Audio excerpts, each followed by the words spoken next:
ಇವಾಗ ಕೇಳಿಸ್ತಾ ಇದೆಯಾ? ಸೊ ನಾವು ಅನ್ಕೊಂಡಿದ್ದು ಏನು ಅಂತಂದ್ರೆ, ಆಕ್ಚುಲ್ ಆಗಿ ನಂದೇನು ಸೆಷನ್ ಇರಬಾರ್ದು ಅಂತ ಅನ್ಕೊಂಡಿದ್ದೆ ನಾನು.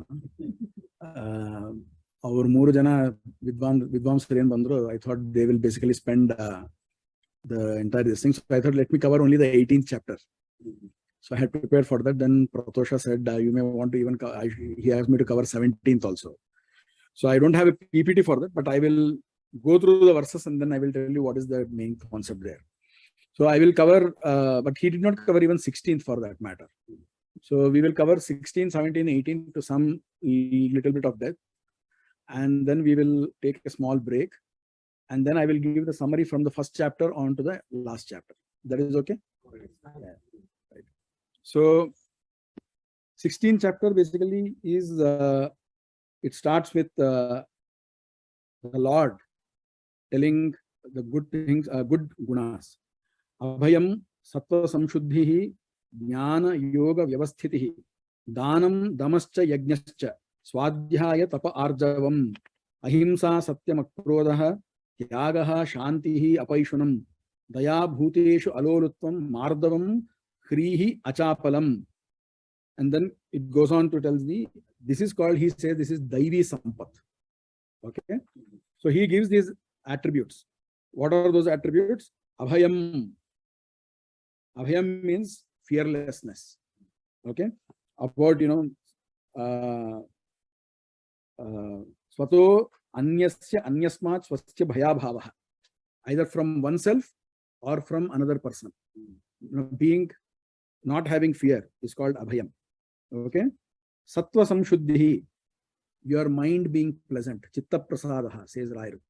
Okay, this. Okay, then jnana yoga vyavasthitihi, okay, which means your mind should always be keen to get jnana. Okay, then danam. Danam means patre dravyadi tyaaga. You should give dana only to the right persons.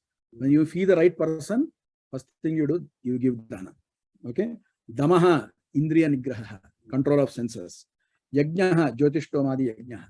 Okay, or it could be your the pancha yajnas that is mandated for a grihastha anyway. Okay, then swadhyaya, very important. See, this is, he is talking about daivi sampat. What are the qualities in a divine being? These are the qualities. Okay, so unfortunately we take daivi sampat in a what do you call, we look at, when you say godly men, we don't look at these things at all. So God is telling what constitutes a godly person. Okay, so he is telling that he should be interested in swadhyaya, vedadhyayana he should be doing.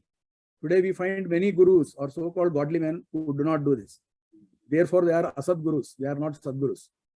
Okay, then arjavam, very important thing. This, in fact, in Brahma Sutra, Acharya says that, Brahma Sutra Bhashya, he says that this is the characteristic of a trivarnika, of a vedadhyayana person. He will have arjavam. Arjavam in general means truthfulness, but he gives a better definition. Acharya himself gives this one. Mano, vak, karma, swarupa, aikyam. These 3 things, your mind, your actions, and your words, they all will be in sync. They will all be aligned. Then you have arjavam. It's not like you tell one thing, you do another thing. You tell whatever you do, you have already told, and that is exactly what is there in your mind also. This is what daivi sampat means. Okay, then ahimsa. Okay, very important. See how he defines this one, right? Paraprana aviyojanam. Ahimsa is basically you do not inflict violence on others, not just physical violence. It is even mental torture also you should not do. Satyam. Okay, satyam is to always tell the truth. Akrodham. Okay, this is, akrodham is when somebody else troubles you, your mind doesn't get modified or changed, perturbed, disturbed. Okay, tyāga, audaryam, you should be large-hearted. Okay, shantihi. Okay, ahimsa satyam akrodha tyāga shantir apaishunam daya bhuteshu alolutvam mardavam hrir achapalam. So then he tells the same thing. Okay, so shantihi, bhagavan nishta, shama is Bhagavan nishta buddhi. Okay, apaishunam, Okay. So apaishanam is basically you do not tell another person's what do you call doshas, weaknesses. Okay. Then bhuteshu pranishu daya. Okay. Daya bhuteshu. You should have what do you call? You should feel that you should do good to other people, not just people, animals also, everything. Okay. This is daya bhuteshu. Alolutvam. Okay. Alolutvam is that your mind is constantly not on regular vishayas. Okay. All the objects of senses. Then krihi. Then mardavam is there. Mardavam is mrudu swabhava. Okay. You should be smooth. People should not feel that you are inaccessible or you are quick to emotions. They should feel approachable. That is mardavam. Krihi. Krihi is lajja. It means that feeling ashamed. When you do not do whatever you are supposed to do, then feeling ashamed is a good quality. That's what devatas feel. It's not it's not like today's world, right? Where I don't have any regrets. I did not do that. It's not like that. If you are supposed to do it, but you did not do it, feeling ashamed is divine. Okay. Then achapalam. Achapalam is thairyam, basically stability. You don't move away from that particular position. Okay. Then tejaha kshama dhriti shaucham adroho nati manita bhavanti sampadim daivim abhijatasya bharata. Then this is the last sloka which tells about daivi sampat. Tejaha. Tejaha means para anabhibhavatvam. Basically, you don't bow down to wrong people, or you don't bow down to people who are lower than you. Okay. Kshama. Kshama is same thing. Krodha bhavena sahapa apakartur anupakrutihi. Okay. When somebody has troubled you, when somebody has harmed you, you don't take revenge on him or her. Instead, you are kind to them. You say, okay, I will help you even then. Okay. This is what devatas do. Okay. Dhritihi. Okay. Anatankaha. Basically not agitated. Okay. Shaucham. Shaucham is of two types. Cleanliness. It simply means cleanliness. It is of two types. Bahya, antara. Bahya shuchi is through when you apply, mritika, gopi, chandana, all those things. Antara shuchi is that you remove kama, krodha, focus on Lord, try to mix with good people. That is all antar shuchi. Okay. Then adroha. Okay. Adroha is paravritti ananurodha. When somebody else has taken revenge on you, you don't take revenge back on that person. This is adroha. Okay. Then nati manita. This is very important. Nati manita means you don't consider yourself too much. Okay. Hindi they say, right? Apne aap ko zyada mante hai. Exactly the opposite of that.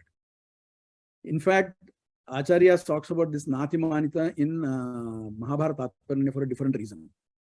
When Yudhishthira, right, when on their final journey, Yudhishthira will basically say, Bhima, you thought of Arjuna died, Bhima died, Bhima fell down, he says, from the cliff because he had atimanita.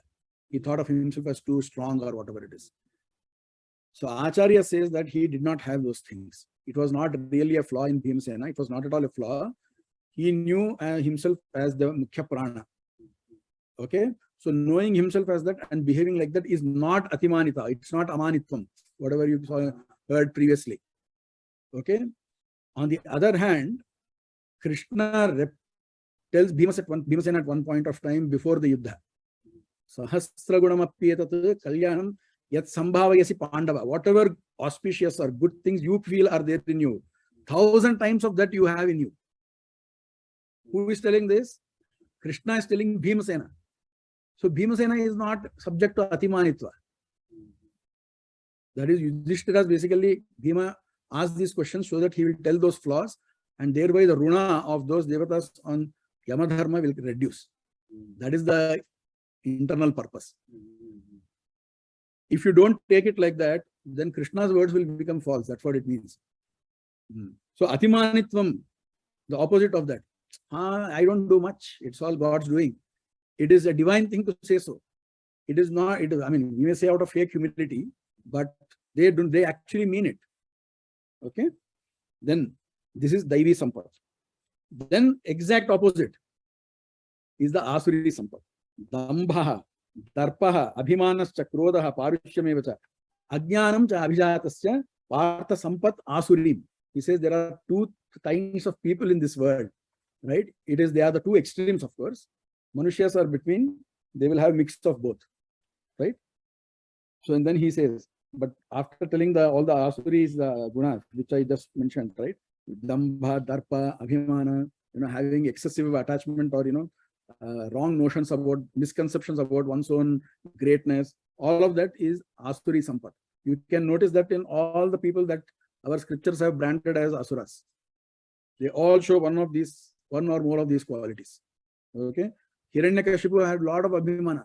He took vara from Brahmadeva, Chaturmukha Brahma, and he became powerful. And then when he sees that his brother's sons are going to do tapas to get some other boons from same Brahmadeva, he gets angry. He says, why are you going to him? You can talk to me. He got from the same Brahmadeva, but he has objections if his people go and seek this thing. Why? He wanted him to be more important to them. So seeking unnecessary importance is Asuri Guna. Okay. Again, I mean, I will have to continue whatever Pratosha's disclaimer was. I do not have any of this. I have not experienced these qualities. Okay. These are goals that we have to seek. Okay. That we have to get to with Lord's grace. Okay. We have to ask him to help us get there. So at least we should know what is wrong or what is right. And this chapter will help us tell us that one. Then he says, he basically assures Arjuna. My video. Okay. Okay. Heli. Yeah, go ahead, please.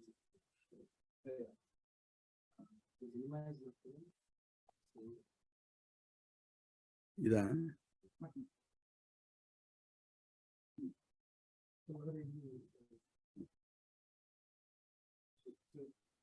Trying to reconcile some of these things. So, ultimately, for example, even when products and other things happen, you rather when you call it like a put work, but in reality, there was some other thread which was going on, you were not sure. But even my point is Krishna, Rama did not experience nothing there. I am still having. No problem. I feel that somewhere it is not exhibited as a thing. Our Arjava ಮಾಡಲಿಲ್ಲ ಅಂತನಾ how to reconcile ಇಲ್ಲ ಅವ್ರದೊಳಗೆ ಒಂದು ನೀವು ಅಲ್ಲ ದೋಷ ಬಿಟ್ಬಿಡ್ದೆ ಆಚಾರ್ಯರು ಒಂದು ಮಾತು ಹೇಳ್ತಾರೆ ಒಂದ್ ಕಡೆ ನ ವಿಷ್ಣೋರ್ ವಚನಂ ಕ್ವಾಪಿ ಮೃಷಾ ಭವತಿ ಕಸ್ಯಚಿತ್ ಅಂತ ಹೇಳೋ ಒಂದು ವಾಕ್ಯ ಇದೆ. There is not a single element of lie in not just what Ramakrishna did. Vishnu and any of his avatars, they ever do, there is not a single element of lie there. ಹೇಳ್ತೀನಿ ಅದಕ್ಕೆ ಒಂದು example ಕೊಡ್ತಾರೆ ಅವರು. ಇವಾಗ ಒಂದು ನೀವು ತಾಮಸ ಪುರಾಣಗಳ ಕೇಳಿರ್ಬೋದು, ತಾಮಸ ಪುರಾಣ ಅಂತ ಹೇಳ್ತೀರಿ, ವೇದವ್ಯಾಸ ಸುಳ್ಳು ಹೇಳಿದ್ದಂಗೆ ತಾನೇ ಲೆಕ್ಕ ಅದು. ಸೊ ಅಲ್ಲಿ ವಾದರಾಜ ಸ್ವಾಮಿ, he says no, he has not told any lie there. He has told it according to the Shaiva Darshana or Shakta Darshana. Okay, people have not known how to understand that. Though he himself has given clues in other places that this is Tamasa Darshana. He has told all of that in Lakshana Granthas and even within Puranas. He has told that this is Tamasa District. So he has told, I am narrating this according to that particular school of thought. So, but people mistake that he is telling his own viewpoint. So it is not a lie there. So even Tamasa Purana or whatever it is not Ayathartha. Let's take Krishna's this thing also. Take the example of Subhadra Parinaya, right? Arjuna comes in the form of a Tridandi sannyasi. Okay? And he says that I want to park here and all those things. Krishna tells Balarama, you should not believe sannyasis, this like this. Okay? He tells him, he wants him. Okay? And you should be careful. You have an unmarried sister at home. Okay? And this guy looks very young. So he does his part. Okay? But Krishna, Balarama will say, It's okay, man, I will take care. And then you know what happened. So Mohini Avatara, right?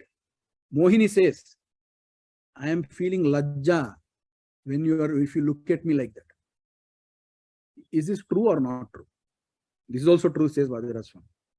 Because it is a guna that you do not want to be seen by asuras, by wicked people. If wicked people can reach you, there is some problem with you. You should be so prized that wicked people should also not be able to see you. So that is why he feels ashamed, he says. And he says that's a guna type lajja. Okay, gunatmaka lajja. So there is not a single instance where they have told a lie. Let's take the case of when Sanat Kumara does this one. What do you call? Sanat Kumaras, the four of them, right? They go to the Vaikunta, they get into a tussle with Jaya Vijay and all that, right? At that time, Krishna will tell, oh, it is because of you Brahmins that, I have reached this much Aishwarya. Is that a lie? It is not a lie. He means that, because of you people, that people get to know me. It's not. So there are ways to interpret that thing without making it a lie. So the Lord never utters a lie. So Arjavam, if it all is there, it is there in him primarily. And it is because of that we all have the traces here and there. No, but so if there are any such instances that you feel it is violated, I think we need to go to the actual text and then see what did they actually say and how it can be interpreted. Right? Okay.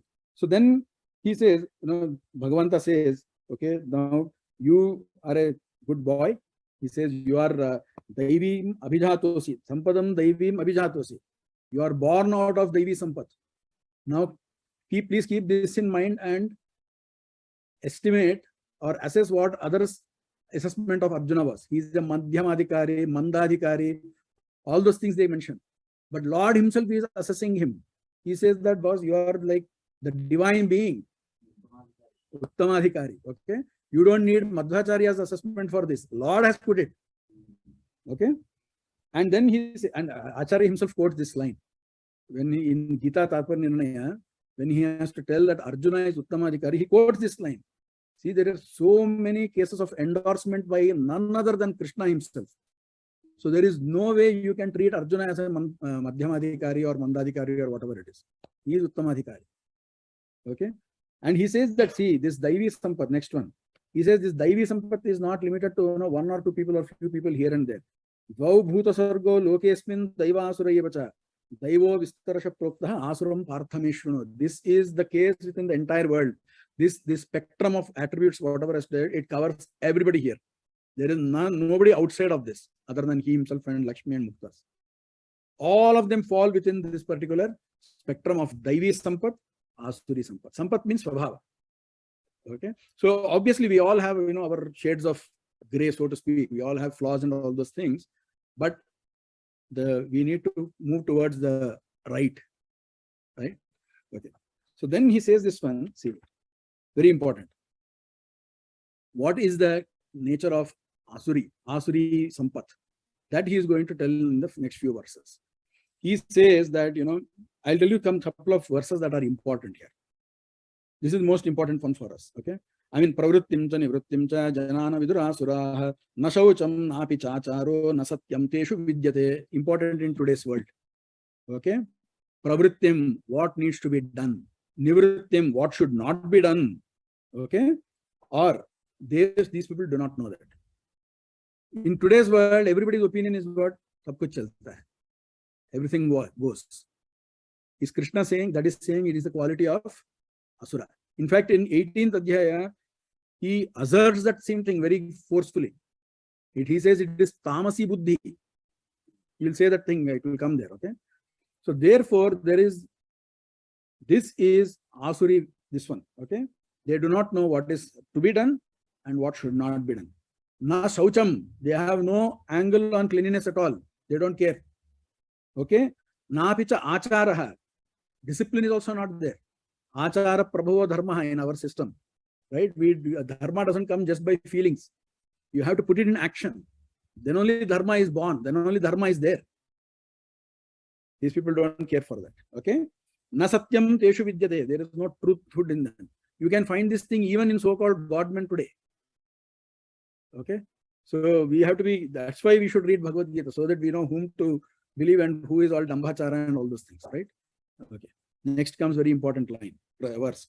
Asatyam apratishtante jagadahuraniishwaram aparaspara sambhutam kiman yat kamahitukam.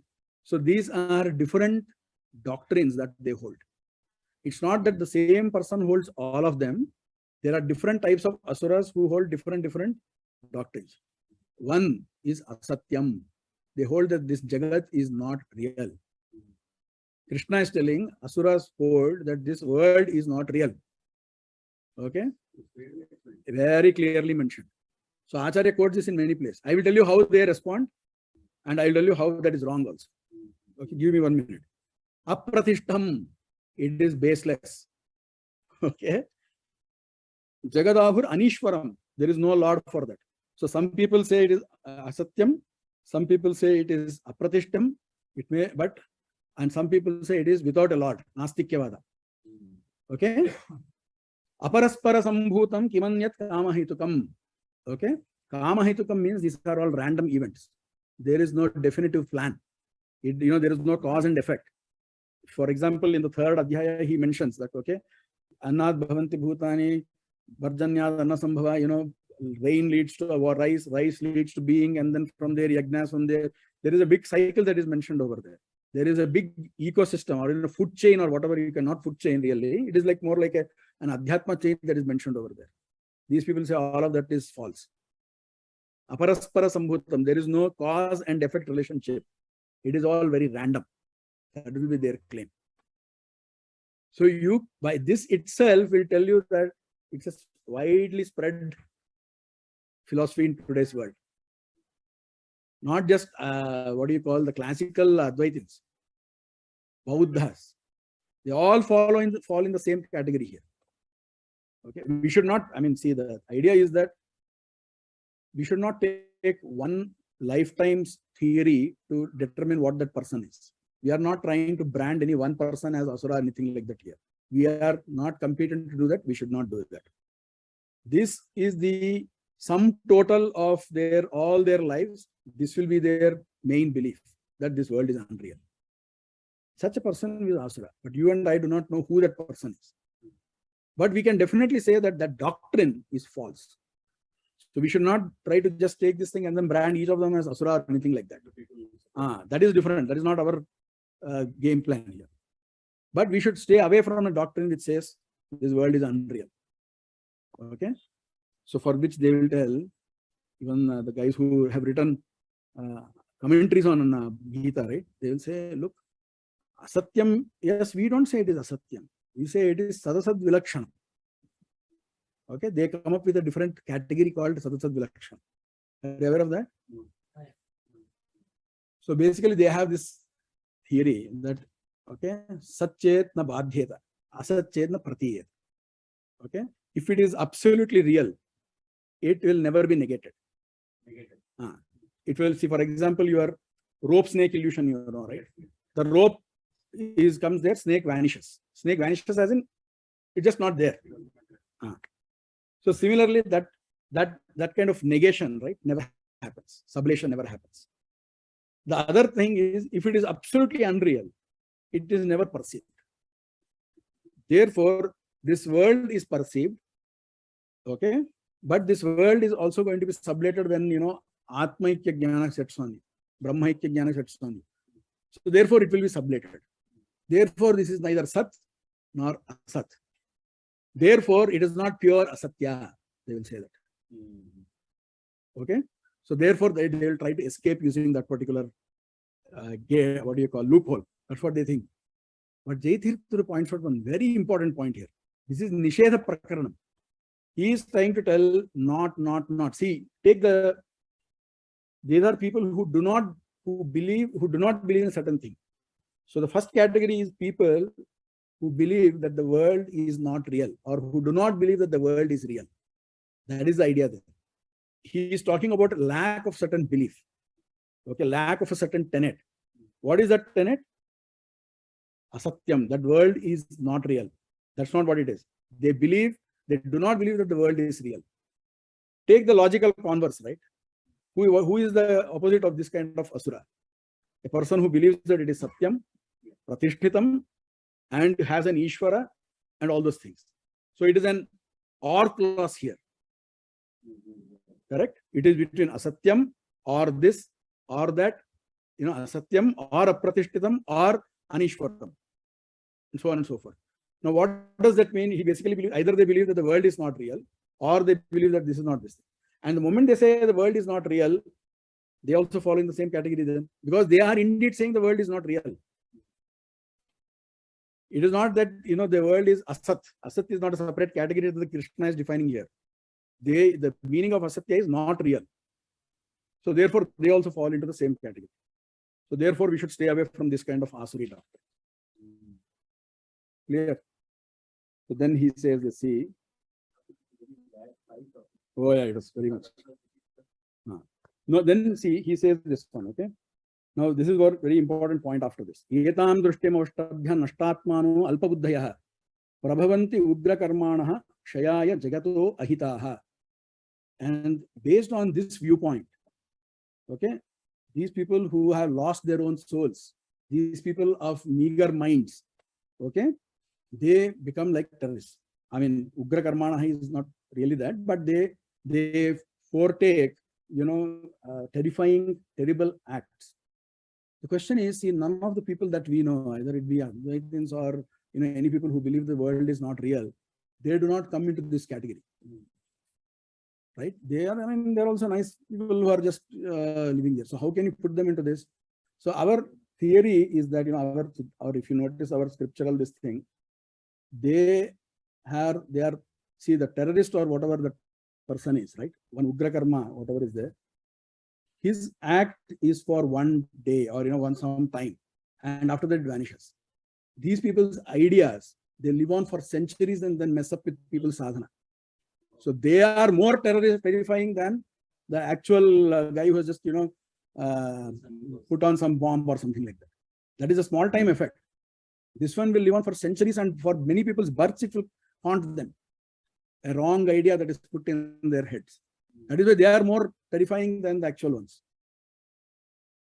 That's why even in our Puranas, all the asuras, right, they all had wrong ideas. Vena, for example, he had I am Brahmasmi. Okay, it was his idea. So it's not like all of them were, just trying to stop people from doing their dharma and then trying to do their own this thing. They were propagating wrong ideas also. Okay, then he says, Kamamashritya dushpuram dambham manamadhanvitaha mohat gruhitva asadgrahan pravartante ashuchivrataha. So he Paramatma continues to tell how those people go on to fulfill their desires with, and then how they try to their behavior about having a lot of dambha, mada and all those things. And then main point, see here, see how nicely he puts this thing, okay? Asha pasha shatair baddaha. But given that they are going against the Lord, somewhere it will block their work. Somewhere it will block their desires. And then what happens? Okay, because of their excessive desire, excessive anger, okay, then they will just try to access as much as possible. They will try to garner as much as possible, and then they will just be interested in the materialistic work. Then what happens? Also look at their mindset.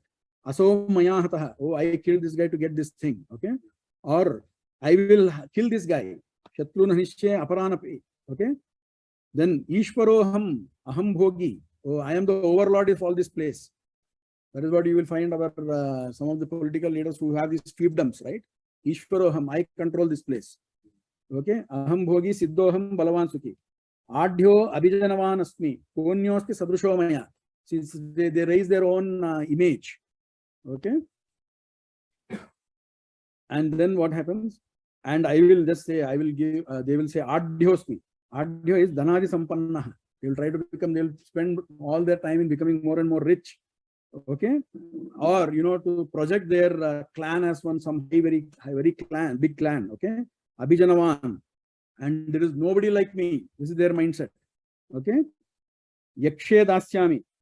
Okay, and he will say, look, they'll participate in the regular religious activities also.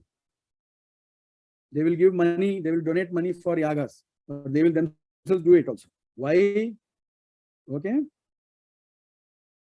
they want to basically feel good about themselves. It is primarily that. It is not to please Lord. That is the main idea there. So then, okay, now let me tell what Krishna says for all these things. There is one more point here. Ahamkaram balam darpam kamam krodham cha samshritaha mamatma paradeheshu pradvishanto abhyasuyakaha. How do they act finally? They will basically, all their actions are tainted with a lot of ego, forcefulness, and then boastfulness, lot of desire, anger, and then they also basically try to inflict pain on others. That's what they do. But now comes the main point. Krishna says, all these guys, they eventually, they hate me. What do I do with them? Tanaham dvishatah kruran, samsareshu naradhaman. Okay? Shipami ajastram ashubhan, asurishveva yonishu. I give them birth in asuri yonis. Okay? Then Asurim Yoni Mapanna Mudha Janmani Janmani. Please listen to this point carefully. So they have already got to the Asuri Yoni, and in births again and again they get Asuri Yoni only. Okay, Mam Aprapyaiva Kaunteya Tato Yanti Adhamam Gatim. Without reaching me, then they go to Adhama Andhatamas. That's what he means. So Krishna is very clearly telling what happens to these Asuris. He has told their mindset, he has told their qualities, he has told their behavior, and what their activities will be, about amassing wealth and all those things without having mind on Paramatma. And then what is their destination? Andhatamas. The key point here is that this destination is the final destination. There is no return from there. Because it is not like, it is only for temporary, he is there in some place. Look at the verse before. Janmani, Janmani. And then they reach the Adhamam Gati. So first they have been in cycles of that birth. And, in different births, they are in Asuri Yoni. And then they reach Andhatamas. Which means that, that cycle of birth and death is over. After that, they have reached it. So therefore, this is the final destination. It is a place of no return. So only Madhva's philosophy, only our Srimad Acharya's philosophy talks about this, right? But it is so explicitly supported by Krishna himself. Okay? Unless you put some other words on top of this, no, that's just a long stay there. The verses very easily do not support any such conclusion. They very easily say that, it is a place of no return. So Krishna is basically taking. Now, so this is another point. In Bhagavata, he says that, for example, Shishupad, Kamsa, all these people, they got mukti through dvesha. You must have heard that verse, right? What is your explanation for that? Why do you have to talk about it as two jivas? Why should you do it like that? I mean, wherever you have what do you call, little bit trouble, some point you will convenience, you cannot make some convenience, no? Why are you saying there are two jivas? No, why? Why should there is the matter? That is the point. So see, but if you see the verse there, right? If you go through that verse there in Bhagavata, this comes in 6th Khanda, you will find that he is basically telling all there are different people have different approaches towards God.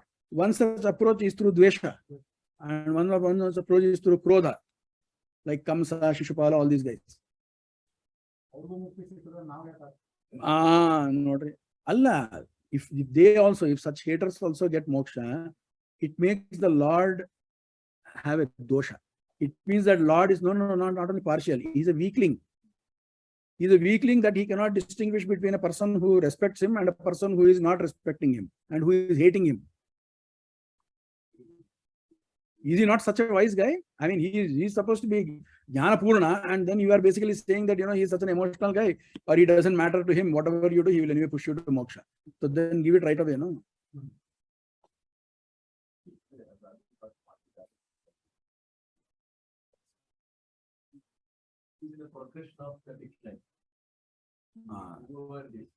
either in a cycle of incline or in a cycle of decline.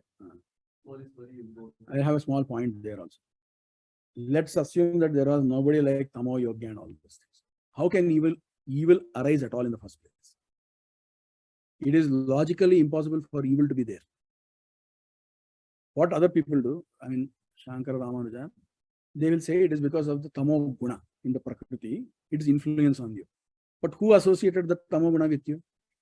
Lord only, you know. So then he must be having that dosha then, right? So if he has done that, it means that there is some Papa Karma there. That's why he has put you there. How did that Papa Karma come? And it has to be finally traced back to Swabhava in some way or the other. It cannot be explained purely on the basis of karma. So what you are referring to or alluding to, let's say there are two people, again, I think this example, okay. I think this is very discussed from Swabhavataha, because of this Anadi Karma, Bhima is one, Bhima is another. So Bhima is progressively going on the gradient, on the higher this thing. He is increasing. Duryodhana is progressively declining. No, but my question is, let's say, are you talking from a Tattvavada point of view or from a general point of view? So if you take general point of view, let's say that everybody is like a positive charged person, okay? They all have a lot of positivity. It means that everybody has to invariably go up only. No? So how can Duryodhana come down at all ever?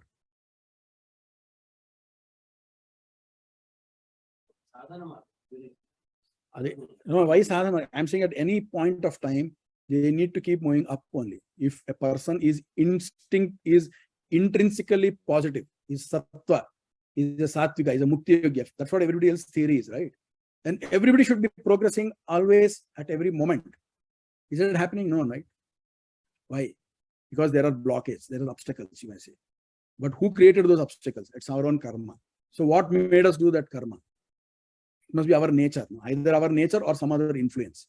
If it is some other influence, whose influence is it? Either it is Lord's influence or another Chetana's influence. If Lord's influence is what is making me do wrong things, then there is Lord is also subject to trouble. There is another point. How God will give somebody? He will not give any tamasic. That's what, no, our point is that therefore, even going by logic and by this particular statement, you can infer that there is a Tamo Yogya soul.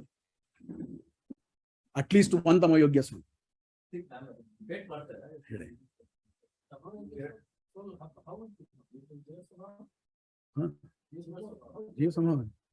It is not something added on top of the jiva or something like that.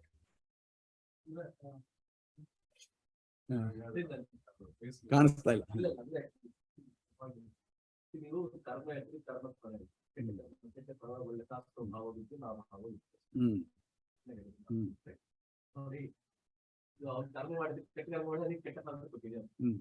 Okay, he has done something wrong. Be magnanimous. Be magnanimous. Okay, that's what. Now what is happening is now. Then what's the difference between right on the other? That's the point. The point I'm trying to was right. And you go back, eventually go there. Not how something about that. Be magnanimous.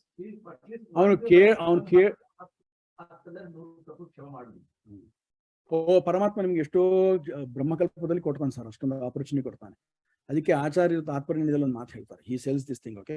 He says that ಯಥಾತು ಜ್ಞಾನಿ ಸದ್ಭಾವೇಪಿ, even when that guy is surrounded by jnanis who are giving him education, he will turn his face away from Vishnu.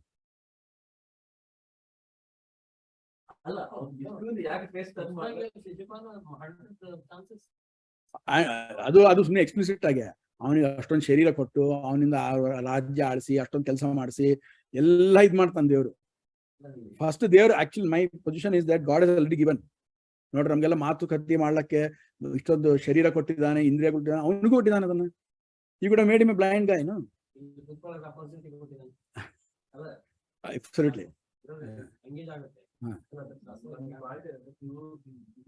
Progressively declining versus progressively increasing. Two distinct characters. Duryodhana.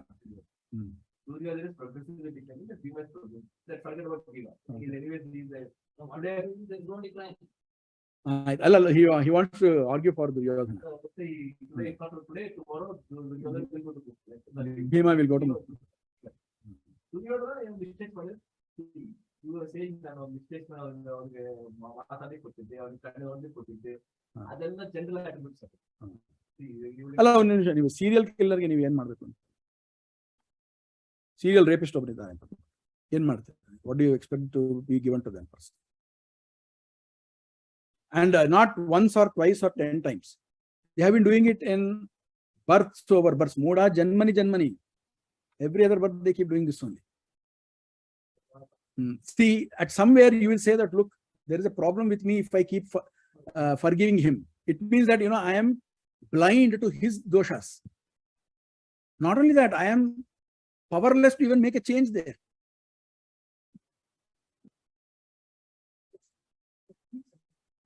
It is whatever is there, he is giving answer, response. Another. Right. Correct.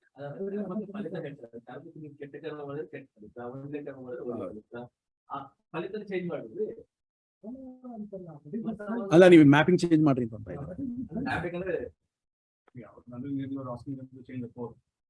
ಅಲ್ಲ, core change ಮಾಡಿದ್ರೆ ಅದು ಬೇರೆ ದ್ರವ್ಯ ಆಗೋಗ್ಬಿಡ್ತಲ್ಲ, ಬೇರೆ substance ಆಗೋದು.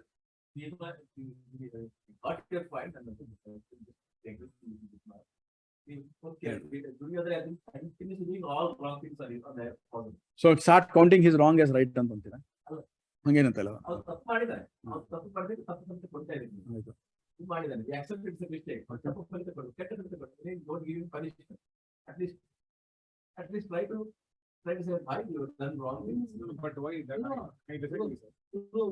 ಅಲ್ಲ, ನೀವು ನಿಮಿಷ, ನೀವು ಪರಮಾತ್ಮನ್ ಬಿಟ್ಬಿಡ್ರಿ, just take in our own social code.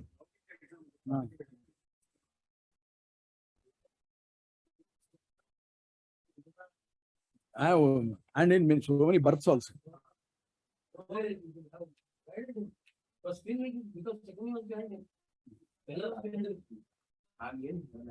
ಅಲ್ಲ, ನೀವು ಇನ್ನೊಂದು ಆಲೋಚನೆ ಮಾಡ್ಬೇಕಾಗಿದೆ. Why is he progressingly declining ಅಂತ ನೀವು ನೋಡ್ಬೇಕಲ್ವಾ? So God knows the reason for that.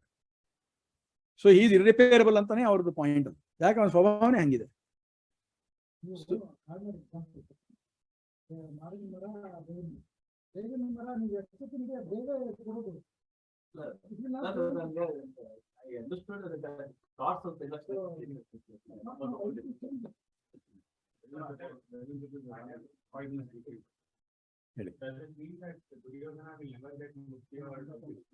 ಅಂದ್ರೆ ತಮಸ್ಗೆ ಹೋಗ್ತಾರೆ.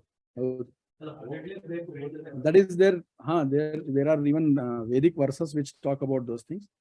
So choshkuyate ಅಂತ ಹೇಳೋಲ್ಲ ಮಾತು ಬರ್ತದೆ. So they basically go into a place where there is eternal suffering. It is not like that suffering is external to them and inflicted upon them or anything like that. Their very nature is that of pain. And that's what they keep throwing on others when they are in samsara. In their andha tamas, they keep experiencing that tamas, that suffering. That's I mean, moksha, the word means what actually? Liberation, right? So liberation means, if you are talking liberation from suffering, then no. If you are saying liberation from prakritic elements, then yes. So their linga deha also is like, they also dissociate from their prakritic bodies. And they're only their pure soul or whatever is there is there. Their soul is not Chidananda Atmaka. It is only Chit. They have the capability to, know themselves and their own pain. ಅಷ್ಟೇ, ಅದನ್ನು continue ಮಾಡ್ತಾರೆ ಅವರು. They also do activities and they get pain. I mean there are lot of details on how those have it happens.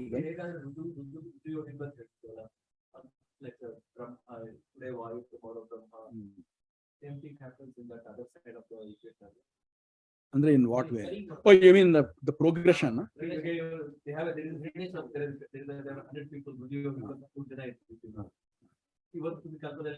ಹೌದು.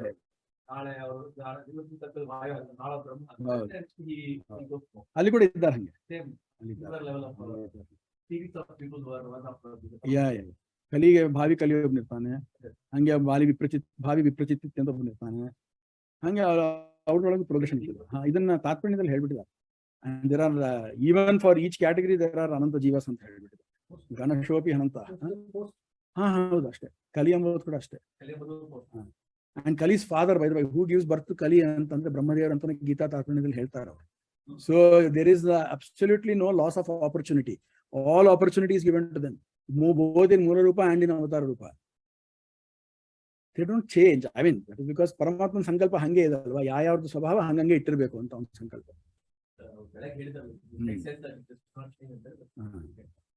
ಆಮೇಲೆ ನೋಡಿ ಅಲ್ಲ point ಏನಂತಂದ್ರೆ ಇಲ್ಲಿ ಹೇಳಿ sir. Yeah go head please. Similar context, contrary, when the friends of Prahlada, they were all very good question. So how did he stays back?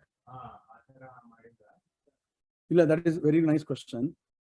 See, when we talk of asuras and daityas, right, there is a little bit of overlap that can happen. The people that we are talking about are swarupataha asura. Then those are Daitya and Danava Jati. So they are basically born out of Kashyapa and Diti or Kashyapa and Danu. So they have some characteristics, like most of them have a characteristic like regular asuras, but they are all, there are some 30 of them. For example, Niruti, you know, right, is the Abhimani Devata of Southwest. He is actually an asura. But what does it mean? He is born in a asura, the Rakshasa Yoni. But Swabhavata, he is a big guy, right? He is in 18th category, 18th Taksha. So one description is that of the Jati in which they are born, the species in which they are born. So Asura and all these things are also species also. And then there is one which is category by nature. In that one, most of them, they match, they map. But in sometimes there may be a little bit of difference, and in that case what happens is that, you know, for example, Prahlada's friends only, right, if they accept Hari Sarvottamatva in all their janmas after that, they will definitely be Mukti Yogyas only. In Gita Tatparya only, Acharya says in one place that there are some people, Rushiputras are there. There he says Tamasas. So looks wise they are all, you know, they have the all the paraphernalia of a Rishi and Rishiputras, but they are Tamo Yogyas.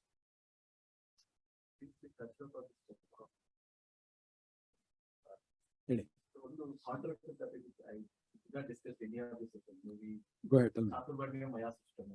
I will come to that thing. I figured out that I actually had requested him to talk about that thing in yesterday's one, but I think for paucity of time we couldn't cover. We will come to that thing once I'm covered with the 16th and 17th. 16th is almost done now. So he then says, you know, can I go ahead? Trividham narakasyedam dwaram nashanam atmanah kama krodhas tatha lobha tasmad etat trayam tyajet.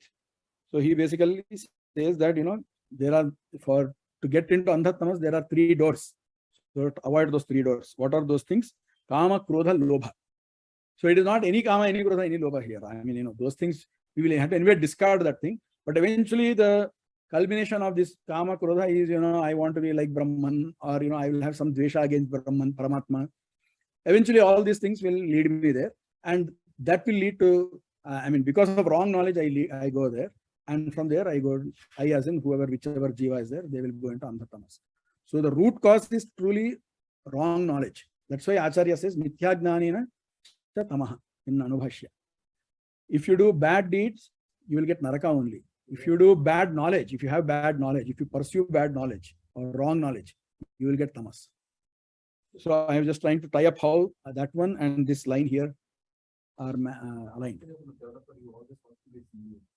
That is fine.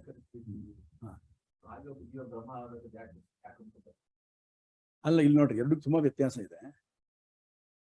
ಇಲ್ಲಿ developer CEO ಆಗ್ಬೇಕಂತಂದ್ರೆ it is more of acquiring some skills and then getting there. Brahman is a different class by himself.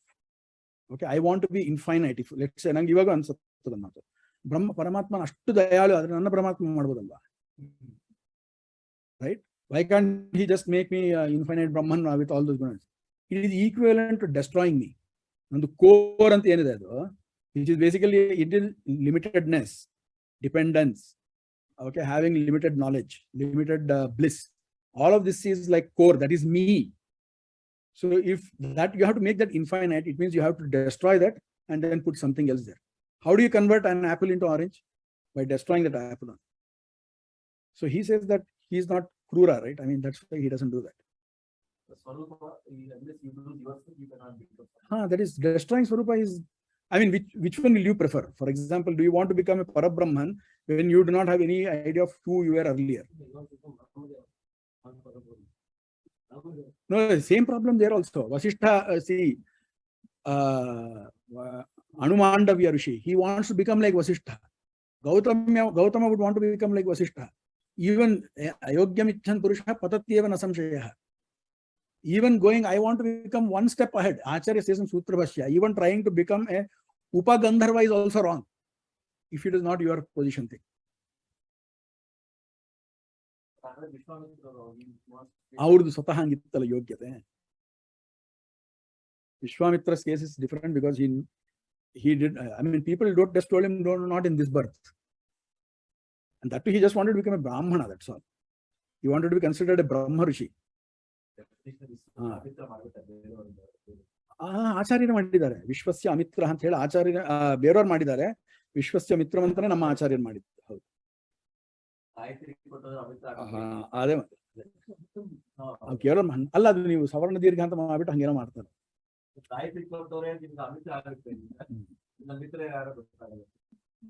So ಹಂಗಾಗ್ಬಿಟ್ಟು but ಬ್ರಾಹ್ಮಣ ಹಂಗೆ ನೋಡಿದ್ರೆ ನಿಮ್ಗೆ ಇನ್ನೊಂದು example ಬರ್ತದೆ ಮಹಾಭಾರತದಲ್ಲಿ ಶಾಂತಿ ಪರ್ವದಲ್ಲಿ ಬರ್ತದೆ ಅದು. So that person is an adopted kid. He's ಅವರು ತುಂಬಾ ತಪಸ್ಸೆಲ್ಲ ಮಾಡ್ತಾರೆ, but he is not a Brahmin by himself. ಅವರು ತುಂಬಾ ಹಂಗೆ ಮಾಡ್ತಾರೆ. Then he does many tapas. So Indra finally comes and tells him thrice ಆಗುತ್ತದೆ, don't do ಅಂತಾರೆ. Then again that person will do ಇದು tapas. Indra will come, don't do like that. So ವಿಶ್ವಾಮಿತ್ರನ ಒಂದ್ ಕಡೆ ತಡೆದ್ರು, ಇಲ್ಲಿ ಒಬ್ಬರನ್ನ ವಿಶ್ವಾಮಿತ್ರನ್ ಕೊಟ್ಟರು, ಇಲ್ಲಿ ತಡಿತಾರೆ. They will ask him, they will block him. And then finally he give him some other position and then say, not in this janma. But that is all different from saying, I want to become something above my status. So don't desire anything more than what you become. Don't desire anything other than Lord Vishnu's grace.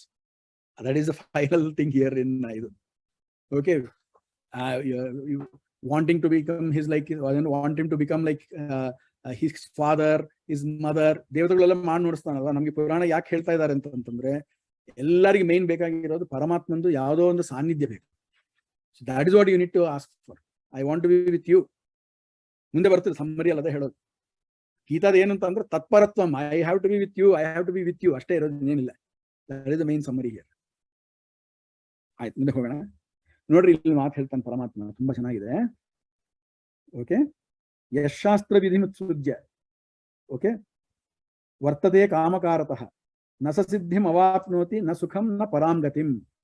ಇದನ್ನ I think Pratosha was also mentioning this one, right? Therefore, whoever discards the injunctions of Shastra, okay, and they perform according to their own whims and fancies, okay, they will not get siddhi. Okay, what does siddhi mean? Basically, they will not get anything that is a human goal. Dharma, artha, kama, moksha, none of that they will get. Na sukham, na param gati. There is no bliss in that. There is no this thing. We find this only rampant in today's world. Everybody thinks that, God gives me the right feeling. That's why on Ekadashi also I will eat. It is He who is giving me that feeling. Why did Shastra Vidhi come then? So Krishna is telling Shastra Vidhi you have to follow. So we have to learn what the Shastra Vidhi is and then do it. But is there any other alternative? He says no. Tasmat Shastram Pramanam te karya vyavastito jnatva Shastra Vidhanuttam karma kartum iharhasi. Therefore, Shastra is your pramana. To what? To what should be done and what should not be done. Very important point. It is not based on what you feel at that morning. So that is why, our previous generations, they have taken so much pain to actually compile, what should be done by a Brahmana group or Vaishya or a Kshatriya or a Shudra, and then they said you have to do this. If you do not follow that, then Krishna's word is going to hit us. They will go into, so slowly without any achara, no shuchi, no satyam, and then they will eventually get into the asuri sampat. They will nurture asuri sampat within themselves. reason of upasamhAra that people promote political concept. ಅಲ್ಲ ನೋಡ್ರಿ ಒಂದಿದೆ. See, one thing is that none of these things is meant for they are not democratic in nature. There is no real democracy here. Everything what Lord Vishnu wills, that's what we have to do. That is the most good thing. Democracy is for our some convenience transactional this thing ಅಷ್ಟೇ ಅದು. So ನೀವು ಅವ್ರು ಯಾರನ್ನ ಹೇಳ್ಬೋದು, ಹೌದು I will put one woman pujari here or whatever it is. If the Shastra allows that woman pujari to be there, no problem. Otherwise, you are basically seeking trouble from Vishnu, not from us. It becomes one more controversial topic that only three have the power dharma, there is no full dharma. ಇಲ್ಲ, ಪುರುಷರಿಗೆ ಜಾಸ್ತಿ ಧರ್ಮ ಹೇಳಿರೋದು, ಸ್ತ್ರೀಯರಿಗೆ ಒಂದೇ ಒಂದು ಧರ್ಮ ಹೇಳಿರೋದು, ಅದು ಅದೇನದು ಅವರ ಗಂಡ ಮತ್ತು ಮಕ್ಕಳನ್ನ ಎಲ್ಲ ನೋಡ್ಕೊಬಹುದು ಅಷ್ಟೇ ಅಂತ ಹೇಳಿ. ದಟ್ ಇಸ್ ದ ಓನ್ಲಿ ಧರ್ಮ for them, other than of course ಶ್ರವಣ ಮನನ ನಿಧ್ಯಾಸನ. Yeah, I think that is my personal opinion. Yeah, absolutely. ಅದು ಮನೆ ಮಾತು ಹಾಡುವ ನಾಲ್ಕೈದು ಪಾದರಾಜರು ಎಲ್ಲರೂ people said, okay, as a woman you are supposed to take care of your husband and kids, which is correct. As a man you are supposed to take care of your wife. Exactly. Right. Responsibility. That's what people say. ಅಲ್ಲ, for them that responsibility is the main thing. ಮುಂದೆ ಬರ್ತದೆ 11ನೇ ಅಧ್ಯಾಯದಲ್ಲಿ ಎಲ್ಲರಿಗೂ ಒಬ್ಬೊಬ್ಬರಿಗೆ ಒಂದೊಂದು responsibility ಕೊಟ್ಟಿದ್ದಾನೆ. ನೀವು ಅದು ಮಾಡ್ರಿ, ಯು ವಿಲ್ ಗೆಟ್ ಯುವರ್ ಸಂಸಿದ್ಧಿ. ಅಲ್ಲ, ನಿಮ್ಗೆ ಶ್ರವಣ ಮನನ ನಿಧ್ಯಾಸನ ನಂಬೋದು ಎಲ್ಲರಿಗೂ common. There is no one who can get moksha without jnana, and there everybody has to seek jnana.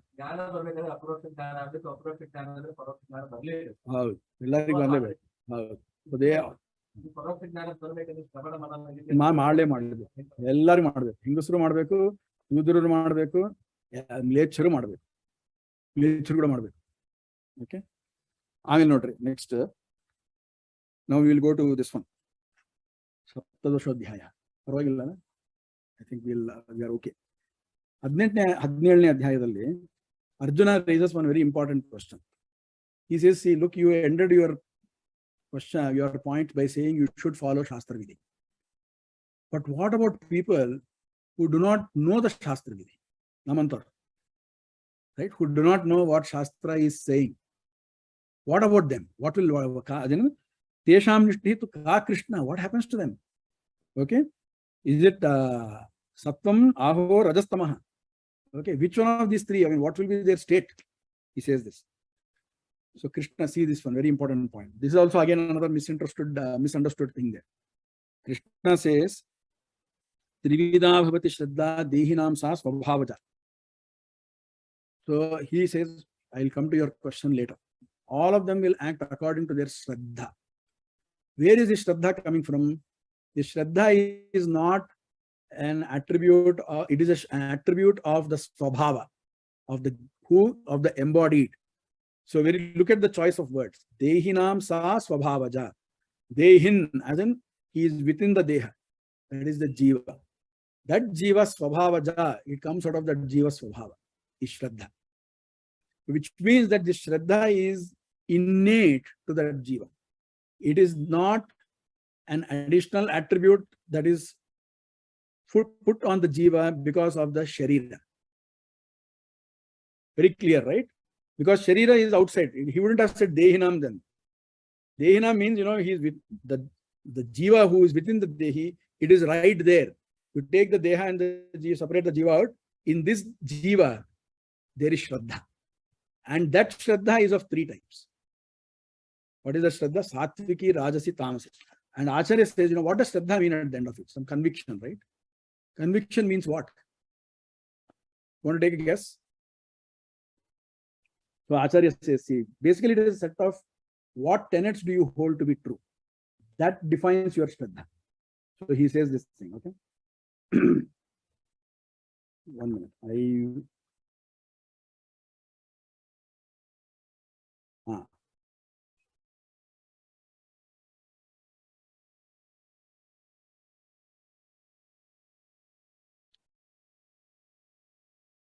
Shraddha, okay? Shraddha iti astikya nishtokta. Okay? Sa yesham devatottame. Vishnu tadbhakti buddhyaiva brahma brahmadikeshu cha. He says that Shraddha is basically you accept Vishnu as the Sarvatma. How much do you hold to that belief, or how much you do to that tenet, is an indication of your Shraddha. So he gives a quote for this, which from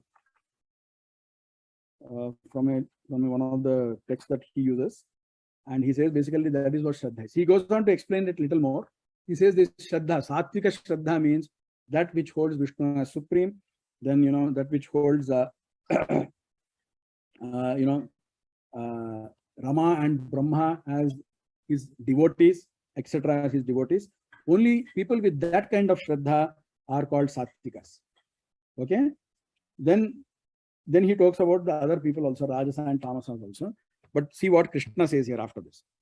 Sattvanurupa Shraddhasya Shraddha Bhavati Bharata Shraddhamayoyam Purushaha Yoyat Shraddha Sayeva Saha. So if you call a person, if you call a soul as Sattvika, it is because he has Sattvika Shraddha. Yoyat Shraddha Sayeva Saha. Whatever Shraddha one has, one is considered as that. Very important point. How do you define you? Means it is dependent on my Shraddha. What kind of belief or tenets do I hold as, with what conviction, what strength of conviction, that defines me. And this is according to all, this is for all jivas. Okay. Then he adds one point there. Acharya adds one point there, which is that, see, sometimes even a Sattvika can get tamasa Shraddha also. Okay. For example, Hiranyakashipu, where Jaya and Vijaya are there. We accept that there were two people, not because it is easy to explain or anything like that, but because there is a pramana to say. So in Bhagavata Tatparya, Acharya gives a pramana by which he says there are two people in Shishupala, Kamsa, Putana, all these people, all of them. Therefore, the good element, good part, the good jiva, whoever was there, it went to moksha, and the other one, it basically went to andhatamas. So we talk about this not because it is easier to explain this particular thing, but because there is a pramana to say so. Otherwise, it will be difficult to reconcile what Krishna just told in the 16th chapter. Ma aprapya eva kaunteya, without reaching me ever, they go to adhamam gati. How do you convert? How do you reconcile that with the statement in Bhagavata which says that dveshadapi tyaaga, right? So yeah. So coming back here, what he says is that so for them there is a mix of their manas, which is antakarana, that has tamas there. So their original this thing is sattvika only. So it is like this. Okay. In fact, I will just show one small slide there. I had prepared this for something else. So there is tamas here also. Okay, this is I was talking about how the process of cognition happens. You're able to see the screen now, right? So there is Shraddha here in this Atma, and there is Shraddha here also. They both are mixed. Chirachan, whatever Pratosha was telling, that mixture is there. They act in unison. Okay, but sometimes there may be some tamas Shraddha here, like what happened with Hiranyakashipu. Okay, and in that case, sometimes that overpowers. Hiranyakashipu has also delivered good lectures, by the way. When Hiranyaksha dies, he talks about all nice things. Then Jaya is active.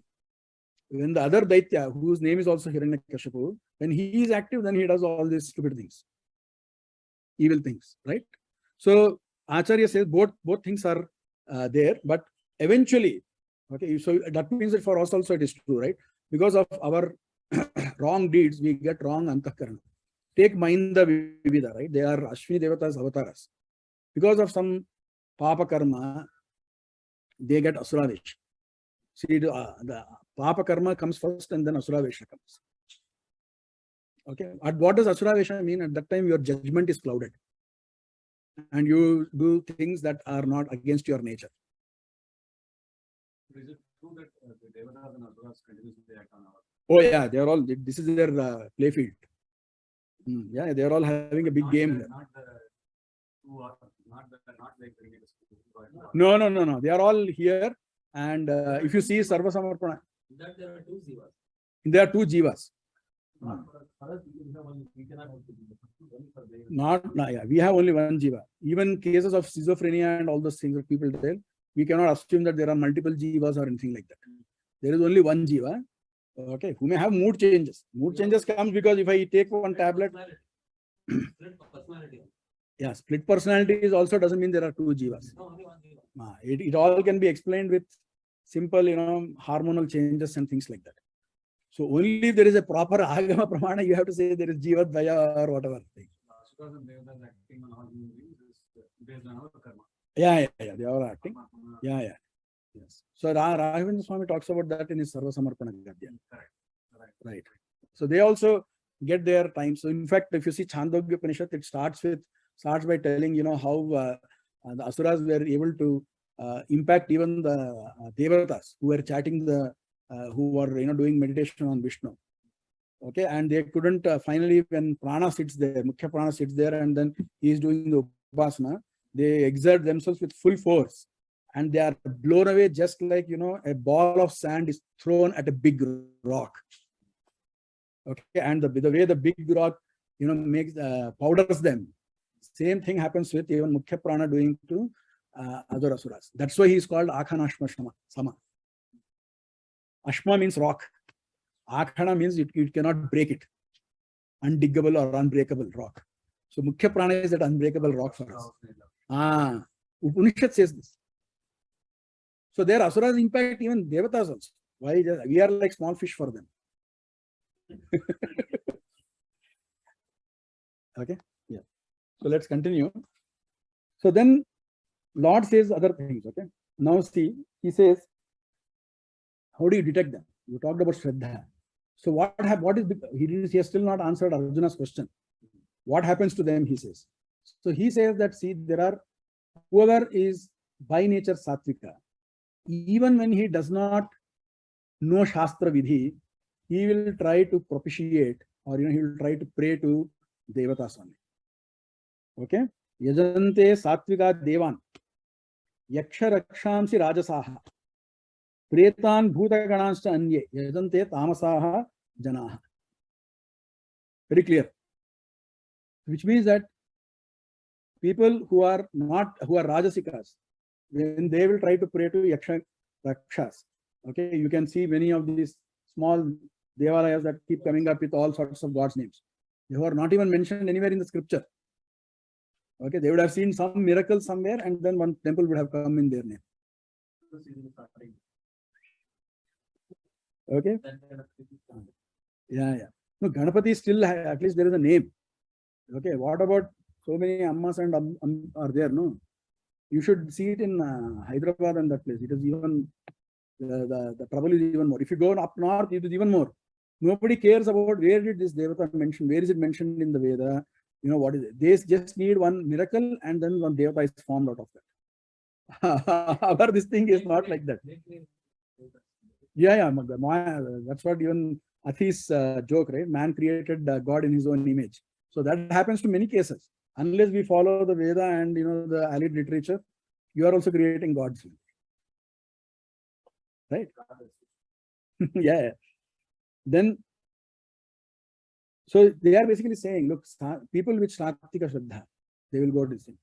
But then the question comes, right? How do you know? See, even people who do not know any of this thing, they will come to some Purohit or whatever it is, or not even Purohit. They will, let's say they are trying to say Indraya Swaha. They will say that. We have seen that, this kind of Vedic mantras have been used even by non-Tattvikas also. Hiranyakashipu, all these people, they used to do that.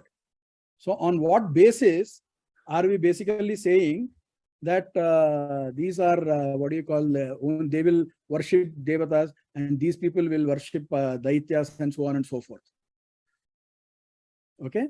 So the answer to that, what Acharya says, okay, he says that Brahma and there are other Yakshas and Rakshasas with the same names as Brahma and Indra. Okay, whatever God's names are there, they have also kept that same thing. Basically, rebranding. They have branded, they have stolen the brand. You do that here also, right? I mean, you have seen that in regular corporate struggles. If McDonald's is there, they will create something like that. They will add one small A here and there, and then they will create another brand. So the same thing Asuras have done. And they basically take away the offerings that are given by these people. But fundamentally, what is the difference? So even with the people who do not know Shastra Vidi, they will have some allegiance to Vishnu. If that is there, everything else gets set right. If that is not there, whatever you do is pointless. That is the fundamental, yardstick. If he is aligned to Vishnu as supreme, again, Vishnu also, see, Trividyas are there. They will think of Vishnu as just like, another more powerful king. I mean, he has powers, yes, but slightly more powerful than us. That is also not going to help.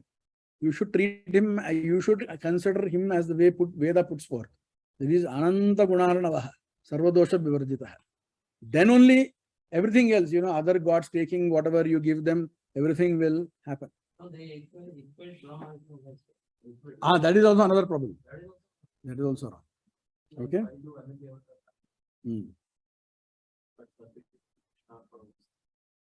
So there is another point there. Okay, we'll talk about that. So Krishna talks about Anya Devata in this thing in two ways. Okay, he says in one place he kind of scolds them. He says that they will go and worship these Anya Devatas, but eventually it comes to me only. And he says in another place, they will get some other fruits because they have done it avidhi purvakam. What is this avidhi purvakam? Basically, they do not say, our Acharya has given clear guidance. Whenever you do any Devata's puja, you have to do parityajya grahya. You should basically keep Vishnu at the center, everybody else is surrounding him, or as their parivara. Not like this panchayatana puja that is prevalent in some other societies. You can keep any god that you feel like that morning. You place them in the middle, and then everybody else around that, and then as his parivara. So that's what the other Acharya has kind of endorsed. Our Acharya says, no, only Vishnu. He should be at the center. He is the main deity who is receiving the puja. You take any other devata, whether it be Ganesha or Sesha or anybody else, they are all his parivar. If you don't treat it like this, then it becomes avidhi purvakam. Okay. So then he says, okay, Acharya says, Krishna continues. Okay.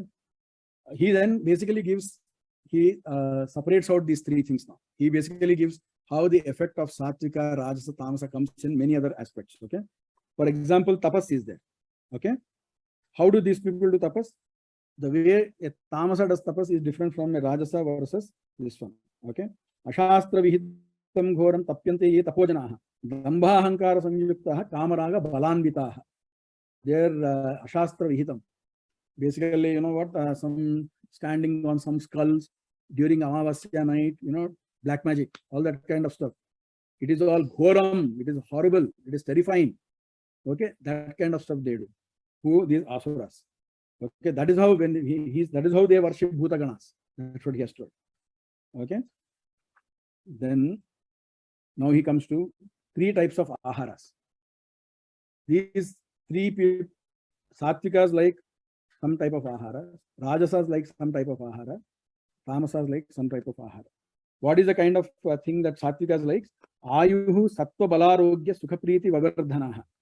Okay. So there he says, Ayuhu jivanam, that which nurtures. Okay, sattvam, sadhutvam, which is pleasing. Some of the dishes, when you see that, you get fear. It should be an exact opposite of that. Okay. Satvika vastu sevanena chitta shuddhehe. Rairu says that. Okay. So when you say sadhu, sattvam, sattva ahara, which means that this one, it should be pure. Okay. Balam shakti, it gives you energy. It should not make you sleep. Okay. I mean, on a regular, this one, if you consume it in the right level. Okay.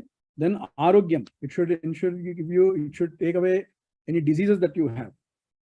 Sukham, very nice definition he gives. I'm trying to justify whatever Pratosha told, that Ayuru gives such beautiful definitions. Sakrut upabhogepi bahukalinam. Even if you have consumed it once, you can revive its taste for a long time and it gives you pleasure.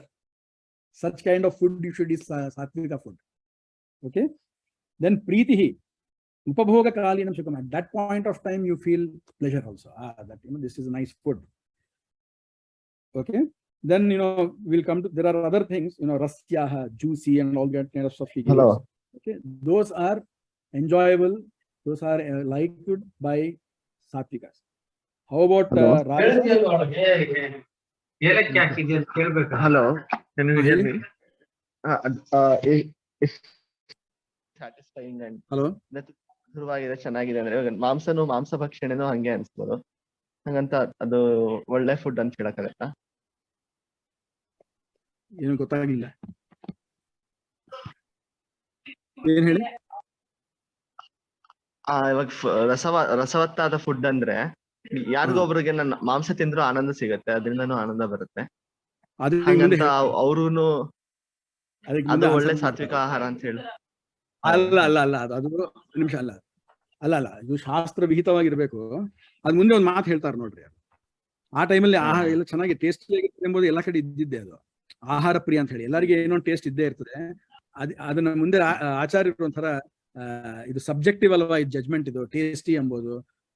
So how do you resolve which one is sattvik ಅನ್ನೋದಕ್ಕೆ ಒಂದು ಮಾತು ಹೇಳ್ತಾರೆ ಅವರು. Okay, ಅದು ಮುಂಚೆ ನಾವು let's look at what kind of foods are liked by ರಾಜಸಸ್. ಕಟು, ಆಮ್ಲ, ಲವಣ, ಅತ್ಯುಷ್ಣ, ತೀಕ್ಷ್ಣ. So basically, in excess of any of these things, excess sourness, excess spiciness, excess ಅವೆಲ್ಲ ಏನಿದೆ ಅದು ರಾಜಸಸ್ಯ ಇಷ್ಟ. ಬಟ್ ಅದರಿಂದ ಎಫೆಕ್ಟ್ ಏನು? ದುಃಖ ಶೋಕ ಆಮಯ ಪ್ರದಾಹ. ದೇ ಎವೆಂಚುಲಿ ನಾವು ಕಣ್ಣಲ್ಲಿ ನೀರು ಇಟ್ಕೊಂಡು ತಿಂತೀವಿ ಕೆಲವೆಲ್ಲ ಅದನ್ನ. ಓಕೆ, ಅದರಿಂದ ದುಃಖ ಆಗುತ್ತದೆ, ಅಯ್ಯೋ ಹೊಟ್ಟೆಯಲ್ಲಿ ಬರ್ನಿಂಗ್ ಅಂತ ಅಂತೀವಿ ನಾವು ಅವೆಲ್ಲ. But you like to do that ಅಂದ್ರೆ ರಾಜಸ ಅಂತ ಅರ್ಥ.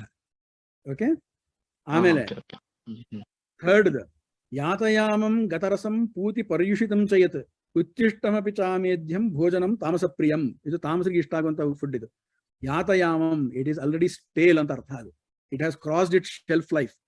ಓಕೆ, ಅಂತದ್ದು ಯಾತಯಾಮಂ. ಗತರಸಂ, it is dry, it is devoid of any nutrients. ಅಂತದ್ದು ಗತರಸಂ, ಅಂತದ್ದು ಅವ್ರಿಗೆ ಇಷ್ಟ ಅಂತ ಹೇಳ್ತಾರೆ.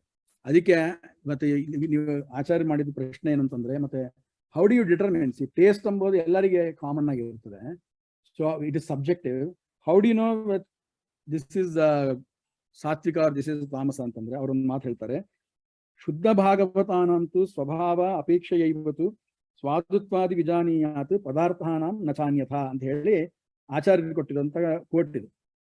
ಶುದ್ಧ ಭಾಗವತರು ಅಂದ್ರೆ ಚೆನ್ನಾಗಿ ಪರಮಾತ್ಮನ ಭಕ್ತಿ ಮಾಡಿ ಅವ್ರದ್ದು ಆಚಾರ ಅನುಷ್ಠಾನ ಎಲ್ಲ ಇಟ್ಕೊಂಡಿದ್ದವರಿಗೆ ಯಾವ್ದು ಇಷ್ಟ ಆಗುತ್ತದೋ, everything starts from there. That is the reference frame. From that frame of reference, you should say, okay, this is satvika ahara, this is not satvika ahara. Hange anta helತಾರೆ ಅವರು. And the Shuddha Bhagavata can become many varna. So ನೀವು ಮಾಂಸ ಯಾವ್ದು ಒಳ್ಳೇದ ಇಲ್ಲ ಅಂತ ಕೇಳೋಂಗಿದ್ರೆ ಹಿಂದಿನ ಯುಗದಲ್ಲಾದ್ರೆ ಕ್ಷತ್ರಿಯರ ಯಾರನ್ನ ಕೇಳ್ಬೋದಾಗಿತ್ತು. ಅವಾಗ ಬ್ರಾಹ್ಮಣರು ಮಾಂಸ ತಿನ್ಬಾರ್ದು ಯಾವಾಗ ಯುಗದಲ್ಲಾದ್ರೂ. ಅದೇ ಆಚಾರ್ಯರು ಅಂತ ಹೇಳ್ತಾರೆ, ಅದೇನದು ವಿಪ್ರೋ ದೋಷೇನ ಲಿಪ್ಯತೆ ಅಂತ. ಮಾಂಸಾದೇಹ ವಿಪ್ರೋ ದೋಷೇನ ಲಿಪ್ಯತೆ ನ ಕ್ಷತ್ರಿಯಾದೇ ಅಂತ ಹೇಳಿ ಒಂದು ಮಾತು. ವಿಪ್ರನಿಗೆ ದೋಷ ಅದು, ಕ್ಷತ್ರಿಯ ಮತ್ತು ಮಿಕ್ಕಿದವರಿಗೆ ಅದು ದೋಷ ಅಲ್ಲ ಮಾಂಸ ಭೋಜನ ಅಂತ ಹೇಳಿ. ಬಟ್ ಅದೇ ನೀವು ಲಶುನ ಇತ್ಯಾದಿಗಳು ತಿಂದ್ರೆ ಅದು ನಿಮ್ಮ ಕೆಳಗೆ ಹಾಕುತ್ತದೆ ಅಂತ ಹೇಳಿ ಭಾಗವತ ತಾತ್ಪರ್ಯದಲ್ಲಿ ಹೇಳ್ತಾರೆ, 11ನೇ ಸ್ಕಂದದಲ್ಲಿ ಹೇಳ್ತಾರೆ. ಲಶುನ ಅಂದ್ರೆ garlic. So Kshatriyas can others could have had meat in other yugas, but not garlic. Onion garlic ಅಂತ ತಿನ್ಬಾರ್ದು. ಆಗ ಆಲ್ ವರ್ಣಸ್ ಇನ್ ಆಲ್ ಯುಗಾಸ್.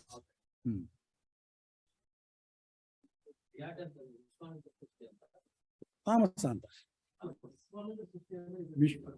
ಅದಕ್ಕೆ ಅಲ್ಲಿ ಇನ್ನೊಂದು ಇದು this is my answer. If somebody selects tomorrow you have a hybrid crop, GM crops ಅಂತ ಇರ್ತಾರಲ್ಲ, ಯಾವ್ದೊಂದು ಹೊಸದ್ ಬಂತು ಅಂತ ಅನ್ಕೊಂಡ್ರೆ ಅದನ್ನ ನೀವು ತಗೊಂಬಾರ್ದು ಅಂಬೋದಕ್ಕೆ ಇದೇ ಮೇನ್. ಶುದ್ಧ ಭಾಗವತರು ತಗೊಂತಾರ, ತಗೊಳ್ರಿ, ಇಲ್ಲ ಅಂತಂದ್ರೆ ಬಿಟ್ಬಿಟ್ರೆ. ಅದೇ ಇವಾಗೆಲ್ಲ ನಾನ್ ವೆಜ್ ಇಂದಾನೆ, ಪ್ಲಾಂಟ್ಸ್ ಇಂದಾನೆ ನಾನ್ ವೆಜ್ ಎಲ್ಲ ಪ್ಲಾಂಟ್ ಬೇಸ್ಡ್ ಮೀಟ್ ಅಂತಿದೆ ಒಂದು. ಪ್ಲಾಂಟ್ ಬೇಸ್ಡ್ ಮೀಟ್ ಕೇಳಿದ್ರ ಅದನ್ನ ತಗೊಂಬಾರ್ದು.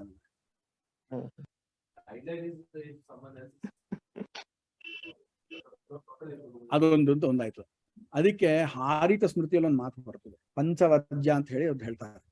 ಯಾವ್ದು ನಿಮ್ಗೆ basically idea is if it reminds you, if it gives you a wrong idea, then you avoid it. So ಅದಕ್ಕೆ ಬ್ಲಡ್ ಇರುವಂತ ಕಲರ್ ಇರುವಂತಹ ವಸ್ತುಗಳನ್ನ ತಗೊಂಬೋದಿಲ್ಲ. ಬೀಟ್ರೂಟ್ ಆಗ್ಲಿ, ಟೊಮಾಟೊ ಆಗ್ಲಿ, ಇದನ್ನ ಅದಕ್ಕೆ ಮುಟ್ಟೋದಿಲ್ಲ. ಯಾಕೆ ಅಂತಂದ್ರೆ ಅದ್ರೊಳಗೆ ನಿಮಗೆ ಅದೇನದು ದುಷ್ಟ ಭಾವ ಒಂದು, ಇಲ್ಲ ದುಷ್ಟ ಗಂಧ, ಇಲ್ಲ ಅದೇನದು ದುಷ್ಟ ದುಷ್ಟ ವರ್ಣ ಒಂದು, ಹಿಂಗೆ ಅಂತ 4-5 ಹೇಳ್ತಾರಲ್ಲಿ. ಕೆಲವು naturally they may be right, but because of some activity, some samskara, they becomes agrahya. For example, salt, when it exchange hands, right? ಕೈಯೆಲ್ಲ ಕೊಟ್ರೆ ಅದು ತ್ಯಾಜ್ಯ, ಆ ರೀತಿ ಸ್ಮೃತಿಯಲ್ಲಿ ಬರ್ತದೆ. ತುಪ್ಪನೂ ಅಷ್ಟೇ, ಎಣ್ಣೆನೂ ಅಷ್ಟೇ. Same thing applies for oil and ಇದು. So they are ಸ್ವಭಾವತಃ they are acceptable, but because of this action they become unacceptable. So ಹಂಗೆ ನೀವು ದುಷ್ಟ ವರ್ಣ ಏನಿದೆ ಅದು, it is also not acceptable. If anything has blood color or something like that, you avoid it. So plant-based meat, since it gives you the idea of meat, you would avoid it. Ashtu yen namge, why are we so desperate to get into meat and somewhere or other?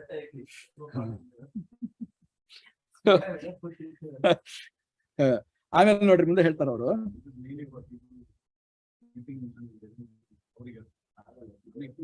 ಹೌದು ಅಲ್ಲ, but eventually it will come here also, and that time how do you deal with it is a question. If people try to give you to in a party, what will you do? ಅಲ್ಲ, party ಅಂದ್ರೆ ನಮ್ಮ ಮನೆಯಲ್ಲಿ ಯಾವ function ಆಯ್ತು ಅಂತ ಅನ್ಕೊಂಡು ಕರೆದ್ರೆ ಅವಾಗ ಏನ್ ಮಾಡ್ತೀರ? ಓಕೆ, ಹೇಳಿ sir.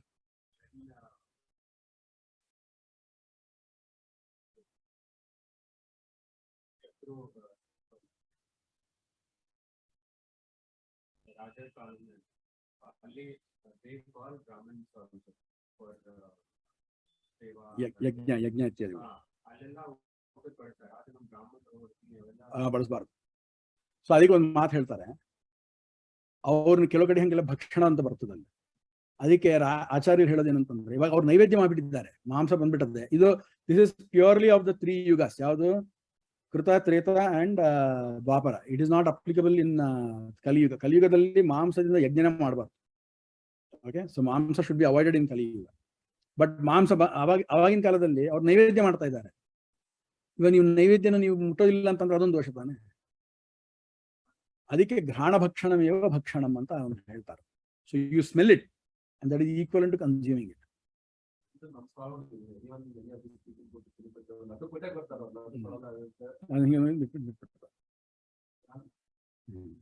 So we have lots of tricks to, I mean, Shastra itself has given us these things, right? Though that is not done, proper naivedya is not done there.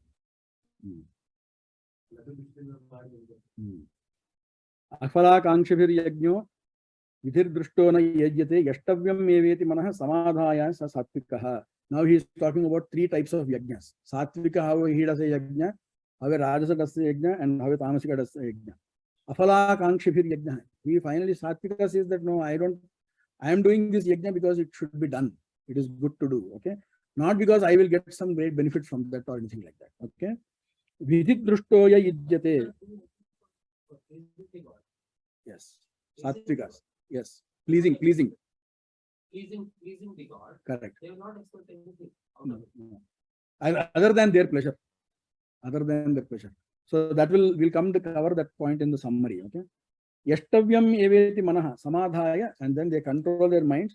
They perform that sacrifice or yajna. So that guy is a satvika yajna. Okay, such a yajna is satvika yajna. Abhisandayatu phalam dambhartham api chayavayat ijjate bharatasreshta tam yajnam vidhi rajasam. So rajasa yajna has this, phalakanksha is there, and little dambha is also there, and then then they do it. Then tamasa yajna, vidhihinam asrushtanam mantrahinam adakshinam. Right? It is devoid of any vidhi. I mean, the way Shastra has given this injunctions, put this first, do this first, it is devoid of any of those things. Okay, there is no anna. There is no anna that is served to others. Okay, there is no mantra. They will just pour something in this one and then they will leave. Or they will do it, but they will not give dakshina to the purohit. Okay? So is it better to not, you have to ಯಾವುದನ್ನ ಅಲ್ಲ, ನಮ್ಗ ಯಾರಿಗೆ ಕೇಳ್ತಾ ಇದ್ದಾರೆ? ಯಾಕೆ ಮಾಡಬಾರ್ದು ಅಂತೀರಿ? somebody is doing it, then stop them ಅಂತಾನ? ಮಾಡೋ ತಪ್ಪು. ಅವ್ರು ದೇವ್ರ ಪೂಜೆ ಮಾಡ್ತಾರೆ, maybe not doing the right way, right spirit, but yes, the right spirit, right spirit. They will puja or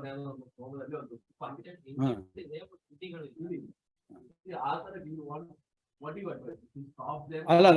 You have gone slightly in a different direction. Do you educate other people or not is a question. The answer to that is, as a Brahmana, it is your kartavya to do it. Okay, you have to teach others. Okay, you have to tell others, but you don't obviously become overbearing and things like that. It is your duty to inform. If they take it well and good, otherwise it is not. But it is your advice them. ನೀವು ನಮ್ಮ ಶಾಸ್ತ್ರನೇ ನೋಡ್ರಿ, ಮಹಾಭಾರತದಲ್ಲಿ how many times other people will try to teach Duryodhana and others. They didn't say, let him, it is his fate, let him go on. So you have to tell. After that is their problem. Vaktavyam. Okay. So 3 types of yajnas he covered. Now then he talks about first 3 levels of tapas. One is sharira tapas. Physical tapas. What do you do? Like for example, Deva Dvija Guru Prajna Pujanam. Deva Puja, Brahmana Puja, Guru Puja, or some Rishi, some Prajna, wise man comes. You respect them. You bow them. Whenever they come, you don't sit in the same asana as they do. As soon as they come, you stand up. If you have spread your legs and then you are standing there, sitting there, fold your legs, stand up. This is all sharira tapa. Okay. Of course, ahimsa, brahmacharyam, shaucham, arjavam. All of this is part of physical tapas. The next level of tapas is vangmaya tapas. Anudvega karam vakyam. You should not incite. Hate speech should not be there. Very important. Okay. Satyam priyahitam chasayat. It should be truthful. It should be pleasing to ears, and it should be good for them. 3 points. Okay. Then swadhyaya abhyasanam chaiva. And then it should be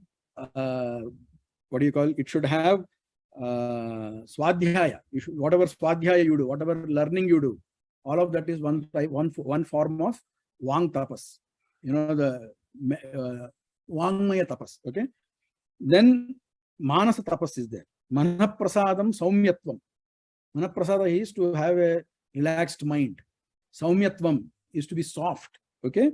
Maunam, atma vinigraha. So they again, people give wrong examples of this thing. Maunam means one who is mananashila, one who is constantly thinking about what shastrartha, paramatma, all these things. It doesn't mean just silence. Okay, or it doesn't mean simple restraint, because that particular restraint is covered by the next word itself, which is atma vinigraha. Okay, bhava samshuddhihi ityetat. Okay, bhava samshuddhihi means without having too many desires and things like that.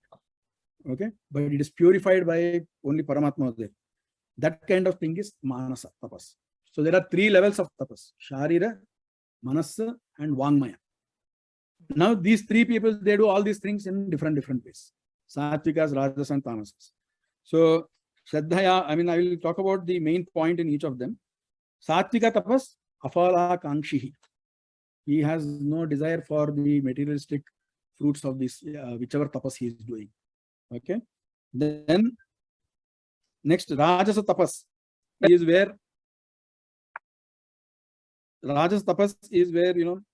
somebody, because you have to give respect to somebody else, you are doing that puja. Okay. And there is again a little bit of element of dambha is there. And then there is okay. Then mudagrahena atmano. Okay. Pidaya kriyate tapaha. Parasya utsadanartham.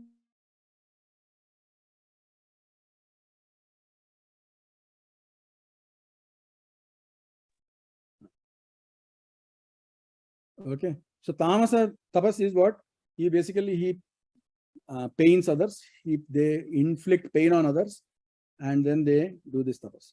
So the same kind of structure, right? Satvika being positive, Rajasa being negative, Tamas being negative on not just on themselves but on others also. This can be seen across many things, like not just tapas. Then Paramatma talks about how it is there in dana, and then he will say that okay. So I will skip that point. I will, as a summary, we will just go to say that, Om Tatsiti Nirdesho Brahmanas Trivitha Smrutaha. Brahmanas Tena Vedascha Yajnascha Vihitapura. So basically, any work that you do, Okay, if you do it by reciting these three names of Paramatma. Okay, Nirdeshaha, Brahmana, Trividha Smrutaha. These are the names of Vishnu. Om, Tat, Sat. Okay, he is called Om because he pervades everything, and everything is within him. Otam, Sarvam Jagat. Therefore, he is called Om. So similarly, he gives Tat also, and all Yajna, Dana, Tapa, Kriya, all of them should be done with by reciting this at the beginning. Okay, so he says that, and most importantly, he says that Sat Shabda is used whenever there is good things to be done, wherever there are wherever something is endowed with good qualities. Okay, Sadhu Sadbhave, Sadhubhave, cha Sadityeta Prayujyate. Prashastye Karmani Tatha Satchabda Partha Yujyate. This point is taken by Acharya and used in other places also. So other people think Sat only means that which exists or that which is real. Sat also means this. So what is that? Brahma is different from Sat and Asat. Means people will interpret that as Brahman. Parabrahma is different from anything that existed and anything that is not existed. How can that be? Brahman himself is existing. No, he's Sat. So no, there Sat means some work which is just good. He is unlike all good works or small works or wrong works. So you can use this point here to interpret that kind of Upanishadic statement. Then see here. This is another important point here. Asraddhaya hutam dattam tapas taptam krutam chayat. Asadityutyate partha na chat pretya no iha. Basically, anything that is not done without the Shraddha, anything that is even sacrificed, anything that is given, any kind of penance that is done without the Shraddha is called Asat. And it leads to nothing. Okay, Nasat, and neither here nor there. The question is, the Taittiriya Upanishad, it says, Ashraddhaya Deyam. Shraddhaya Deyam, it says, it is understandable. Then it follows that with Ashraddhaya Deyam. Paramatma is saying, if you give anything with Ashraddha, it is pointless. How will you reconcile them now? That is Shraddhaya Deyam.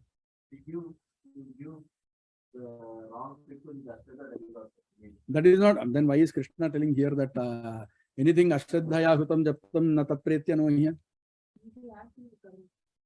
No, but he's saying it is of no use. Ashraddhaya Deyam. The question is not how to interpret this one. The question is how to interpret that line. It says anything, if you give anything without Shraddha, it is pointless, is what he is saying. But that one says give without Shraddha. Taittiriya Upanishad Shikshavalli. See, the previous phrase is Shraddhaya Deyam. So whatever you make the meaning of Shraddha there, you should make the same. The opposite of that should be Ashraddhaya Deyam. So that is our answer. So Vajra Swami gives a very nice interpretation for this. Ashraddhaya Deyam means, see, whenever you have to give it to, let's say you are forced in some circumstance to give it to people who are not the right patra for that. Okay. At that time, you look at their antaryami, who is akara vachya. Okay, and with that in mind, you give. Shraddhaya means akara namaka paramatma shraddhaya deyam in those cases. So that is how he answers. Now let's come to the 18th adhyaya. Oh, I didn't know that it will.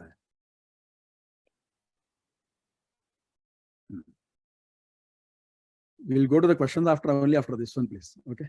I mean, we already had, I think, good this thing. So this is the kind of summary of everything that is told here. Acharya says that whatever has been covered in the previous 17 are kind of summarized here in some cases and expanded in some other cases. Okay. There are, for example, 3 gunas, whatever has not been told, they are also covered here, is what Acharya says. That is what the 18th adhyaya entirely is about. Okay. So this is important. This has 78 verses, and this is the most, the lengthiest of all of them. And there are very nice points that are told here, like in other things. So the adhyaya starts with Arjuna asking, what is the difference between sannyasa and tyaaga? In the 5th adhyaya, you mentioned that sannyasa leads to moksha. In the and then in 12th adhyaya, you say tyaaga also leads to moksha. They both sound similar. Is there any difference, kind of thing? So the Lord says that kamyanam karmanam nyasam sannyasa. If you discard, if you give up on kamya karma, any karma, so then it is sannyasa. And then discarding the karma phala, basically disassociating or losing interest in the karma phala is tyaaga. So there is a small technical difference that he mentions. There are again two types of kamya karma. Okay, in which in one case kamya is kind of optional there. Okay, the kamya part is not really there. For example, you have to do this jyotishtoma sacrifices there. Okay, even if you do not have the desire for its fruits, you can do it. There are some other cases where if you don't desire the fruits, you don't need to do it. So where it is kind of mandated. So here, both types of karma you can, if you ignore, or in the case, either you ignore the kamya part in the first set of karmas, or you not do the karma itself, it becomes sannyasa. With that, he says, next question comes is, I'm trying to highlight only some verses over here. Okay. Tyajyam doshavadityeke karma prahur manishinaha. So Paramatma says there are two types of positions among the wise. One is, one which says that karma should not be done at all. Okay, defective karma is defective because it will keep pulling you back into samsara. Therefore, you should not do it at all. One position is that. Another position is that no, yajna, dana, tapa, karma, natyajyam, they should not be discarded. So seemingly, there is a contradiction between two of them. In fact, all other commentators have commented like that only. Okay, one says tyajyam, another one says natyajyam. So now the point is that Acharya doesn't do it like that. He says that the first one is, see, look at the choice of words from Paramatma. He says, karma prahur manishinaha. Manishinaha means wise people. Okay, knowledgeable people. They are saying that. So which means that the contradiction is only apparent. It is seeming. It is not really there. Okay.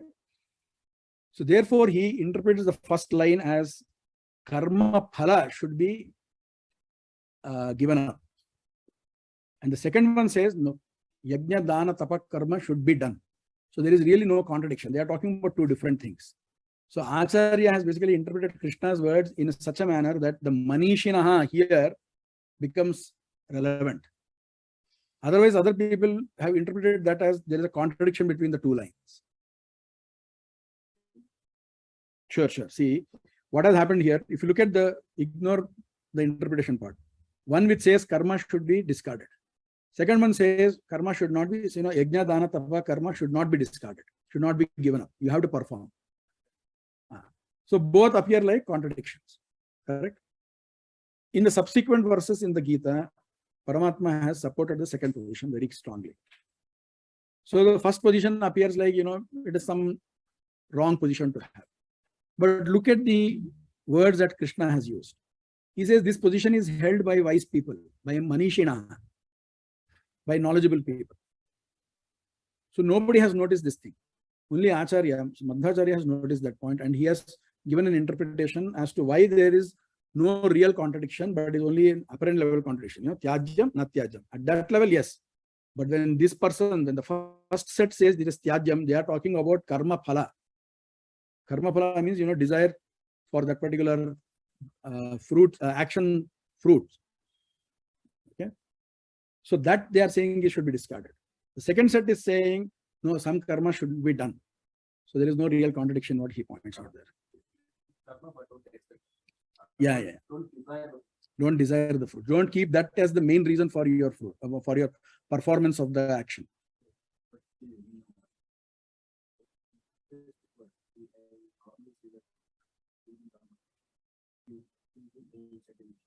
So only when you have goal setting, then you are motivated to act. So whatever dharma phala tyaaga. So why should you do it then? Mate Fangostu Karmani. Very human nature.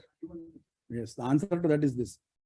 So Paramatma has told this thing in many places, and this one in Karmanyevadhikaraste Mafaleshu Kadachana, he says he answers this question.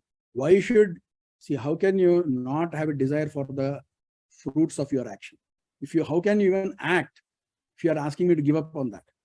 So the answer to that is, what Krishna says is, except knowing me accept my jnana, my grace, my pleasure. Okay, do not seek anything else. Vishnu's. So the object of every karma should be to earn Vishnu's grace. I do Sandhya Vandane, Vishnu should be pleased. I do, I eat rice, Vishnu should be pleased. That's how it should be. The mindset should be finally, it should all be only on Vishnu. So that desire is acceptable. Except that, not broadly, that is the main thing. Except that desire, any other desire that you have, any other goal you have in mind, okay, which is not in line with that, is, for example, saying that, my guru should be pleased, so that his antaryami will be pleased. That is acceptable. My elder should be pleased. People in my satsanga should be pleased. All of that is acceptable. Because why? You eventually have Vishnu as pleasure in your head. But if that is not there, then, karma phala sangha will be there. Then it will lead to samsara. For example, one Rishi saying, I want to become like Vasishta. No. I want to have a son like Indra, which is what Shalya's father wanted. All of that is kamya karma. That is what gets classified as kamya karma. In fact, Acharya says Bhima trying to go to the Astra Devatas was also kamya karma. That's why he didn't do it. Yeah, it is all kamya karma. See, if they wanted, no, there are two parts there. It is a very subtle thing. If they did tapas to get Vishnu as the son or whatever it is, there are two parts there. One, I want that, have that relationship. Another part, I want to be close to God. The second part is, okay, acceptable. The first part is not acceptable. And they will repeat their births till they get that clarity. And one more thing, that is order, if you have order activities to get my side of it. Okay, what I do some work. So at that level, I think let God be pleased. But within that, there are multiple activities. What do all? But every act, how do you? Every act. No, every act you have to finally, it is not logically impossible. You have to finally say it is all, I do this act. I'll come to that point. It is there in the future of this.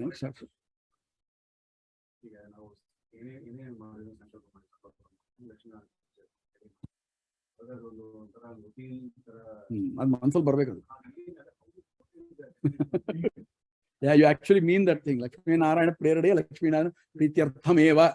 And only tesham prityarthameva. Adenilla avan kodbekri. It is not something that, I put some 10 rupees in undi and I will get that thing types. He has to give that pine set to you. Avane kodbekadella. ಅಲ್ಲ ನಮ್ಮ ಪೂರ್ತಿ ಗೀತಾ ಇರೋದೇ ವಿಷ್ಣು ಬಗ್ಗೆ ಹೇಳಕ್ ನಿಮ್ಗೆ. That is the main this one. ಅವನು ವಿಷ್ಣುನ ಮನಸ್ಸಲ್ಲಿ ಇಟ್ಕೊಂಡು ಮಾಡ್ರಿ ನೀವು ಅಂತ. ಈವನ್ ದಟ್ ಇಸ್ ಕಾಲ್ಡ್ ನಿಷ್ಕಾಮ. ಡಿಸೈರಿಂಗ್ ವಿಷ್ಣು ಗೇಸ್ ಇಸ್ ಕಾಲ್ಡ್ ನಿಷ್ಕಾಮ, ಡಿಸೈರ್ಲೆಸ್. That is allowed. ಆಚಾರ್ಯರು ಇದನ್ನೇ ಹೇಳ್ತಾರೆ, ಕರ್ಮಣ್ಯೇವಾಹಿ ಕಾರಸ್ತಿ ಎಂಬುದರೊಳಗೆ ಅವ್ರು ಇದೇ ಮಾತು ಹೇಳ್ತಾರೆ. He says ಇವಾಗ ಯಾವ್ದು there are exceptions. ಸರ್ವಂ ಆನಾಯ ಚೈತ್ರಂ ವಿನ ಅಂತ ಅಂತಾನೆ ಅಂತ ಅನ್ಕೊಳ್ರಿ. ಎಲ್ಲಾರ ಕರ್ಕೊಂಬಂಡ್ರಿ ಚೈತ್ರನ್ ಬಿಟ್ಬಿಟ್ಟು ಅಂತ ಹೇಳಿ ಅಂತ. ಅವನ ಎಕ್ಸೆಪ್ಷನ್ ತರ ಅಂತಾನೆ ಅವನು. ಹಂಗೆ the desire for Vishnu's grace is the only thing that is exception.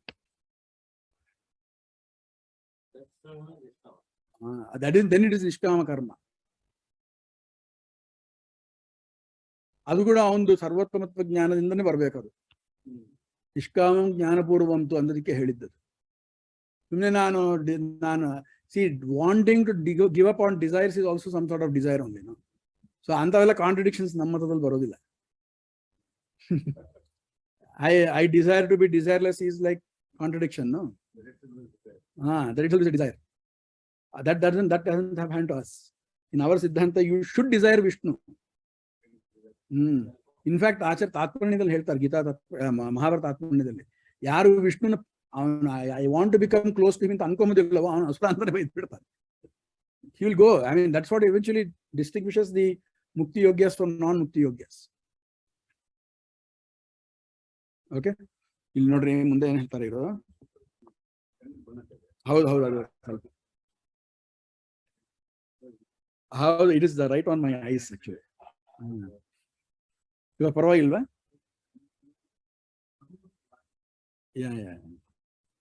ಆಮೇಲೆ ನೋಡ್ರಿ ಅಂತಾರೆ, ಆಮೇಲೆ 3 ಥರ ತ್ಯಾಗಗಳು.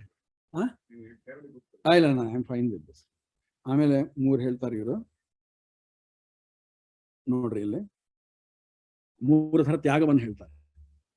ತ್ಯಾಗ ಮಾಡೋದು ಅಂತಂದ್ರೆ ಅದೇ ಸರ್ವಕರ್ಮ ಫಲ ತ್ಯಾಗ ಅಂತಂದ್ರಲ್ಲ, ಅದು ಸಾತ್ವಿಕ ತ್ಯಾಗ. ಸಂಗಂ ತ್ಯಕ್ವಾ ಫಲಂ ಚೈವ ಅಂತ ಒಂದು ಮಾತು ಬರ್ತದೆ. ಸಾತ್ವಿಕ ತ್ಯಾಗದೊಳಗೆ 2 you will discard, you will give up, you will renunciate on. ಫಲದಂತೂ ಎಲ್ಲರಿಗೂ ಗೊತ್ತಿದ್ದೆ. ಫಲ ಅಂಬೋದು ಏನಿದೆ, ನಂಗೆ ಆ ಕರ್ಮದ ಫಲ ಬೇಕು ಅಂತ ಮನಸ್ಸಲ್ಲಿ ಇಟ್ಕೊಂಡಂಗೆ, without any mind on how the fruits will, what kind of fruits I will get and things like that. There is one more thing which has been made consistently throughout Gita. Sangam. What is this Sangam which you have to leave? That's attachment andre ಏನು? ಅದಕ್ಕೆ ರಾಯರು ಬರೀತಾರೆ, of course Acharya has told it in many places, Madiya Abhimana. Oh, I am doing it. Okay, this is my work. My stamp should be there. All of that should not be there. I have to do this because it is ordained and I want to get closer to Vishnu, therefore I do it. My aisa hoon, na, that should not be there. So that, or it is the feeling that I am doing it independently. Okay, I have no desire for the fruits, but my mindset is still that I am the independent doer. Then also it is gone. It is not sattvika tyaaga. Everywhere that is the main, that is the, what do you call, the most important factor. So this sangam tyaktva phalam chaiva is there in many places. That basically sangha means that only.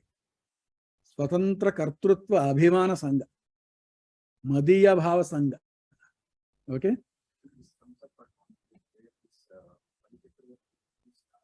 He has that sangha.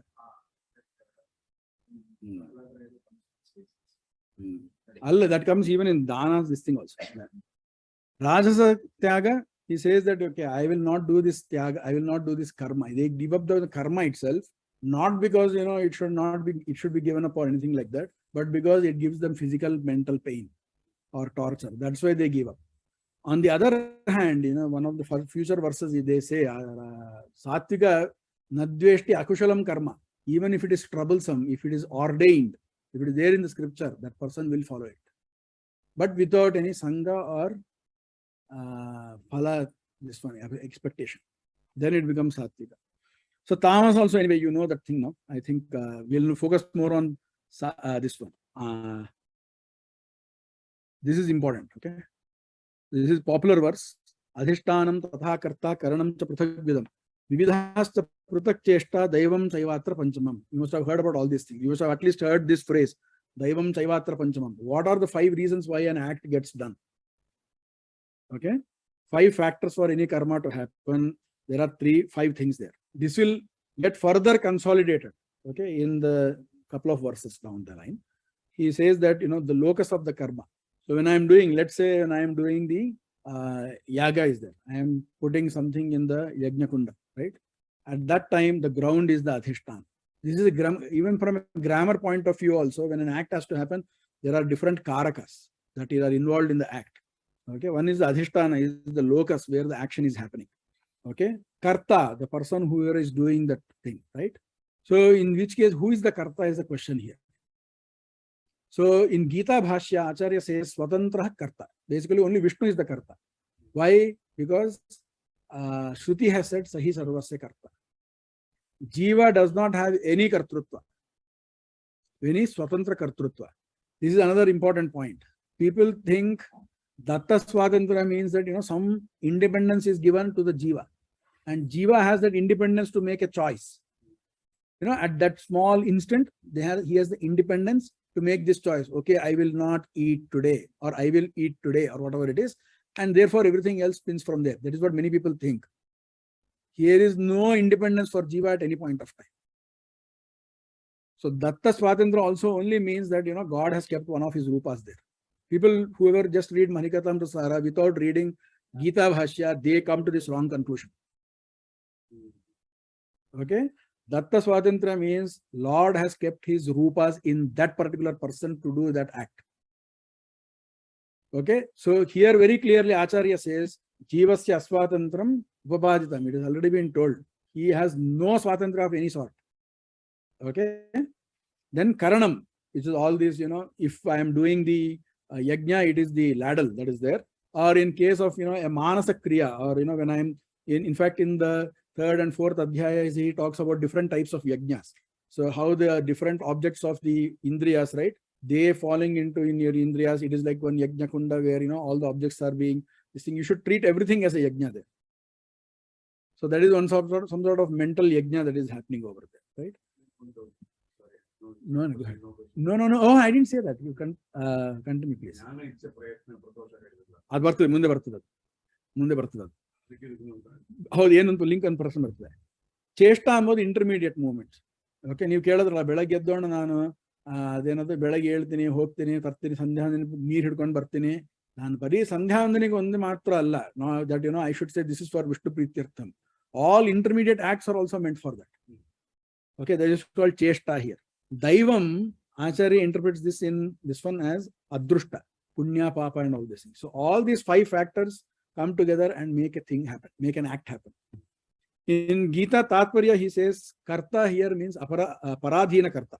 So I should have, that's a mistake. It is a paradhina karta. Okay. Now the question is this. Question is this one. See, nowhere in this 5 factors, right? At least in the first interpretation, jiva is there. Okay? It is all outside of jiva only. The one is the body, bodily organs, or the manas, or whatever. Where is the jiva in any of them? You are saying karta is only Vishnu. So on what basis did the scripture say do this or don't do this? Huh? Adhisthana is your bhumi or deha. What is the injunction meant for? Is the injunction meant for adhisthana? Injunction means do this. So is the injunction for the adhisthana? What I mean is, who is it meant for? There is no mention of jiva here. He has no role to play here, is what it appears to be. No? These are the external factors of function. External Allah, these are the factors. Daivam chaivatr panchamam. Anu munde heltane. Nyayam va viparitam va. Whether it is just or unjust or whatever be the nature of action. Panchayite tasya hetavaha. These 5 are there.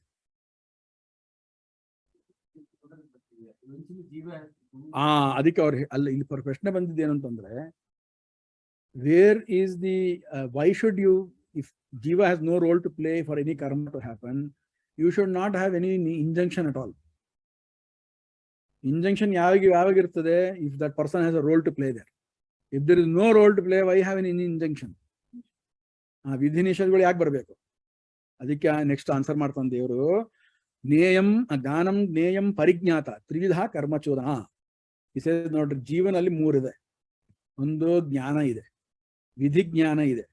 Okay, ನಾನು ಸ್ವಲ್ಪ ಇದು ಮಾಡ್ಬಿಟ್ಟೆ ನಾನು. Okay, ಎರಡನೇದು ಅವನಿಗೆ ಜ್ಞೇಯ ಗೊತ್ತಿದೆ. ಜೀವನದಲ್ಲಿ ಒಂದು ಜ್ಞೇಯ ಇದೆ. ಏನದು ಅಂತಂದ್ರೆ, ಅವನಿಗೆ ತನ್ನ ಸ್ವಂತ ಇಚ್ಛಾ ಪ್ರಯತ್ನಗಳು ಗೊತ್ತು ಅವನಿಗೆ. ಓಕೆ, ಪರಿಜ್ಞಾತ, ಅವನದ್ರೊಳಗೆ ತನ್ನ ಆ ಎರಡನ್ನ ಇಚ್ಛಾ ಜ್ಞಾನ ಪ್ರಯತ್ನ ಇವು 3ನ್ನ ಎತ್ತಿಡ್ಲಿಕ್ಕೆ, ಅದನ್ನ ಆಕ್ಟಿವೇಟ್ ಮಾಡ್ಲಿಕ್ಕೆ ಪರಮಾತ್ಮ ಕೂತಿದ್ದಾನೆ ಅಲ್ಲಿ. ಎಲ್ಲ ತಿಳಿದಿರೋ ಪರಮಾತ್ಮ ಕೂತಿದ್ದಾನೆ. ಈ 3ನ್ನ ಮನಸ್ಸಲ್ಲಿ ಇಟ್ಕೊಂಡು, ಕೀಪಿಂಗ್ ದೀಸ್ 3 ಇನ್ ಮೈಂಡ್, ಕರ್ಮಚೋದನ, ಕರ್ಮದ ವಿಧಿ ಏನದೆ ಅದು 3 ಥರ ಅಂತ ಈ ಇಲ್ಲಿ ಹೇಳುವ ಮಾತು. ಸೊ ಜೀವ is not an active player here. Vidhi Nishedhas are there because jiva is the locus, is the place where all these 3 things exist. Jnana, Jnaya, Parignata. ಅದಕ್ಕೆ ಅರ್ಥ ಏನು ಅಂತಂದ್ರೆ, ಜೀವ ಒಂದು ಪರಾಧೀನ ಕರ್ತೃ. ಅವನೊಳಗಿರೋ ಕರ್ತೃತ್ವ ಅಂದ್ರೆ ಏನು, ಇಚ್ಛಾ, ಅವನೊಳಗೆ ವಿಧಿದ ಜ್ಞಾನ ಇದೆ. Okay, so he knows what should be done. And he knows his own stuff also, which is that I like this, and he also wants to make an effort towards that. Then third thing is there, which is he has the all-knowing supreme being situated there, who can make that act happen. So therefore he becomes subject to rules ಅಂತ ಪ್ರಶ್ನೆ. ಹಾಗಾಗಿ ಅವನೊಳಗೆ ಪರಾಧೀನ ಕರ್ತೃತ್ವ ಬರ್ತದೆ. ಅವನೊಳಗೆ ಕರ್ತೃತ್ವ ಬರ್ಲಿಕ್ಕೆ ಕಾರಣ ಏನು, ಜ್ಞಾನ ಇಚ್ಛಾ ಕ್ರಿಯಾ ಇದೆ, ಆದ್ರೆ ಅವನ ಕೈಯಲ್ಲಿಲ್ಲ, ಪರಾಧೀನ ಆಗಿದೆ. ಸೊ ಹಂಗಾಗಿ ಅವನೊಳಗೆ ಆ ಮೂರು ಅವನೊಳಗೆ ಇದ್ದಿದ್ದ ಕಾರಣದಿಂದ, ಜ್ಞಾನ ಇಚ್ಛಾ ಕ್ರಿಯೆ ಇದ್ದಿದ್ದ ಕಾರಣದಿಂದ, ಇಲ್ಲಿ ಪರಾಧೀನ ಕರ್ತೃತ್ವ ಅವನೊಳಗೆ ಇದ್ದಿದ್ದ ಕಾರಣದಿಂದ he is a subject to injunctions ಅಂತ ಹೇಳ್ತಾರೆ. ಇಲ್ಲಿ ಪ್ರಶ್ನೆ ಏನ್ ಬರ್ತದೆ, ಇಲ್ಲಿ ಪರಾಧೀನ ಕರ್ತೃತ್ವ ಎಂಬುದು ಲಾಜಿಕಲ್ ಅಂತ ಪ್ರಶ್ನೆ ಬರ್ತದೆ.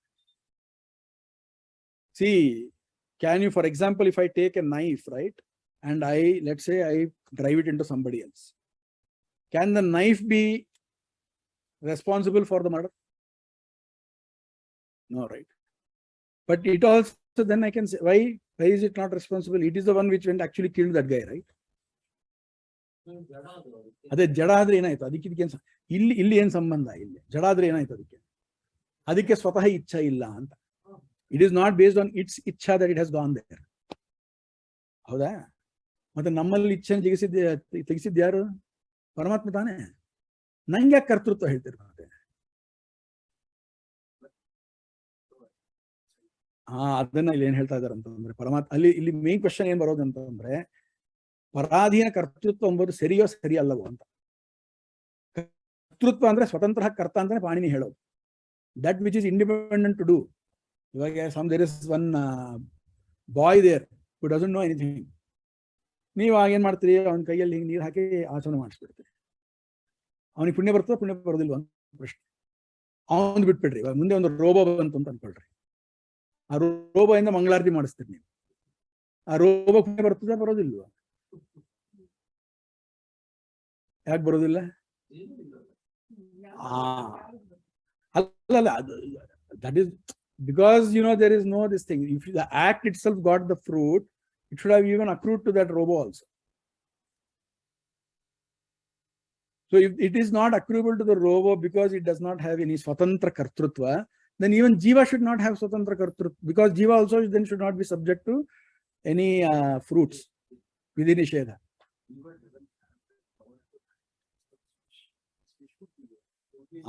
ಅದು ಆನ್ಸರ್. ಅದು ಇಲ್ಲಿ ಅದೇ ಆನ್ಸರ್. ಇಲ್ಲಿ ನಿಮ್ಗೆ ಕರ್ತೃತ್ವ, ಒಂದು ಫಲಕ್ಕೆ, ಒಂದು ವಿಧಿ ನಿಷೇಧಕ್ಕೆ ನೀವು ಸಬ್ಜೆಕ್ಟ್ ಆಗ್ಬೇಕು ಅಂತಂದ್ರೆ ನಿಮ್ಮಲ್ಲಿ ಸ್ವಾತಂತ್ರ್ಯ ಬೇಕು.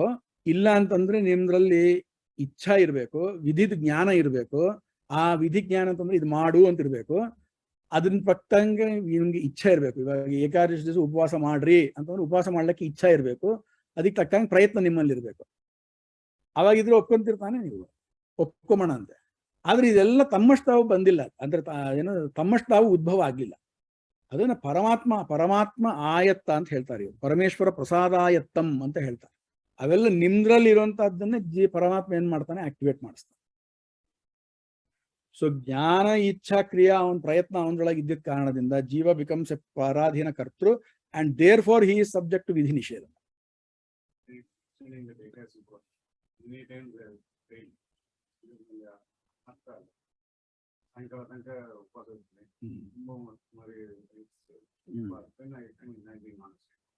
ಇನ್ನು ಮುಂದೆ ನಿಮ್ಗೆ ಆನ್ಸರ್ ಮಾಡ್ತಾನೆ ದೇವ್ರು, ನೋಡ್ರಿ. ಮುಂದೆ ಆನ್ಸರ್ ಮಾಡ್ತಾನೆ ನೋಡ್ರಿ ದೇವ್ರು, ಮುಂದೆ ಚೆನ್ನಾಗಿ ಮಾಡ್ತಾನೆ. ಸೊ ಹಿಂಗಾಗಿ ಪರಾಧೀನ ಕರ್ತೃತ್ವ ಎಂಬುದು ಇದು ಜಯತೀರ್ಥರ ವಾಕ್ಯ. ಇದು ಕಿಂತು ಯಸ್ಯ ಸ್ವಸಂಬಂಧಿತೆಯ ವಿಧಿಜ್ಞಾನಂ ಜ್ಞಾನಂ, ಆಮೇಲೆ ನೋಡ್ರಿ, ಕರ್ಮ ತತ್ಫಲಂ ಚ ಉದ್ದೇಶ್ಯ ಇಚ್ಛಾ ತದನುಗುಣಶ್ಚ ಪ್ರಯತ್ನ ಅಧಿಷ್ಠಾನಾದಿ ಸನ್ನಿಧಾನಂ ಕರ್ಮ ಸಂಬಂಧ ಫಲಾಭಾಕ್ತಂ ಚ ಅಸ್ತಿ ತಮ್ ಗತಿ ಕರ್ಮ ವಿಧಯ ಪ್ರವರ್ತಂತೆ. ಕರ್ಮ ವಿಧಿಗೆ ನಿಮ್ಗೆ ವಿಷಯ ಆಗ್ಬೇಕು. ವಿಧಿ ಅಂತಂದ್ರೆ ಅದೇ do this don't do this ಅಂಬೋದಕ್ಕೆ ವಿಷಯ ಆಗ್ಬೇಕು ಅಂತಂದ್ರೆ ನಿಮ್ದ್ರೊಳಗೆ ಜ್ಞಾನ ಇಚ್ಛಾ ಕ್ರಿಯಾ ಇದ್ರೆ ಸಾಕು. ಅದು ಸ್ವತಂತ್ರವಾಗಿರ್ಬೇಕು ಅಂತ ಏನಿಲ್ಲ. ಅದು ಇನ್ಫ್ಯಾಕ್ಟ್ ಸ್ವತಂತ್ರನಾಗಿ ಪೂರ್ಣ ಸ್ವತಂತ್ರ ಯಾರಿರ್ತಾನೋ ಅವನಿಗೆ you can't apply any rules on him. ಅದನ್ನ ಮುಂದೆ ಹೇಳ್ತಾರೆ ನೋಡ್ರಿ, ಹೌದೋ ಅಲ್ವಾ? ಪೂರ್ಣ ಸ್ವತಂತ್ರ ಯಾರಿರ್ತಾನೋ ಅವನೊಳಗೆ ಯು ಕೆನಾಟ್ ಟೆಲ್ ಎನಿ ದೋಷ ಆನ್ ಹಿಮ್. ಅವನಿಗೆ ನೀವು ಇಲ್ಲಿ ಕೂತ್ಕೊಂತಾನ ಅವನು. ಸೊ ಹಿಂಗೆ ಇದ್ ಮಾಡ್ಬಿಟ್ಟು ಮುಂದೆ ಹೇಳ್ತಾರೆ. ಹಂಗೆ 3 ಥರ ಜ್ಞಾನ ಹೇಳ್ತಾರೆ 18ನೇ ಅಧ್ಯಾಯದಲ್ಲಿ. ಓಕೆ, ಇದು ಇಂಪಾರ್ಟೆಂಟ್. ಇದು ಸರ್ವಭೂತೇಶು ಏನೈಕಂ, ಹಂಗೆ ಎಲ್ಲ ಕಡೆ ಇವಾಗ ಮೂರು ಗುಣಗಳು ಹೆಂಗೆ ಮ್ಯಾನಿಫೆಸ್ಟ್ ಆಗುತ್ತದೆ ಅಂತ ಹೇಳ್ತಾರೆ. ಜ್ಞಾನದಲ್ಲಿ, ಕರ್ಮದಲ್ಲಿ, ಕರ್ತಾದಲ್ಲಿ, ಹಿಂಗೆ ಒಂದೊಂದ್ ಕಡೆ ಒಂದೊಂದ್ ಥರ how all this 3 gunas will manifest ಅಂತ ನೋಡಿಸ್ತಾರಮ್ಮ. ಸಾತ್ವಿಕ ಜ್ಞಾನ ಅಂತಂದ್ರೆ ಏನು ಅಂತಂದ್ರೆ ಸರ್ವಭೂತೇಶು ಏನೈಕಂ ಭಾವಂ ಅವ್ಯಯಮೀಕ್ಷತೆ ಅವಿಭಕ್ತಂ ವಿಭಕ್ತೇಶು ಅಂತ ಹೇಳಿ. ಇಲ್ಲಿ ಮಿಕ್ಕಿದವರೆಲ್ಲರೂ ಏನ್ಕೊಂತಾರೆ, ಯಾರೋ ಒಂದು ಆತ್ಮಜ್ಞಾನ ಅಂತ ಅನ್ಕೊಂತಾರೆ. ಬಟ್ ಇಲ್ಲಿ ನೋಡಿದ್ರೆ ಹಂಗೆ ಹೇಳಿಲ್ಲ. ವಿಭಕ್ತೇಶು ನಾನಾ ಭೂತಗಳಿದೆ, ನಾನಾ ಆಬ್ಜೆಕ್ಟ್ಸ್ ಇವೆ. ಅವೆಲ್ಲದರೊಳಗೆ they see one common thread, one common being. ಯಾರದು ಅಂತಂದ್ರೆ ಪರಮಾತ್ಮ. They are not saying they see all of them as one. They are seeing one being in all of them. That is Vishnu ಏಕಂ ಭಾವಂ. ನೋಡ್ರಿ, ಅವರು ಸ್ವಲ್ಪ they skip this important things like vibhakti. ಸರ್ವಭೂತೇಶು ಅಂತ ಹಾಕಿದಾರಲ್ವಾ, ವಿಭಕ್ತೇಶು ಅವಿಭಕ್ತಂ ಅಂತ ಹೇಳಿದಾರಲ್ವಾ. ಸಪ್ತಮಿ ವಿಭಕ್ತಿ ಹಾಕಿದ್ರ ಅರ್ಥ ಏನು? ಅದ್ರ ಒಳಗೆ ಅಂತ ಅರ್ಥ. They ignore that and they see all as one. They see one in each one of them. ಅದು ಪಾಯಿಂಟ್ ಅಲ್ಲಿ ಇರೋದು. ಸೊ ಸಾತ್ವಿಕ ಜ್ಞಾನ ಅಂತಂದ್ರೆ ಎಲ್ಲಾ ಕಡೆ ನೀವು ಪರಮಾತ್ಮನ್ ನೋಡು. ಓಕೆ. ರಾಜಸ ಜ್ಞಾನ ಅಂತಂದ್ರೆ ಅವ್ರು ಎಲ್ಲಾ ಕಡೆ ಡಿಫರೆನ್ಸ್ ನೋಡ್ತಾರೆ ಅವರು, ಬಟ್ ಅವರಿಗೆ ವಿಷ್ಣುದ ಬಗ್ಗೆ ಅಷ್ಟು ಜಾಸ್ತಿ ಇದಿಲ್ಲ. They are little indifferent or they are ಏನಂತೀರ ನೀವು ಮಿಕ್ಸ್ಡ್. ಹೌದಾ, ಇರ್ಬೋದು, ಇಲ್ಲೇ ಹೋಗೋದು, ಐ ಡೋಂಟ್ ಕೇರ್ ಎಂಬ ಟೈಪಲ್ಲಿ ಇರ್ತಾರೆ. ತಾಮಸ ಜ್ಞಾನದ್ದು ಇದು ತುಂಬಾ ಇಂಪಾರ್ಟೆಂಟ್ ಇದೆ. ಇನ್ಫ್ಯಾಕ್ಟ್ ಇದು ಶಂಕರಾಚಾರ್ಯರು ಇದ್ರ ಮೇಲೆ ಭಾಷಣ ನಡೆದ್ರೆ ತುಂಬಾ ಮಜಾ ಬರ್ತದೆ. ಹಿ ಸೇಸ್ ಅವರು ಒಂದು ಜೀವನ್ನ ಅದೇನು ಕೃಷ್ಣವದ ಏಕಸ್ಮಿನ್ ಕಾರ್ಯೇ ಅಂತ ಹೇಳ್ತಾರೆ. ಒಂದು ಚಿಕ್ಕ ಕಾರ್ಯ ಅಂತ ಕರೀತಾರೆ. ಜೀವನ ಕಾರ್ಯ ಅಂತ ಯಾಕೆ ಕರೀತಾರೆ ಅಂತಂದ್ರೆ ಅವನೊಳಗೆ ಚೇಂಜಸ್ ಬರ್ತದೆ, ಸುಖ ದುಃಖಾದಿ ದ್ವೇಷಗಳಿಂದ ಚೇಂಜಸ್ ಬರ್ತದಲ್ವಾ. So jiva is also some sort of karya. Karya means effect. ಅಂದ್ರೆ ನಾಟ್ ಲೈಕ್ ಗಡಿಗೆಯಿಂದ ಮಣ್ಣು ಬಂದಿದ್ದಂಗ, ಇದು ಮಣ್ಣಿಂದ ಗಡಿಗೆ ಬಂದಿದ್ದಂಗ ಅಲ್ಲ. Is a karya because he subject to change ಅಂತ. ಸೊ ಅಂತ ಜೀವನಲ್ಲಿ they expect that he will they impose the entire world on him, or they impose the qualities of Parabrahman in him. ಒಂದನ್ನ ಚಿಕ್ಕ ಕಾರ್ಯನ್ನ ಎಲ್ಲಾ ತರ ನೋಡ್ತಾರೆ ಅಂತ ಮಾತಲ್ಲಿ ಬರೋದು. ಕೃಷ್ಣವದ ಏಕಸ್ಮಿನ್ ಅಂತ ಹೇಳಿ ಮಾತು ಬರ್ತದೆ. ಸೊ ಅಂದ್ರೆ ಏನು, ಜೀವನಲ್ಲಿ ಬ್ರಹ್ಮಜ್ಞಾನದಿಂದ ನೋಡ್ತಾರೆ ಅವರು, ಇಲ್ಲ ಜೀವನೇ ಜಗತ್ ಎಂಬ ಟೈಪಲ್ಲಿ ನೋಡ್ತಾರೆ.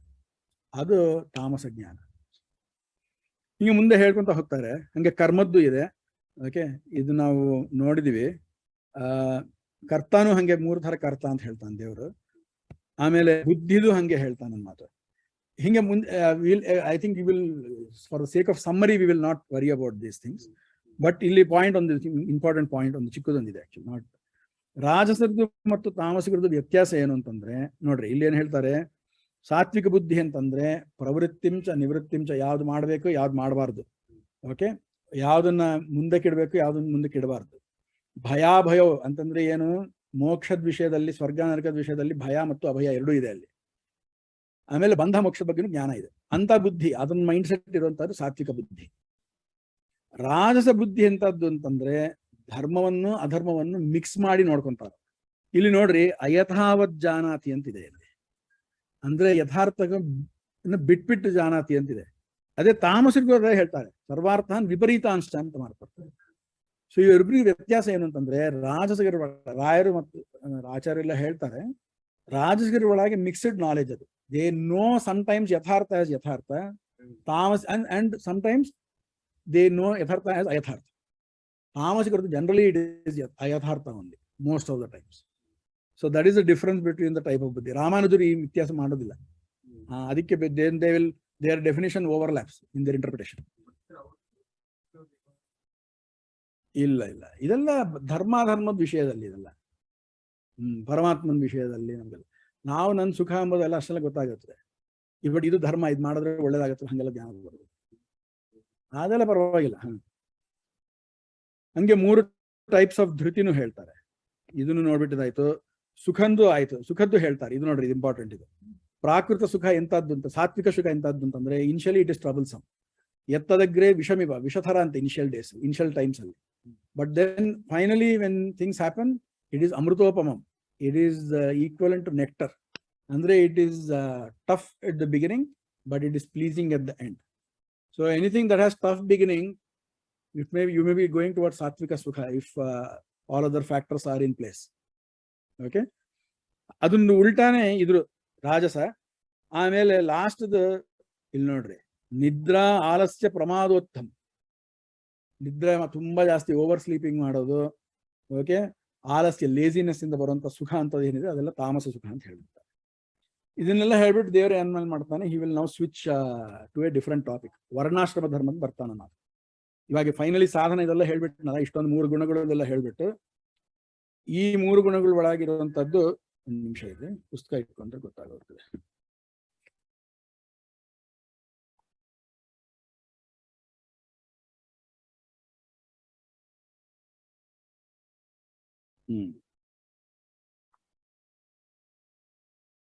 ತುಂಬಾ ಇದೆ. ಇಷ್ಟೊಂದೆಲ್ಲ ಹೇಳ್ಬಿಟ್ಟು ದೇವ್ರು ಹೇಳ್ತಾನೆ, ಈ there is nothing in this world which does not have these three gunas ಅಂತ ಹೇಳ್ಬಿಟ್ಟು. So wherever you go, till you get moksha, you will have these three gunas in one measure or the other. Okay. ಆಮೇಲೆ ಈ ಕರ್ಮ ಅಂತ ಏನ್ ಮಾಡ್ಬೇಕು ಅಂತ ಹೇಳಿದೀವಿ ನಾವು, ಅದನ್ನ ಯಾವ ವರ್ಣಕ್ಕೆ ಅವ್ರವ್ರಿಗೆ ಅವ್ರವ್ರ ಕರ್ಮ ಕೊಟ್ಟಿದೀವಿ ನಾವು, ಅವ್ರವ್ರಿಗೆ ಸ್ವಭಾವಕ್ಕೆ ತಕ್ಕಂಗೆ ವರ್ಣ ಅಂತ ಹೇಳಿ ಮಾತಾಡ್ತಿದ್ದಾರೆ. ಏನಲ್ಲಿ ಅಂತಂದ್ರೆ ಬ್ರಾಹ್ಮಣಿಗೆ ಹೇಳಿರೋದು ಶಮ ದಮ ಇತ್ಯಾದಿಗಳು, ಕ್ಷತ್ರಿಯಂಗೆ ಹೇಳಿರೋದು ಶೌರ್ಯ ತೇಜಸ್ಸು ಇತ್ಯಾದಿಗಳು. ಓಕೆ. ವೈಶ್ಯರಿಗೆ ಹೇಳಿರೋದು ಕೃಷಿ ಗೋ ರಕ್ಷ ವಾಣಿಜ್ಯಂ, ಅದು ಅವರ ಸ್ವಭಾವ ಕರ್ಮ ಅಂತ ಹೇಳ್ತಾರೆ. ಶೂದ್ರಂಗೆ ಹೇಳಿರೋದು ಪರಿಚರ್ಯಾತ್ಮಕಂ ಕರ್ಮ ಶೂದ್ರಸ್ಯಾಪಿ ಸ್ವಭಾವಗಂ. ಹಿಂಗೆ ಒಬ್ರೊಬ್ರು ವರ್ಣಕ್ಕೆ ಒಬ್ರೊಬ್ರು ಒಂದೊಂದು ಕೆಲಸ ಅಂತ ಹೇಳ್ತಾರೆ. Point note is that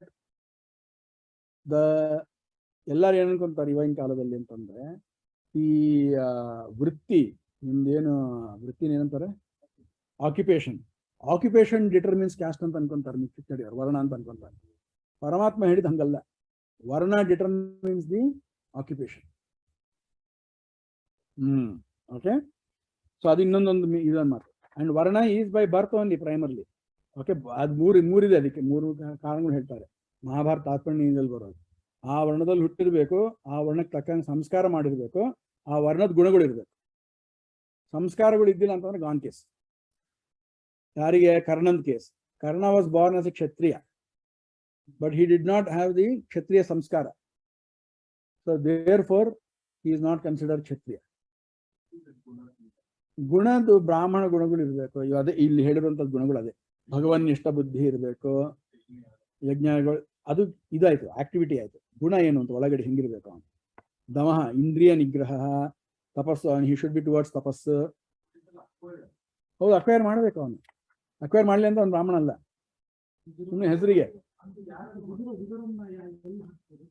Vidura ನೋಡ್ರಿ, ಅವನು ಕ್ಷತ್ತ ಅಂತ ಕರೀತಾರೆ. ಓಕೆ. ಅವನ ಶೂದ್ರ ಲೆಕ್ಕದಲ್ಲೇ ಹಾಕಿದ್ದಾರೆ ಜನರಲ್ ಆಗಿ. ಸತ್ಶೂದ್ರ ಗುಣದಲ್ಲಿ ತುಂಬಾ ಬೇರೆ. ಅದಕ್ಕೆ ಆಚಾರ್ಯ ಭಾಗವತದಲ್ಲಿ ಮಹಾಭಾರತ ತಾತ್ಪರ್ಯದಲ್ಲಿ ಹೇಳ್ತಾರೆ ಮಾತು, ನೀವು ಅಂತ ನಿಮ್ಗಂತ ಜಾಸ್ತಿ ಗುಣಗಳು ಇರೋನು, ಆದ್ರೆ ವರ್ಣ ಅವರ ಆಗಿದ್ದವನು ಬಂದ ಅಂತಂದ್ರೆ ನೀವು ಅವನಿಗೆ ನಮಸ್ಕಾರ ಬಿಟ್ಬಿಟ್ಟು ಮಿಕ್ಕಿದೆಲ್ಲ ಪೂಜೆ ಮಾಡ್ರಿ, ಅವನಿಗೆ ಕೂಡಿಸಿ ತುಂಬಾ ರೆಸ್ಪೆಕ್ಟ್ ಮಾಡ್ರಿ. ಇದು ಮಾಡ್ಬಾರ್ದು, ನಾವು ಪ್ರಣಾಮ ಮಾಡ್ಬಾರ್ದು. ಹಿಂಗೆ ಕಾಲಿಗೆ ಇದು ಮಾಡ್ತೀವಿ ನೋಡ್ರಿ ನಾವು, ಹಂಗೆ ನಮಸ್ಕಾರ ಮಾಡಬಾರ್ದು. Everything else you should respect him with ಅದೇನೋ ಹರಿ ಒಂದು ಮಾತು ಬರ್ತದೆ, ಅದು ಮಹಾಭಾರತ ತಾತ್ಪರ್ಯದಲ್ಲೇ ಬರ್ತದೆ. ಅದು ಹರಿ ಇದೇನು ವರ್ಣಾವರಹ ಹರಿ ಭಕ್ತ ಶ್ರೇಷ್ಠ ಹಂಗೇನೋ ಮಾತು ಬರ್ತದೆ, ನಂಗೆ ಇದು ಗುರ್ತಿಗೆ ಬರ್ತಾ ಇಲ್ಲ. So such A person should be worshipped, respected, and ಅವನು ನೀವು ತಲೆ ಮೇಲೆ ಇದು ಮಾಡ್ಬೋದು. ಎಕ್ಸೆಪ್ಟ್ ಅವನಿಗೆ ನೀವು ನಮಸ್ಕಾರ ಮಾಡೋ ಬದಲು ಎಲ್ಲ ಮಾಡಬಹುದು. ಸಾಷ್ಟಾಂಗ ನಮಸ್ಕಾರ ಮಾಡೋ ಬದಲು everything else you should do. ಅಲ್ಲ ನೋಡ್ರಿ, ಕಾಂಟ್ರವರ್ಸಿಯಲ್ ಇರಬಹುದು ಜನಕ್ಕೆ. See we are not talking to political. ನೋಡ್ರಿ, ಇದು ಗೀತಾ ಚಾತುರ್ವರ್ಣ್ಯಂ ಮಯಾ ಸೃಷ್ಟಂ ಅಂತ ಏನಿದೆ, ಅಲ್ಲಿ ಬಂದಿರೋದು ಗುಣಕರ್ಮ ವಿಭಾಗಶಃ ಅಂತ ಹೇಳ್ಬಿಟ್ಟು ಆದ್ಮೇಲೆ ಒಂದು ಮಾತು ಹೇಳ್ತಾನೆ ದೇವರು. ಏನದು? ಮಯಾ ಸೃಷ್ಟಂ ಅಂತ ಹೇಳಿದಾನಲ್ಲಿ. ಸೊ ಹಂಗ ಅವನು ಸೃಷ್ಟಿ ಮಾಡಿರೋದು ಅಂತ ಹೇಳಿದ. ಸೊ ಅವನು ಹೇಳಿರೋದು ಇಲ್ಲಿರುವಂತ ಚಾತುರ್ವರ್ಣ್ಯವನ್ನೇ ಹೇಳಿದ್ದು ಅವನು. But ಕೆಲವು ಸತಿ you see that there is no mapping between the guna that the person exhibits and the varna that he is in. There is a mismatch at times. Label ಔಪಾಧಿಕ ವರ್ಣ ಎಂಬುದು ಇರೋದು ಮೇನ್. ಆಲ್ ನಮ್ಮ ವಿಧಿ ನಿಷೇಧಗಳು ಯಾಡ್ stick ಅಲ್ಲ ಅದು. It is if a brahmana and a brahmana produce, it is a brahmana, something like that.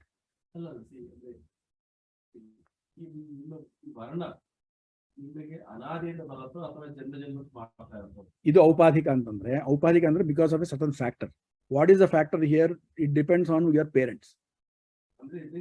It is based on birth ಅಂತ. ಹೌದು, and it will keep switching. So that means today person A who has Brahmana Varna, in next 10 months can be a Kshatriya Varna as well. Yes. In that case it becomes just ಅಲ್ಲ ಒಂದು ನಿಮಿಷ, ಅದಕ್ಕಿಂತ ಏನಾಗುತ್ತದೆ ಅಂತ ಮುಂದೆ ಹೇಳ್ತಾನೆ ದೇವರಲ್ಲಿ. ಮುಂದೆ ಏನಾಗುತ್ತದೆ ಅಂತಂದ್ರೆ ಇದರಿಂದ why is basically their occupation is also determined by that ಸ್ವಭಾವ. ಅದನ್ನು ಜಪೋಪದೇಶೋ ವಿಪ್ರಸ್ಯ ಸ್ವಭಾವ, ಸ್ವಕರ್ಮ ವಿಪ್ರಸ್ಯ ಜಪೋಪದೇಶವು ಅಂತ ಮಾತು. ವಿಪ್ರ ಇದ್ನಂತಂದ್ರೆ it is natural for him and he should do more, spend more time in japa and upadesha. ಅಂದ್ರೆ ಅಧ್ಯಯನ ಅಧ್ಯಾಪನ. ನೀವು ಬ್ರಾಹ್ಮಣರಾಗಿದ್ರಿ ಅಂತಂದ್ರೆ ನಿಮ್ದು first rank quality is determined by how much time you spend on ಅಧ್ಯಯನ ಅಂಡ್ ಅಧ್ಯಾಪನ, ನಾಟ್ ಆನ್ ಮಡಿ ಗಿಡಿ ಅವೆಲ್ಲ ನೆಕ್ಸ್ಟ್ ಅದು ಅಲ್ಲ. I'm just telling. ಯಾಕಂದ್ರೆ ತುಂಬಾ ಜನಕ್ಕೆ ಅದೊಂದು ಮಿಸ್ಟೇಕ್, ಮಿಸ್ಕನ್ಸೆಪ್ಷನ್ ಅದೇ.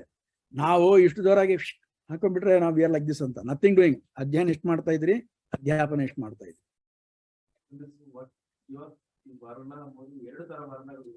ಇದೆ ಇದೆ. ಒಂದು ಔಪಾಧಿಕ ವರ್ಣ ಅಂತ ಒಂದಿದೆ.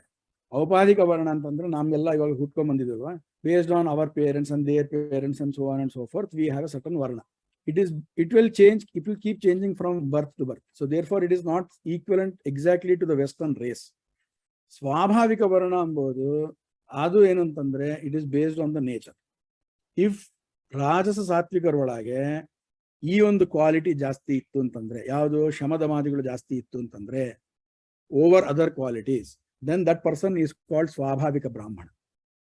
But it is not available to us in any form right now. Not only gottagodilla alla, it is not a factor for doing anything also. It is just for knowing ashte adu.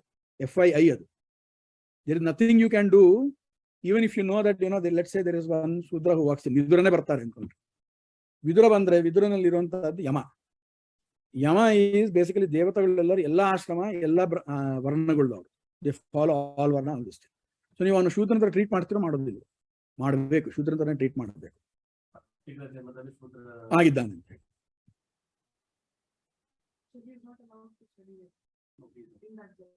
Ideally yes, but Acharya says again that in Mahabharata Vidura and Karna are the only two exceptions. Only two exceptions who had even Veda Vidya Adhikara also. Sarva Shruti Jagau anta ಒಂದು ಮಾತು ಬರ್ತದೆ, ಮಹಾಭಾರತದಲ್ಲೇ ಬರ್ತದೆ.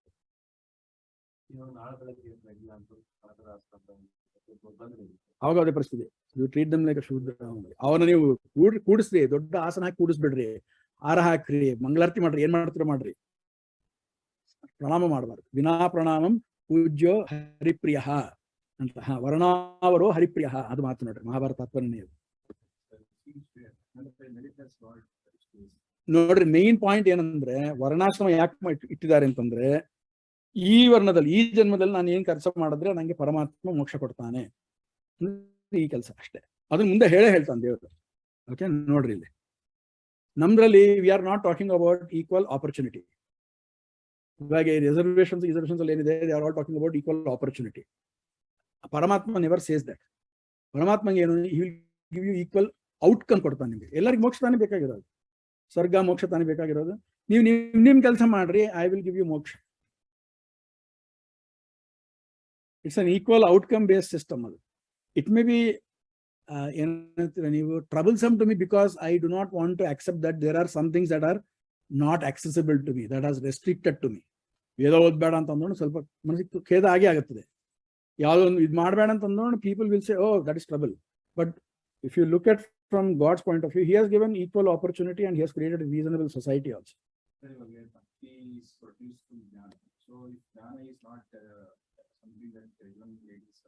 Oh, they should all have jnana. Everybody should have jnana. ಇಲ್ಲ, ಶ್ರವಣ ಮನನ ನಿಧಿಧ್ಯಾಸನ ಎಲ್ಲರಿಗೂ ಇರುವಂತದ್ದೇ. ಅದು ಎಲ್ಲಾರು ಮಾಡಬೇಕು. ಹೆಂಗಸ್ರು ಅದೇ only through one text book ಓದ್ಬೇಡ ಅಂತ ಹೇಳಿ. ಆ ಟೆಕ್ಸ್ಟ್ ಬುಕ್ ಎಷ್ಟಿದೆ ಅದಕ್ಕಿಂತ ಮೀರೋದು ಮಹಾಭಾರತದಲ್ಲಿ ಇದ್ದಿದ್ದೇ ಇದೆ, ಓದ್ಬಹುದು ಅವರು. ಇನ್ನು ಮುಂದೆ ಹೇಳ್ತಾನೆ, ಹಿಂದೆ ಒಂದು ಮಾತು ಬಂದಿತ್ತು ಇಲ್ಲಿ ಆಕ್ಚುಲಿ 18th ಅಧ್ಯಾಯದಲ್ಲಿ, ಯಜ್ಞದಾನ ತಪಕ್ರಿಯಾ ಎಲ್ಲರೂ ಮಾಡಬೇಕು, ಪಾವನಾನಿ ಮನೀಷಿನಾಂ. It is meant to purify everybody. ಅಲ್ಲಿ ಇದೇ ಪ್ರಶ್ನೆ ಬರ್ತದೆ, ನೀವು ಯಜ್ಞ ಅಂತಂತಂದ್ರೆ ಸನ್ಯಾಸಿಗಳು ಯಜ್ಞ ಮಾಡಬಾರ್ದಲ್ವಾ?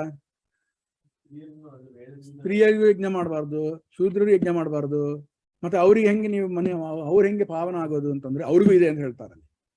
ಯತಯ ಅವ್ರು ಮಾಡಬೇಕಾಗಿರೋದೇನು, ಜ್ಞಾನ ಯಜ್ಞ, teaching, learning, teaching, that is their main thing, that is all ಜ್ಞಾನ ಯಜ್ಞ.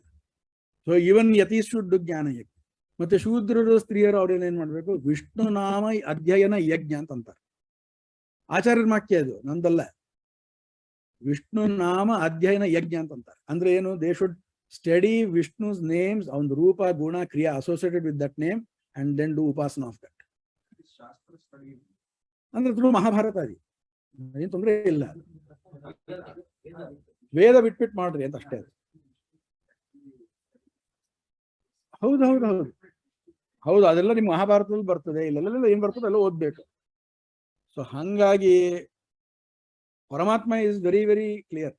ಸ್ವೇ ಸ್ವೇ ಕರ್ಮಣ್ಯಭಿರತಃ ಸಂಸಿದ್ಧಿಂ ಲಭತೆ ನರಃ. ಅವ್ರವ್ರು ಏನೇನ್ ಕೆಲಸ ಮಾಡಿ ಇಟ್ಟಿದೀವೋ ನಾವು, ಅವ್ರು ಸ್ವೇ ಕರ್ಮ ಅಂತಂದ್ರೆ ಏನು? ಇವಾಗಿನ ಕಾಲದಲ್ಲಿ ಸ್ವಕರ್ಮ ಅಂಬುದೇ ಇಲ್ಲೇ. ಇಟ್ ಇಸ್ ತಸ್ಮಾತ್ ಶಾಸ್ತ್ರಂ ಪ್ರಮಾಣಂ ಗುರುದೇ ಕಾರ್ಯಕಾರಿ ವ್ಯವಸ್ಥಿತವು ಹೇಳ್ಬಿಟ್ನಲ್ಲ ದೇವರಲ್ಲಿ. ಶಾಸ್ತ್ರವನ್ನು ಪ್ರಮಾಣವಾಗಿ ಇಟ್ಕೊಂಡು ನೋಡ್ರಿ ನಿಮ್ದು ಕರ್ಮ ಏನು ಅಂತ ಗೊತ್ತಾಗುತ್ತದೆ. ಸ್ವಕರ್ಮ ನಿರತಃ ಸಿದ್ಧಿಂ ಯಥಾ ವಿಂದತಿ ತತ್ಕ್ಷಣ ಅಂತ ಹೇಳ್ಬಿಟ್ಟು ಇಲ್ಲಿ ನೋಡ್ರಿ, this is the main point. ಇದು ಸುಮ್ಮನೆ ನಮ್ ಕರ್ಮ ಮಾಡ್ರಿ ಅಂತ ಉಪಯೋಗ ಇಲ್ಲ. This mind set should be there. ಏನದು? ಯತಃ ಪ್ರವೃತ್ತಿರ್ಭೂತಾನಾಂ ಏನ ಸರ್ವಮಿದಂ ತತಂ ಸ್ವಕರ್ಮಣ ತಮಭ್ಯರ್ಚ್ಯ ಸಿದ್ಧಿಂ ವಿಂದತಿ ಮಾನವ. ಮನುಷ್ಯನಾಗಿದ್ದಾನೆ ಯಾರನ್ನ ಹೆಂಗ್ ಮಾಡ್ಬೇಕು ಅಂತಂದ್ರೆ, ಯಾರನಿಂದ ಅದು ಎಲ್ಲ ಜಗತ್ತದ್ದು ಚೇಷ್ಟ ನಡೆಯುತ್ತದ, ಅಂದ್ರೆ ವರ್ಕ್ ಆಗತ್ತದ, ಪ್ರವೃತ್ತಿ ಆಗತ್ತದ. ಏನ ಸರ್ವಮಿದಂ ತತಂ, ಯಾರನಿಂದ ಇದೆಲ್ಲ ವ್ಯಾಪಿಸಿ ಇದ್ದಾನೆ ಇದನ್ನೆಲ್ಲದನ್ನು, ಅಂತವನ್ನ ನಿನ್ನ ಕರ್ಮದಿಂದ ಸ್ವಕರ್ಮಣ ತಮ್ ಅಭ್ಯರ್ಚ್ಯ, ಅವನ ನೀನು ಸರ್ವೋತ್ತಮ ಅಂತ ತಿಳಿದು ಅವನ ನಿನ್ನ ಕರ್ಮ ಅವನಿಗೆ ಸಮರ್ಪಣೆ ಮಾಡಿ ಅವಾಗ ಸಿದ್ಧಿಂ ಅಂದ್ರೆ ಮೋಕ್ಷವನ್ನು ಪಡಿತೀಯ. ಸ್ವಕರ್ಮಣ ಅಂಬೋದ್ರಿಂದ ವೆರಿ ಕ್ಲಿಯರ್. ಅಷ್ಟು ಮುಂದೆ ಹಿಂದನೂ ಹೇಳ್ಬಿಟ್ಟ ಆತ ಪರಮಾತ್ಮ, ಸ್ವೇ ಸ್ವೇ ಕರ್ಮಣ್ಯ ಅಭಿರತಃ, ಹಂಗೆ ಅಂತ ಮಾಡ್ರಿ ಅಂತ ಹೇಳಿ. Every section of the society is eligible for ಮೋಕ್ಷ. ಹಿಮ್ ಅಂದ್ರೆ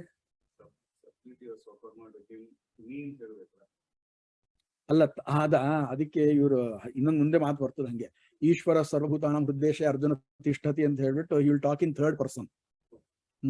ಅವಾಗ ಆಚಾರ್ಯರು it is a way of expression ಅಂತ ಹೇಳಿ ಅಂತ. ದ್ರೋಣ ಪರ್ವದಲ್ಲಿ ದ್ರೋಣನ ಮೀರ್ಕೊಂಡು ಭೀಮ ಓಡ್ತಾ ಇರ್ತಾರೆ. he will go fast or something, or he will this thing. So Drona will say, what, Bhima, fight with me or something like that. Like Bhima will talk as if he says Bhima will not do like this, Bhima will do like that. And he himself is telling. So it is a method of narration.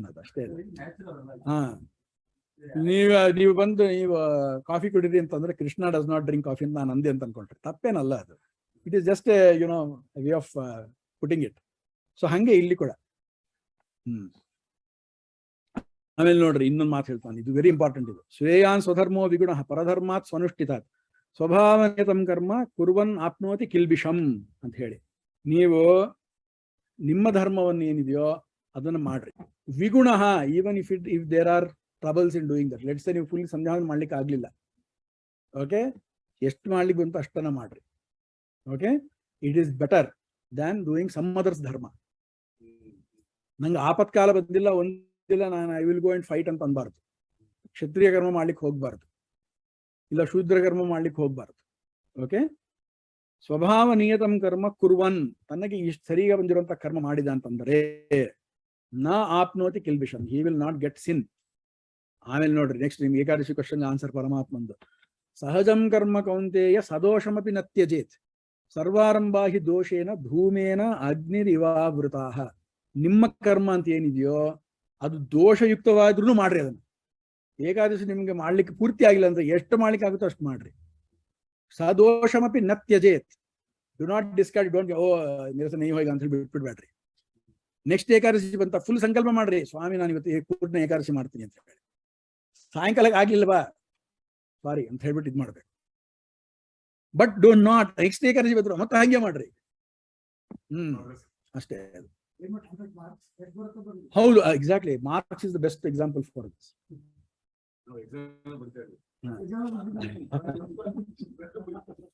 ಸಹಜಂ ಸರ್ವಾರಂಭ ನೋಡ್ರಿ, ಅದು ಮತ್ತೆ ನಿಮ್ದಂತ ಅನ್ಕೊಂಬೇಡ್ರಿ.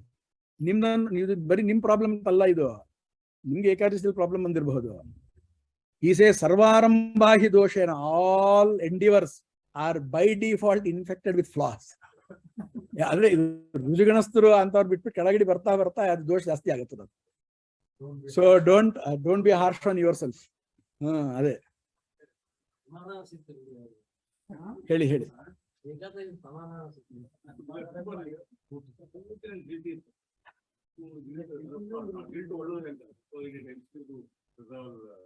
ಅಲ್ಲ but ಇದು clear ಆಯ್ತಲ್ಲ, guilty ಇದ್ರೆ ನಾವೇನ್ ಮಾಡ್ಲಿಕ್ಕೆ ಆಗೋದು, ಅದು ಗಿಲ್ಟ್ ಕೂಡ ಏನ್ ಮಾಡ್ಲಿಕ್ಕೆ ಆಗೋದಿಲ್ಲ. ಇದು ನನ್ನ ಶಕ್ತಿ. ಇದು ಅಲ್ಲಿ ಕೂಡ ನಿಮ್ಗೆ ಸಂಘ ಇದೆ ನೋಡ್ರಿ. ಗಿಲ್ಟ್ ಬರ್ಲಿಕ್ಕೆ ಕಾರಣ ಏನು?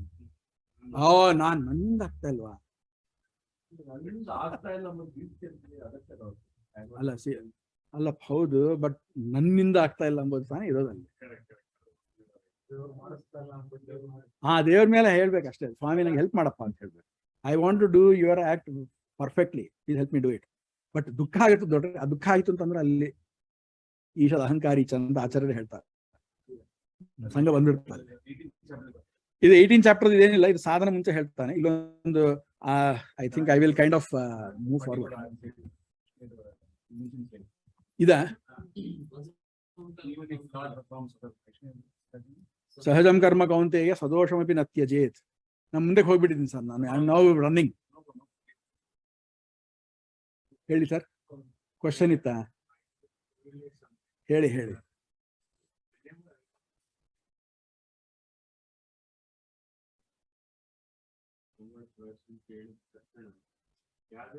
ಕೇಳಿರ್ತೀನಿಲ್ಲ ಆ ಮರ್ದಿನ ಆಟೋಮೆಟಿಕಲಿ ದೇವರು ಕಂಪ್ಲೀಟ್ ಆಗಿ ಕೃಪಾ ಮಾಡುತ್ತೆ, ಸಕ್ಸಸ್ಫುಲಿ ರೀಕನೆಕ್ಟ್ ಮಾಡ್ತಾರೆ. So this is how I correlated and probably there I could do successfully 1 or 2 in my lifetime, but 100 times I failed. ನಮ್ದೆಲ್ಲರೂ ಅದೇ ಪರಿಸ್ಥಿತಿ ಸರ್. ನಾನು every morning I plan to ಅದೇನಂತಾರೆ ನೀವು ಗೆಟ್ ಅಪ್ ಅಟ್ ಬ್ರಾಹ್ಮ ಮುಹೂರ್ತ and go to something on time, but I plan every morning with full optimism. ಯಾಕಂದ್ರೆ ದೇವರೇ ಹೇಳ್ಬಿಟ್ಟಿದ್ದಾನೆ, ಆಪ್ಟಿಮಿಸಮ್ ನೀವು ಬಿಡಬಾರ್ದು. ಓಕೆ, ಅದಕ್ಕೋಸ್ಕರ ಇರೋದು ಅದು. ಆಮೇಲೆ ನೋಡ್ರಿ, ಇಲ್ಲಿ ಒಂದು ಮಾತು ಹೇಳ್ತಾನೆ ದೇವರು, ಅಸಕ್ತ ಬುದ್ಧಿ ಅಂತ ಹೇಳಿ ಶೃಣು ಅಂತ ಏನ್ ಹೇಳಿದಾನೆ ಹಿಂದೆ. ನೀವು ನಾವು ಪೂರ್ತಿ ನಿಮ್ಗೆ ಹೆಂಗೆ ಸಿದ್ಧಿ ಮೋಕ್ಷ ಹೆಂಗೆ ಹೊಂದಬಹುದು ಅಂತ ಹೇಳ್ಬಿಟ್ಟು he will then tell some points there. ಅಲ್ಲಿ ಮೈನ್ ಏನು ಅಂತಂದ್ರೆ ಅಷ್ಟೊಂದೆಲ್ಲ ಒಳ್ಳೆಯ ಗುಣಗಳು ಹಿಡ್ಕೊಬೇಕು, ಕೆಟ್ಟ ಗುಣಗಳನ್ನ ಬಿಡ್ಬೇಕು. ಯಾವುದು ಅಹಂಕಾರ, ಬಲ, ದರ್ಪ ಇತ್ಯಾದಿಗಳೆಲ್ಲ ಬಿಟ್ಬಿಟ್ಟು ವೈರಾಗ್ಯದಿಂದ ಭಕ್ತಿಯಿಂದ ಎಲ್ಲ ಇಟ್ಕೊಂಡ್ರೆ ಅವಾಗೆ ಅವನು he will becomes eligible for ಮೋಕ್ಷ. He will first reach Lakshmi Devi, ಆದ್ಮೇಲೆ ದೇವ್ರ ಮೇಲೆ ಭಕ್ತಿ ಬರ್ತದೆ. ಆದ್ಮೇಲೆ ತತ್ವತೋ ಮಾಂ ಜ್ಞಾತ್ವ ವಿಶತೆ ತದನಂತರಂ, ನನ್ನ ತಿಳಿದು ಫಸ್ಟ್ ನೀವು you have to do all this sadhana, ಅವಾಗ ನೀವು ನನ್ನ ಜ್ಞಾನ ಬರ್ತದೆ. ಆದ್ಮೇಲೆ ನೀವು ನನ್ನ ಎಂಟರ್ ಮಾಡ್ತೀರ. ಸರ್ವಕರ್ಮಾಣ್ಯಪಿ ಸದಾ ಕುರ್ವಾಣೋ ಮದ್ಯಪಾಶ್ರಯ ಮತ್ಪ್ರಸಾದಾದ್ ಅವಾಪ್ನೋತಿ ಶಾಶ್ವತಂ ಪರಮವ್ಯಯಂ ಅಂತೆಲ್ಲ ಪರಮಾತ್ಮ ನೀನ್ ನನ್ನ ಪ್ರಸಾದದಿಂದ ನಿಂಗೆ ಮೋಕ್ಷ ಸಿಗುತ್ತದೆ ಅಂತ ಕ್ಲೀನ್ ಆಗಿ ಹೇಳ್ಬಿಟ್ಟಿದ್ದಾನೆ ಇಲ್ಲಿ. ಆಮೇಲೆ ನೋಡ್ರಿ ಮುಂದೆ ಒಂದು ಮಾತು ಬರ್ತದೆ. Finally he says I will tell you the deepest secret. ಏನದು? ಇಷ್ಟೋಸಿ ಮೇ ದೃಢಮಿತಿ why am I telling you because I like you ಅಂತ ಹೇಳ್ತಾನೆ. ಅದೇ 9ನೇ ಅಧ್ಯಾಯದಲ್ಲಿ ನಂಗೆ ಯಾರು ನಮೇ ಪ್ರಿಯ ನ ದ್ವೇಷ್ಟಿ ಅಂತ ಹೇಳ್ಬಿಡ್ತಾನೆ. ನಂಗೆ ಅಲ್ಲಿ ಯಾರು ನಂಗೆ ಐ ಡೋಂಟ್ ಹ್ಯಾವ್ ಎನಿ ಏನಂತೀರ ನೀವು ಲೈಕ್ಸ್ ಆರ್ ಡಿಸ್ಲೈಕ್ಸ್. ಅದಕ್ಕೆ ಅರ್ಥ ಏನು? ಇದಕ್ಕೆ ಅರ್ಥ ಏನು ಮತ್ತೆ ಅಲ್ಲಿ? But he is telling no I like you. Point. Because he is of ದೈವಿ ಸಂಪತ್ತು, ಅವನಿಗೆ ಅಷ್ಟೊಂದು ಭಕ್ತಿ ಇದೆ ಒಳಗಡೆ. ಅದಕ್ಕೆ ನಾನು I will reciprocate. So god's ಪ್ರಿಯತ್ವ is reciprocation of what is there inside of us. ಅಲ್ಲಿ ಮಾಡಿ ಏನ್ ಸರ್ ಪ್ರತಿಬಿಂಬ ಧಾರಣೆ ಇದು he only has to bring out that whatever is there inside. Of course, ಮನ್ಮನಾಭವ ಮದ್ಭಕ್ತೋ this is the final main point. ಇದು ಮನ್ಮನಾಭವ ಮದ್ಭಕ್ತೋ ಮದ್ಯಾಜಿ ಮಾಂ ನಮಸ್ಕುರು. ನನ್ನ ಮೇಲೆ ಮನಸ್ಸನ್ನ ಇಟ್ಕೋ, ನನ್ನ ಭಕ್ತನಾಗು. ನೀ ಏನೇನು ಯಾಗ ಮಾಡ್ತೀಯ ನಂಗೆ ಮಾಡು, ನನ್ಗೆ ನಮಸ್ಕಾರ ಮಾಡು, ಅವಾಗ ನೀನು ನನ್ನನ್ನೇ ಹೊಂದುತ್ತೆ. This is satya. Okay, and you are dear to me ಅಂದ್ರೆ ಏನು? ಇಷ್ಟದಲ್ಲೇ ಯಾಕೆ ಹೇಳಿದಾನಂತಂದ್ರೆ ನಾವೆಲ್ಲ ಅದೇ ಮಾಡ್ಬೇಕು ಅಂತ. ಸೊ ಇದು ಫಂಡಮೆಂಟಲ್ ಮೆಸೇಜ್ ಆಫ್ ಗೀತಾ ಇದೆ. ಅಲ್ಲೆಲ್ಲ ಬರ್ತದೆ, 9ನೇ ಅಧ್ಯಾಯದಲ್ಲಿ ಬರ್ತದೆ, 8ನೇ ಅಧ್ಯಾಯದಲ್ಲಿ ಬರ್ತದೆ. ಏನು ಅಂತಂದ್ರೆ ಮನ್ಮನಾಭವ ಮದ್ಭಕ್ತೋ, ನೀನು ನನ್ನ ಭಕ್ತಿ ಒಂದು ಆಗು ನೀನು ನನ್ನ. ಸೊ ಭಕ್ತಿ ಇಸ್ ದ ಬಿಗ್ಗೆಸ್ಟ್ ಗುಣ. ಅದು ಬಂತು ಅಂತಂದ್ರೆ ಮಿಕ್ಕಿದೆಲ್ಲ ಗುಣಗಳು ಬಂದ್ಬಿಡ್ತದೆ. All other good qualities are whatever it is happen if ಪರಮಾತ್ಮನ ಮೇಲೆ ಭಕ್ತಿ ಬಂದ್ರೆ. ಓಕೆ, ಆಮೇಲೆ ಇನ್ನೊಂದು ಲಾಸ್ಟ್ ಹೇಳ್ಬಿಟ್ಟು ನೋಡ್ರಿ, ಸರ್ವಧರ್ಮಾನ್ ಪರಿತ್ಯಜ್ಯ ಮಾಮೇಕಂ ಶರಣಂ ವ್ರಜ ಅಹಂ ತ್ವಾ ಸರ್ವ ಪಾಪೇಭ್ಯೋ ಮೋಕ್ಷಯಿಷ್ಯಾಮಿ ಮಾ ಶುಚಃ. ಇದನ್ನೆಲ್ಲರೂ ಅರ್ಥ ಮಾಡ್ಕೊಂಬೋದೇನು? ಎಲ್ಲಾ ಧರ್ಮಗಳನ್ನ ಬಿಟ್ಬಿಡ್ರಿ. ಸುಮ್ನೆ ಹಂಗೆ ರಾಮಾನುಜಿ ಅವರೆಲ್ಲ ಹಂಗೆ ಅರ್ಥ ಮಾಡ್ಕೊಂತಾರೆ. ಮಾಮೇಕಂ ಶರಣಂ ವ್ರಜ, ಶರಣಾಗತಿ ಒಂದು ಪರಮಾತ್ಮನಲ್ಲಿ ಮಾಡ್ರಿ, ಎಲ್ಲಾ ಧರ್ಮಗಳನ್ನ ಬಿಟ್ಬಿಡ್ರಿ. ಅಂದ್ರೆ ನೀವು ಏಕಾದಶಿ ಮಾಡ್ತೀರಾ ಬಿಟ್ಬಿಡ್ರಿ, you can do it, don't ditch it, don't worry. ಪರಮಾತ್ಮ ಟೇಕ್ ರೆಫ್ಯೂಜ್ ಇನ್ ಹಿಮ್. ಹಂಗ ಅರ್ಥ ಮಾಡಬಾರ್ದು ಇಲ್ಲಿ. ಯಾಕೆ ಅಂತಂದ್ರೆ ಸರ್ವಧರ್ಮಾನ್ ಅಂತಂದ್ರೆ ಮುಂದೆ ಹೆಂಗೆ ಪರಮಾತ್ಮನ ಹೇಳ್ತಾನೆ, ನೀನು ಯುದ್ಧ ಮಾಡಬಾರ್ದು ಅಂತ ಅನ್ಕೊಂಡಿ ಅಂತಂದ್ರೆ ಮೃಷಾತೆ ಅದೇನದು ನಿಂದು your attempts to avoid war are useless ಅಂತ ಹೇಳ್ತಾನೆ. Okay, you should fight war ಅಂತ ಹೇಳ್ತಾನೆ. ಎಲ್ಲ ಅಷ್ಟೊಂದೆಲ್ಲ ಹೇಳಿದ್ದಾನು, ಸರ್ವಧರ್ಮಾನ್ ಪರಿತ್ಯಜ್ಯ ಹೆಂಗೆ ಹೇಳ್ತಾನೆ? How can he say discard all dharmas? So that's not what he means. And even in this own line, it means that ಅವನ್ನ ಶರಣಾಗತಿ ಹೋಗುವ ಧರ್ಮವನ್ನು ಬಿಟ್ಬಿಟ್ಟು ಮಿಕ್ಕಿದ ಧರ್ಮಗಳನ್ನ ಬಿಡಬೇಕು ಅಂತ. Even in this own line, what this one says, ಪರಮಾತ್ಮನ ಮಾತ್ರ ಶರಣ, ಮಾಂ ಏಕಂ ಅಂತ ಇದೆ ಅಲ್ಲಿ. ಅಂದ್ರೆ ಏನು? ಅವನೇ ಮುಖ್ಯ ಶರಣು, he is the ಸರ್ವೋತ್ತಮ, ಅವನೇ ಶರಣು, ಅವನ್ನೇ ನಾವು ಮೇನ್ಲಿ ಶರಣಾಗಿ ಹಿಡಿಬೇಕು ಅಂಬೋ ಒಂದು ಧರ್ಮವನ್ನು ಬಿಟ್ಟು ಮಿಕ್ಕಿದ ಧರ್ಮಗಳನ್ನ ಬಿಡು ಅಂತ ಈ ಲೈನಿಗೆ ಅರ್ಥ.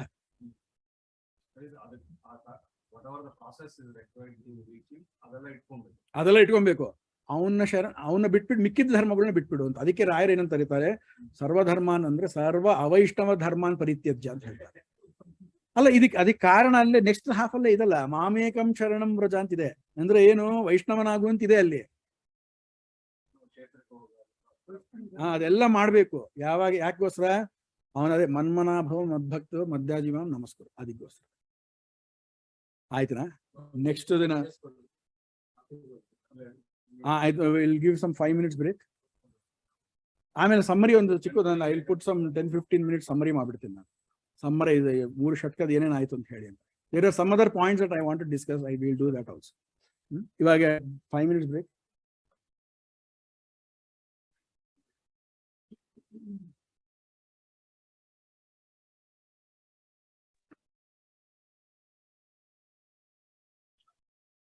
ಶ್ರೀ ಗುರುಭ್ಯೋ ನಮಃ.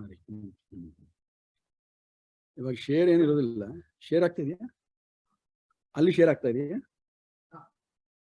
ಹೌದಾ? ಶೇರ್ ಒಂದು ನಿಮಿಷ ಇದೆ, ನಾನು ನಿಲ್ಲಿಸ್ಬಿಡ್ತೀನಿ. ನಾನು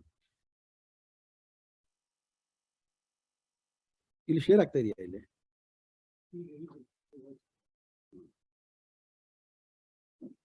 ಹೋಯ್ತಲ್ಲ. ಓಕೆ, ಸೊ ಗೀತಾದು ಪೂರ್ತಿ ಸಮ್ಮರಿ ನೋಡೋಣ ಅಂತ. ಗೀತಾ ಭಾಷ್ಯ ತಾತ್ಪರ್ಯ ಎರಡರೊಳಗೆ ಪ್ರೈಮರ್ಲಿ ಇನ್ ಭಾಷ್ಯ ಏನ್ ಮಾಡ್ತಾನೆ ದೇವರು ಅಂತಂದ್ರೆ, ಫಸ್ಟ್ ಆಚಾರ್ಯರು ಏನ್ ಮಾಡ್ತಾರೆ,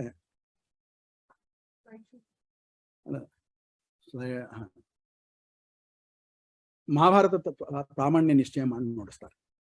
ಪ್ರಾಮಾಣ್ಯ ನಿಶ್ಚಯ ಮಾಡ್ಲಿಕ್ಕೆ ಅದೇ ವೇದ ಅದ್ಯಾವುದು ಪರಮಾತ್ಮ ಮಾಡಿರೋದು, ಆಪ್ತಿ ಪರಮಾತ್ಮ, ವೇದವ್ಯಾಸರ ಪರಮಾತ್ಮನ ಅವತಾರ, ಅವರು ಇದಕ್ಕೋಸ್ಕರನೇ ಬಂದಿರೋದು, ಬ್ರಹ್ಮಾದಿಗಳಿಗೆ ಹೇಳಿಸ್ಕೊಟ್ರು. ಹಂಗಾಗಿ ಆಪ್ತಿ ಮೂಲ ಇದೆ, ಹಂಗಾಗಿ ಮಹಾಭಾರತ ಪ್ರಮಾಣ ಅಂತ ಹೇಳಿ ಫಸ್ಟ್ ಹೇಳ್ತಾರೆ. ಅದಕ್ಕೆ ತಕ್ಕಂಗೆ ಅವ್ರು ಕೋಟ್ಸ್ ಕೂಡ ಕೊಡ್ತಾರೆ, ವೇದಕ್ಕಿಂತ ಜಾಸ್ತಿ ಇದೆ ಇದರಲ್ಲಿ ಅಂತ. ಸೊ ಕೆಲವರಿಗೆ ಏನಂತಂದ್ರೆ ಅದೆಲ್ಲ ಅರ್ಥವಾದ, ಅದು ಸುಮ್ಮನೆ ಇಟ್ ಇಸ್ ಜಸ್ಟ್ ಫಾರ್ ಸ್ತೋತ್ರ, ಯಾಕಂದ್ರೆ ವೇದಕ್ಕಿಂತ ಜಾಸ್ತಿ ಇರ್ಲಿಕ್ಕೆ ಸಾಧ್ಯ ಇಲ್ಲ ಅಂತ. ಬಟ್ ಅದೇ ಅವ್ರ ಮಿಸ್ಟೇಕ್ ಏನು ಅಂತಂದ್ರೆ, ನಮ್ದ್ರಲ್ಲಿ ಅರ್ಥವಾದಕ್ಕೂ ಮೀನಿಂಗ್ ಇದೆ. ಇಫ್ ಸಂಬಡಿ ಸೇಸ್ ನೀವು ಈ ಮಂತ್ರ ಓದಿದ್ರೆ ನಿಮ್ದು ಏನದು 21 ಜನರೇಷನ್ಸ್ ಪುಣ್ಯ ಉದ್ಧಾರ ಆಗುತ್ತದೆ ಅಂತಂದ್ರೆ ಅದು ಹಾಗೆ ಆಗುತ್ತದೆ. ಅದು so it is not just meant to praise that particular ಸ್ತೋತ್ರ. ಅರ್ಥವಾದ ಅಂತಂದ್ರೆ ಮಿಕ್ಕಿದವ್ರ ಅರ್ಥ ಏನ್ ಮಾಡ್ಕೊಂತಾರೆ ಅಂತಂದ್ರೆ, it is meant for eulogising something. For example, if you tell Venkateshwara ಸ್ತೋತ್ರ, you will get this benefit ಅಂತ. ಗೆಟ್ ದಿಸ್ ಬೆನಿಫಿಟ್ ಅಂತ ಯಾಕೆ ಹೇಳಿದ್ದಾರೆ ಅಲ್ಲಿ ಅಂತಂದ್ರೆ, it is meant to praise that stotra so that you will get motivated to read it. It is not true that it actually happens ಅಂತ ಮಿಕ್ಕಿದವರು ಅರ್ಥ ಮಾಡ್ಕೊಂತಾರೆ.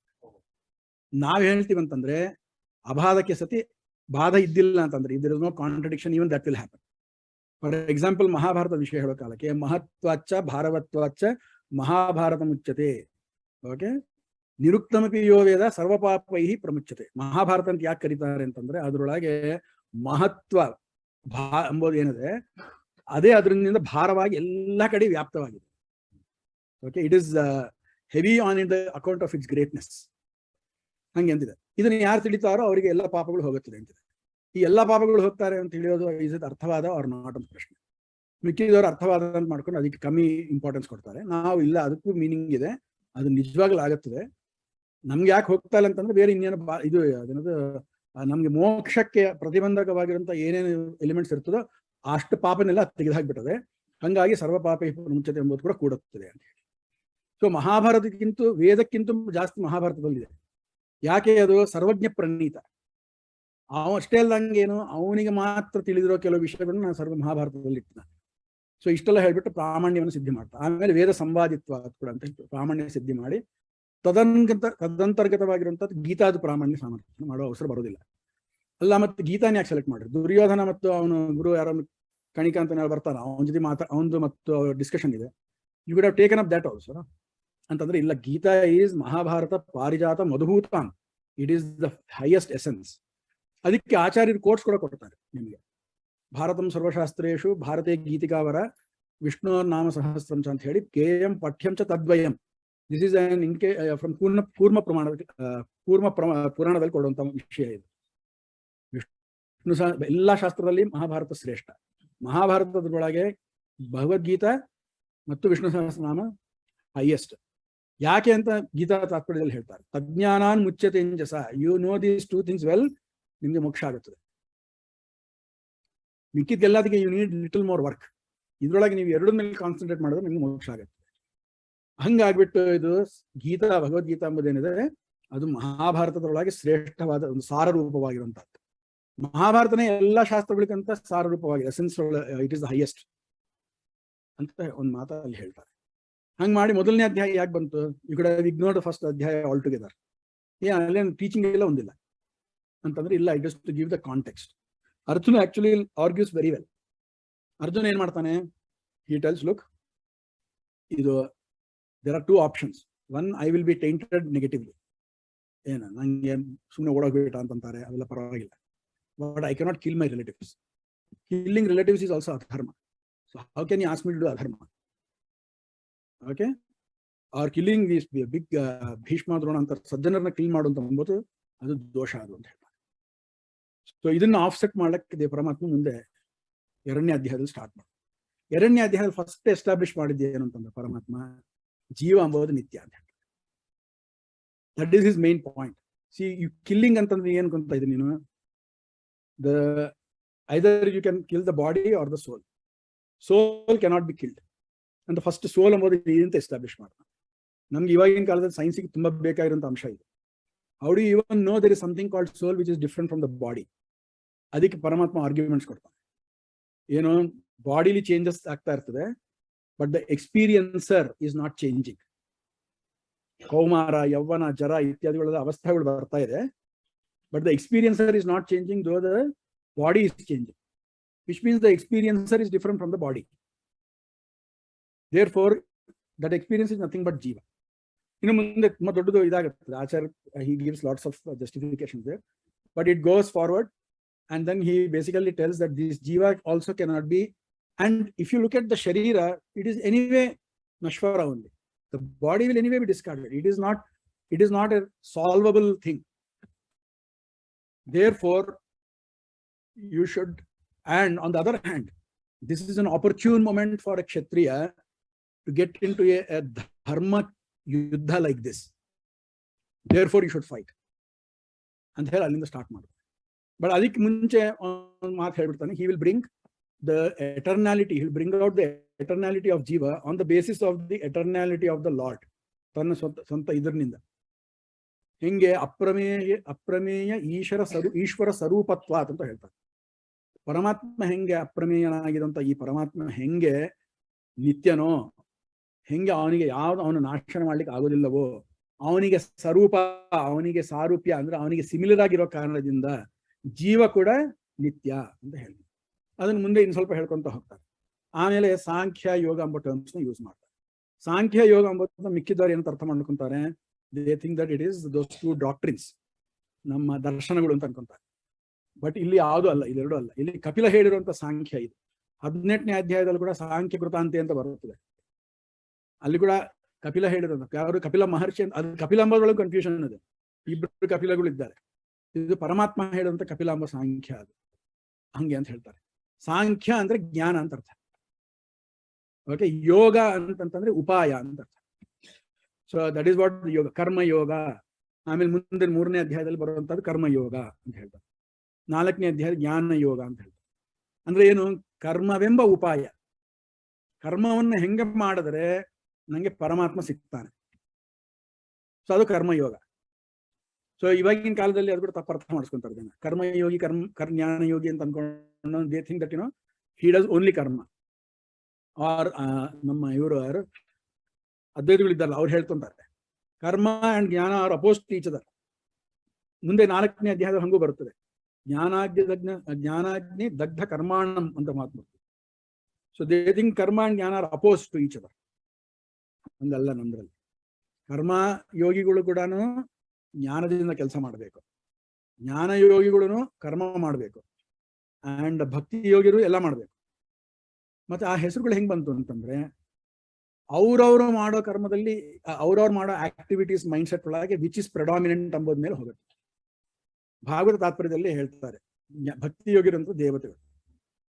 So ದೇವತೆಗಳು ಇಷ್ಟೊಂದು ಕೆಲಸ ಮಾಡ್ತಾರೆ, ನಾವು ಇಷ್ಟೊಂದು ಕೆಲಸ ಮಾಡ್ತೇವೆ. ಇದು ಇನ್ನೇನು ಋಷಿಗಳು ಇಷ್ಟೊಂದು ಮಧ್ಯದಲ್ಲಿ ಇಷ್ಟೊಂದು ಕೆಲಸ ಮಾಡ್ತಾರೆ. ದೇವತೆಗಳು ಮಾಡುವಂತ ಮ್ಯಾಕ್ಸಿಮಮ್ ಆ ಕೆಲಸದಲ್ಲಿ ಮ್ಯಾಕ್ಸಿಮಮ್ ಪೋರ್ಷನ್ ಈಸ್ ಭಕ್ತಿ. The strongest factor is they have extreme love for Vishnu. That is why they are called bhakti yogis. That is why bhakti is the means through which they get to Vishnu. Sanat Kumariyadigulu avaru jnana yogigalu. Okay, they spend lot of time. Their predominant of their sadhana is through jnana. So this is the definition of bhakti yoga, or all these things in our siddhanta. The best example of bhakti is but best example, they are true bhakti yogas. They are true bhakti. ನಾವೆಲ್ಲರೂ ಸುಮ್ಮನೆ time pass. Okay, ಆಮೇಲೆ ಇದು 3ನೇ ಅಧ್ಯಾಯದೊಳಗೆ ಕರ್ಮದನ್ನ ಯಾಕೆ ಮಾಡಬೇಕು ಅಂತೆಲ್ಲ ಕೇಳ್ಕೊಂತಾನೆ ಅರ್ಜುನ. ಅದಕ್ಕೆ ದೊಡ್ಡದಾಗಿ ಎಲ್ಲ ಆನ್ಸರ್ ಮಾಡ್ತಾನೆ. ಈ ಕರ್ಮ ಮಾಡ್ದಂಗೆ ಇರ್ಲಿಕ್ಕೆ ಆಗೋದಿಲ್ಲ ಅಂತ ಹೇಳ್ತಾನೆ. Same thing he will repeats in ಪರಮಾತ್ಮ ರಿಪೀಟ್ಸ್ ಇನ್ 18th ಅಧ್ಯಾಯ also. There is one important verse that comes there in 3ನೇ ಅಧ್ಯಾಯ. ಅದೇನದು ಯಸ್ತ್ವಾತ್ಮರತಿರೇವ ಸ್ಯಾತ್. ಹೀಲ್ಡ್ ಫಸ್ಟ್ ಎಲ್ಲ ಯಜ್ಞ ಚಕ್ರ ಅಂತ ಹೇಳ್ತಾನೆ. ಕೇಳಿದ್ರೆ ಯಜ್ಞ ಚಕ್ರ ಅನ್ನಾದ್ ಭವಂತಿ ಭೂತಾನಿ ಅವ್ರು ಹೇಳಿದ್ರು. ಅವರು ಆ ಯಜ್ಞ ಚಕ್ರದಲ್ಲಿ ಯಾರ್ಯಾರು ಇರ್ತಾರೋ ಎಲ್ಲ everybody has to participate in that ಚಕ್ರ. If you do not participate in that, again you are not doing the right thing ಅಂತ ಹೇಳೋದು ಮಾತು ಹೇಳ್ಬಿಟ್ಟು except there is one exception ಅಂತ ಹೇಳ್ತಾರೆ. ಯಸ್ತ್ವಾತ್ಮರತಿರೇವಸ್ಯ ಆತ್ಮತೃಪ್ತಶ್ಚ ಮಾನವ ಅಂತ ಹೇಳಿ ಒಂದು ಶ್ಲೋಕ ಬರ್ತದೆ. ಅದನ್ನು ಮಿಕ್ಕಿದ್ದವ್ರು ಏನಂತ ಅರ್ಥ ಮಾಡ್ತಾರೆ, ಯಾರಿಗಾದ್ರೆ ಆತ್ಮನಲ್ಲಿ ಮಾತ್ರ ಆನಂದ ಇದೆಯೋ, ಆತ್ಮನಲ್ಲಿ ಮಾತ್ರ ಅವನಿಗೆ ಇದೆಯೋ, okay, that person is exempt from doing ಕರ್ಮ ಅಂತ. ತಸ್ಯ ಕಾರ್ಯಂನ ವಿದ್ಯತೆ ಅಂತ ಅರ್ಥ ಮಾಡ್ತಾರೆ. ನಮ್ದ್ರಲ್ಲಿ ಮಿಕ್ಕಿದ್ದು other people think it is the moment they get ಜ್ಞಾನ ದೇ ಆರ್ ಎಕ್ಸೆಂಪ್ಟ್ ಫ್ರಮ್ ಕರ್ಮ ಅಂತ other people understand. Hour understanding is that only ಅಪರೋಕ್ಷ ಜ್ಞಾನೀಸ್ who can get into asamprajnata samadhi. When they get into asamprajnata samadhi antandre, you are slightly aware of the surroundings and other things that are happening. Asamprajnata andre only you and Lord and of course other devatas there. The only avana jotege ನೋಡಿ ಹಿಂಗೆ ಒಳಗಡೆ ಅದೇ ನಡೀತಾ ಇದೆ. ಬೇರೆ ತಾಡನಾದಿಗಳು ಆದ್ರೂ ನಿಮ್ಗೆ you are not cognizant of that. You are not aware of the time and all things like that. 3 ದಿನ 4 ದಿನ 3 ವರ್ಷ ಎಷ್ಟೋ ವರ್ಷಗಳು ಇರ್ಬೋದು ಅದ್ರೊಳಗೆ. ಬಟ್ ಏನಂದ್ರೆ ಫುಲ್ ಕಮ್ಮಿ ಡೈರೆಕ್ಟ್ ಟಾಕಿಂಗ್ ಟು ಗಾಡ್ ಹಿಂಗೆ ಅಂತ ಅಂತವ್ರು ಇಟ್ ಇಸ್ ಆಲ್ಮೋಸ್ಟ್ ಲೈಕ್ ಮೋಕ್ಷ for us right now. For them ತಸ್ಯ ಕಾರ್ಯಂನ ವಿದ್ಯತೆ. I cannot get into ಅಸಂಪ್ರಜ್ಞಾತ ಸಮಾಧಿ now. Only after I get ಅಪ್ರೋಕ್ಷ ಜ್ಞಾನ I can get into asamprajnata samadhi. So this is important distinction between us and others. For them, if they become sannyasi or if you become jnani, you are exempt from all tasks. No, in Acharya says in Brahmasutra Bhashya or Bhagavad Tatpanya, even Trailokya Ishvara, even if he is the ruler of all 3 worlds, he has to follow the karma that is prescribed in the scripture. There is no exemption. Only exception, asamprajnata samadhi. Then he goes into the 4th adhyaya, wherein he will tell, I will tell you, he will talk about jnana as upaya and its preeminence. There he will talk about different types of yajnas, dravya yajna, indriya yajna, all those things. And he says, jnanamaya yajna, swadhyaya jnana yajna. That is the highest. With jnana yajna is the highest always. Jnana is the main means to moksha in our siddhanta. So knowledge of Vishnu and Taratamya Jnana, Bheda Jnana, and his sarvashabda vachyatva, his being the eightfold activities, all happen through him. Srishtikarta, Layakarta, Sthitikarta, Niyamanakarta, all those things we need to know. Pancha Bheda. Only then we will get moksha. Jnana is the main thing. So jnana is the main thing. Everything else, karma will help you to get jnana and purify it. Karmana jnana matanoti. Okay, karma will help you get this thing. Karma will help you. It is like, water is what quenches your thirst. But you need to clean the pot before you put water there. So karma is like cleaning that pot, your manas. And water is that jnana which is going there. So that's why you need to follow the karma that is told in the scripture. Then he talks about this fifth adhyaya, saturvarnyam maya srishtam. So he says that all this varnas also created by him.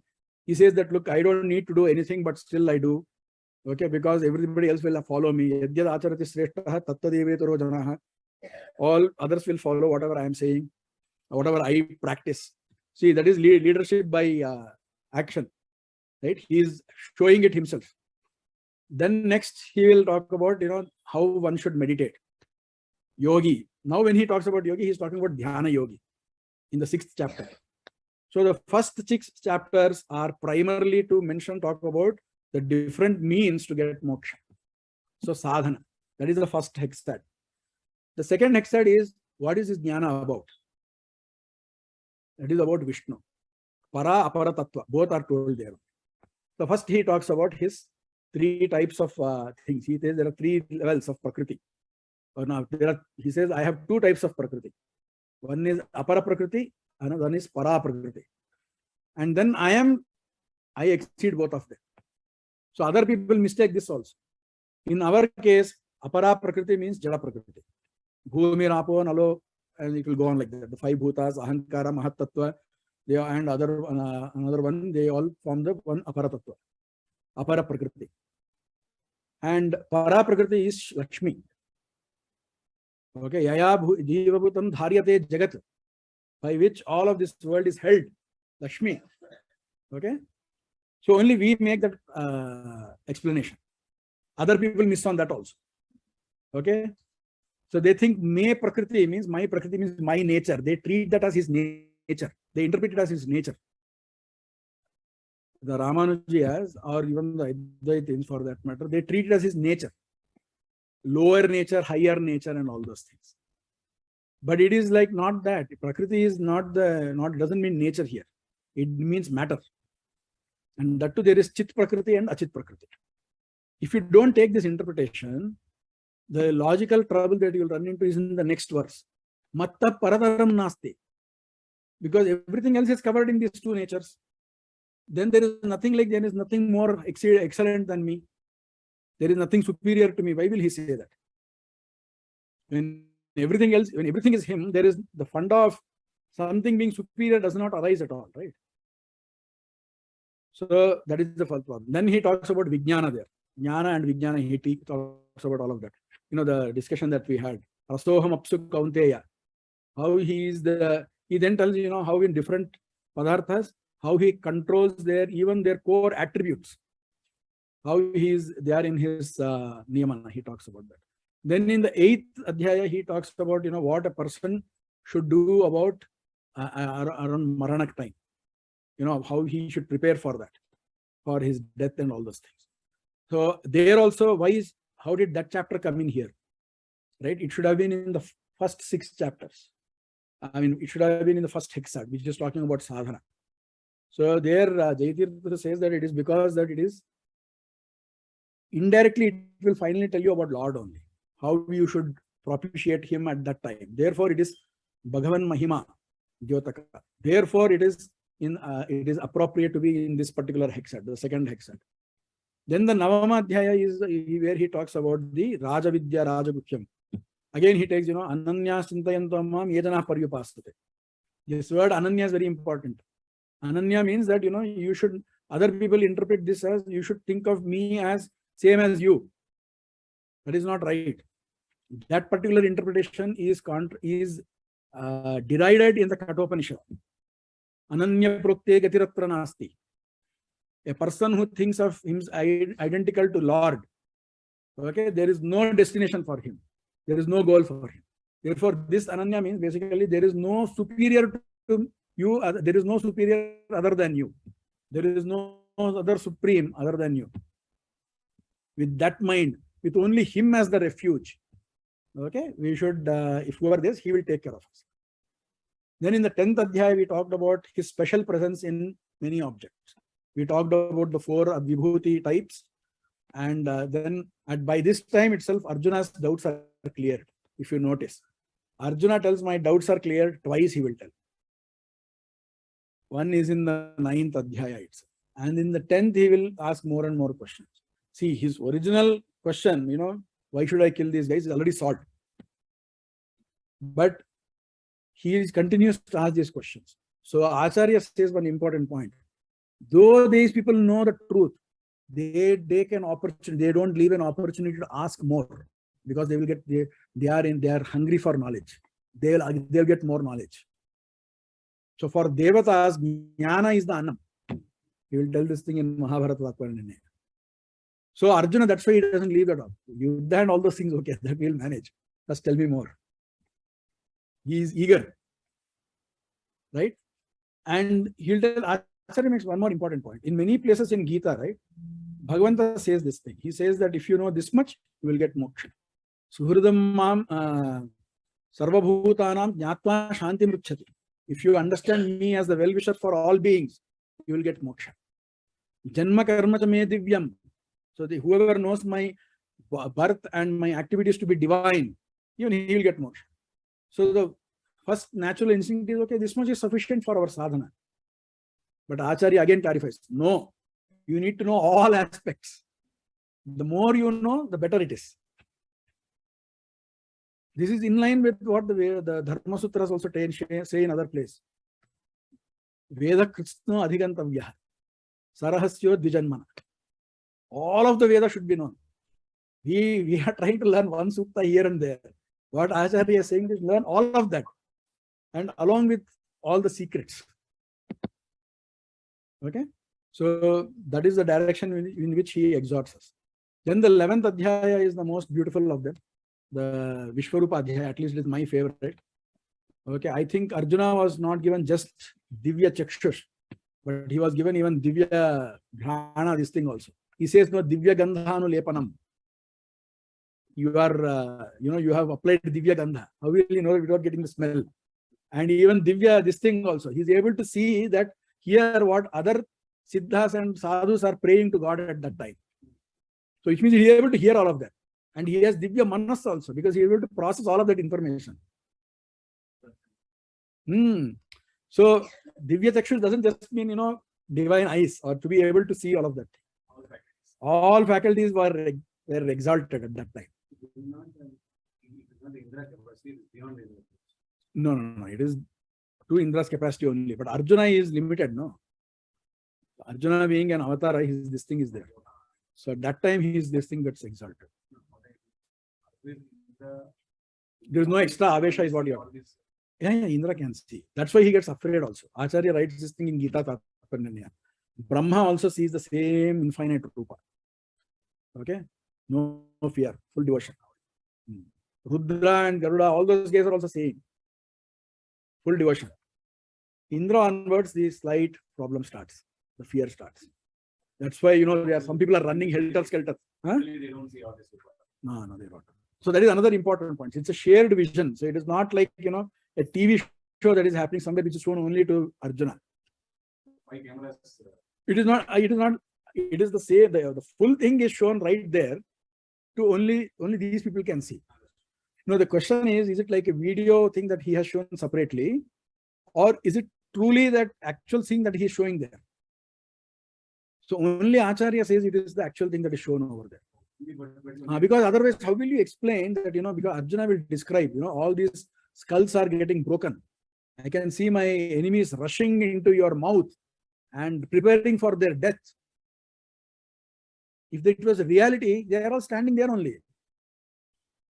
So future is a video thing, no? So it is like a video. So Acharya says no. He gives the example from Vishnu Dharmottara Purana. where Ashwini Devatas are able to see cracks in one Pururava's skin. He'll say, wait, I mean, he'll be very famous for his beauty and handsomeness. So they want to see him. He'll say, look, I'll just take a bath and come. He'll go take bath and come. They'll start laughing. He said, why are you laughing? He said, you were much younger when you went for bath. Right now we can see cracks in your skin kind of thing. So similarly, this Arjuna was able to, because of his Divya Chakshas, he was able to see cracks in all his enemies' heads. That's why he said they are all almost like dead only. So Paramatma did not create some imaginary scene and then present it to Arjuna. It was real. Then we move on to the 12th thing. Where at that point, Arjuna is convinced. Okay, he again says this thing. You know, I thought of you as wrong. This one, please excuse me. Then he goes to the 12th adhyaya, where he talks about the efficacy of bhakti yoga. He says bhakti is the supreme-most thing, and he also talks about other qualities that a natural devotee will have in him, which many of us have to at least strive to get to. Okay, and then 13th talks about the Prakriti and Purusha yoga, wherein the Paramatma again talks about Kshetra, Kshetrajna. You know, there are some, I think Pratosha talked about it, so I will continue fast on that one. So 14th is about the gunas. He says that, you know, all 3 gunas are there. So Sattva guna is also a bandhaka. How can Sattva guna be bandhaka? Though we are all supposed to, we should be eager to get more Sattva guna, but it is still bandhaka. Very important point. Sukha sangena, jnana sangena, chanaga.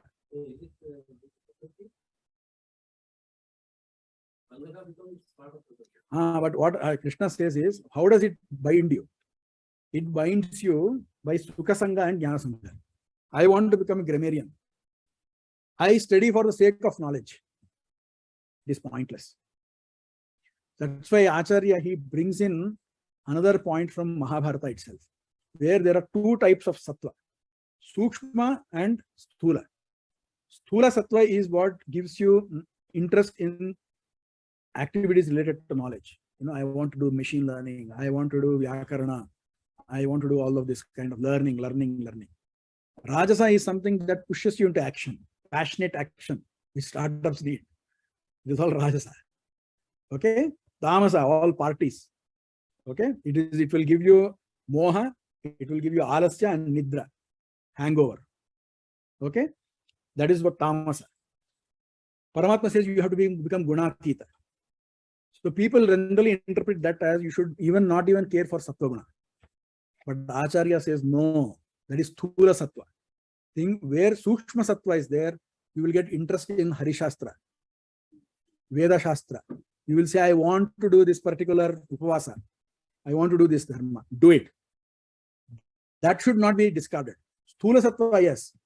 So the object of any pursuit, even of knowledge, should be to get Vishnu's grace, not outside of that. So this is a point that Acharya makes in 14th chapter.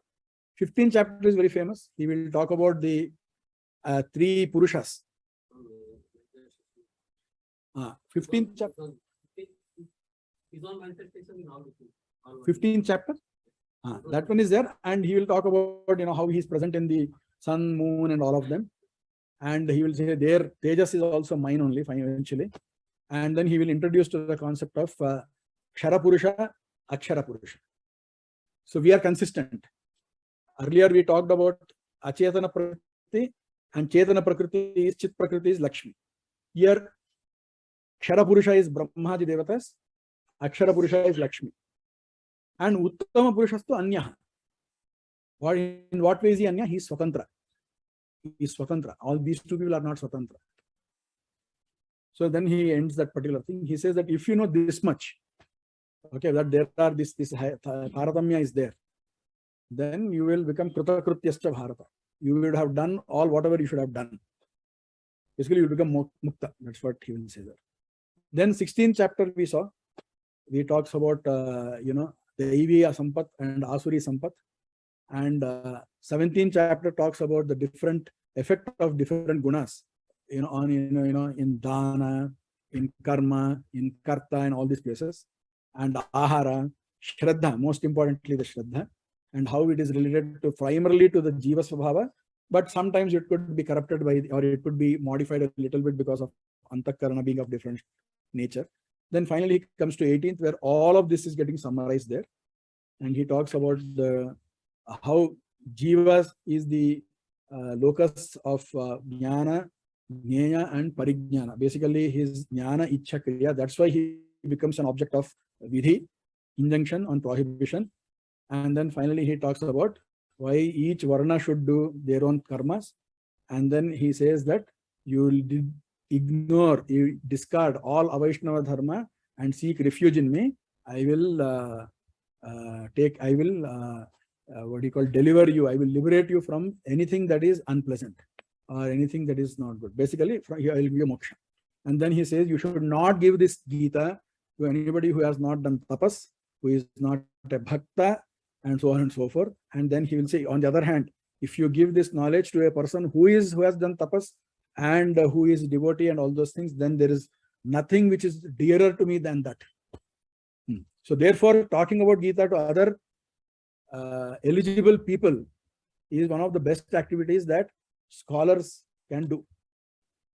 I hope they will be able to do it and not leave it to people like me from next time onwards. And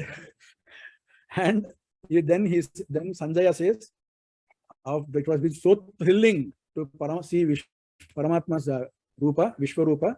Okay, my hairs stand up. Okay, at the moment I think of him and that Rupa. And then he ends with saying, Yatra Yogeshwara Krishna, Yatra Partho Dhanurdaraha, Tatra Sri Vijayor Bhutir, Dhruvanitir Matir Mama. Where Krishna, Yogeshwara Nagada Krishna illidana. Yogeshwara means what? Any guesses? Why is Krishna called Yogeshwara?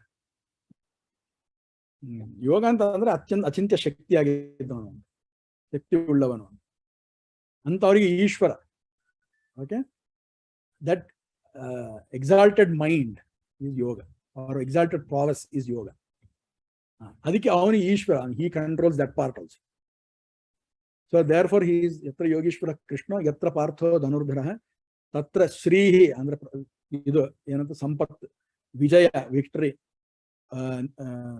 Vijaya Bhuti antandre prosperity, Dhruva antandre certainly agattade. Ide nandu niti. This is my mantra, this is my policy ಅಂತ ಹೇಳಿ ಸಂಜಯ ಹೇಳಿ. ಮಧ್ವೇಶ ಕೃಷ್ಣಾರ್ಪಣಮಸ್ತು.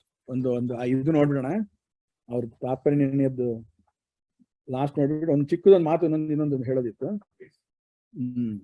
ನಮಸ್ತೆ ವಾಸುದೇವಾಯ ಪ್ರಿಯಸಾಮ್ಯ ಪ್ರಿಯೋತ್ತಮ ಸಮಸ್ತಗುಣ ಸಂಪೂರ್ಣಂ ನಿರ್ದೋಷಾನಂದದಾಯಿನೇ ಯಸ್ಯ ತ್ರೀಣಿ ದುದಾನಿ ವೇದವಚನೆ ರೂಪಾಣಿ ದಿವ್ಯಾಂಜಲಂ but ತದ್ಧರ್ಷದ ಮಿಥಮೇವ ನಿಹಿತಂ Devasya ಭರ್ಗೋ ಮಹತ್ ವಾಯೋ ರಾಮವಚೋನಯಂ ಪ್ರಥಮಕಂ ಪೃಕ್ಷೋ ದ್ವಿತೀಯಂ ವಪುಃ ಮಧ್ವೋ ಯತ್ ತೃತೀಯಮೇ ತದಮನಾ ಗ್ರಂಥಕೃತ ಕೇಶವೇ ನಿಶೇಷ ದೋಷರಹಿತ ಕಲ್ಯಾಣ ಅಶೇಷ ಸದ್ಗುಣ ಭೂತಿ ಸ್ವಯಂಭು ಶರ್ವಾದಿ ವಂದ್ಯಂ ತ್ವಾಂ Navami May ಪ್ರಿಯಂ. Madhvesha ಕೃಷ್ಣಾರ್ಪಣಮಸ್ತು. So we come to the conclusion of the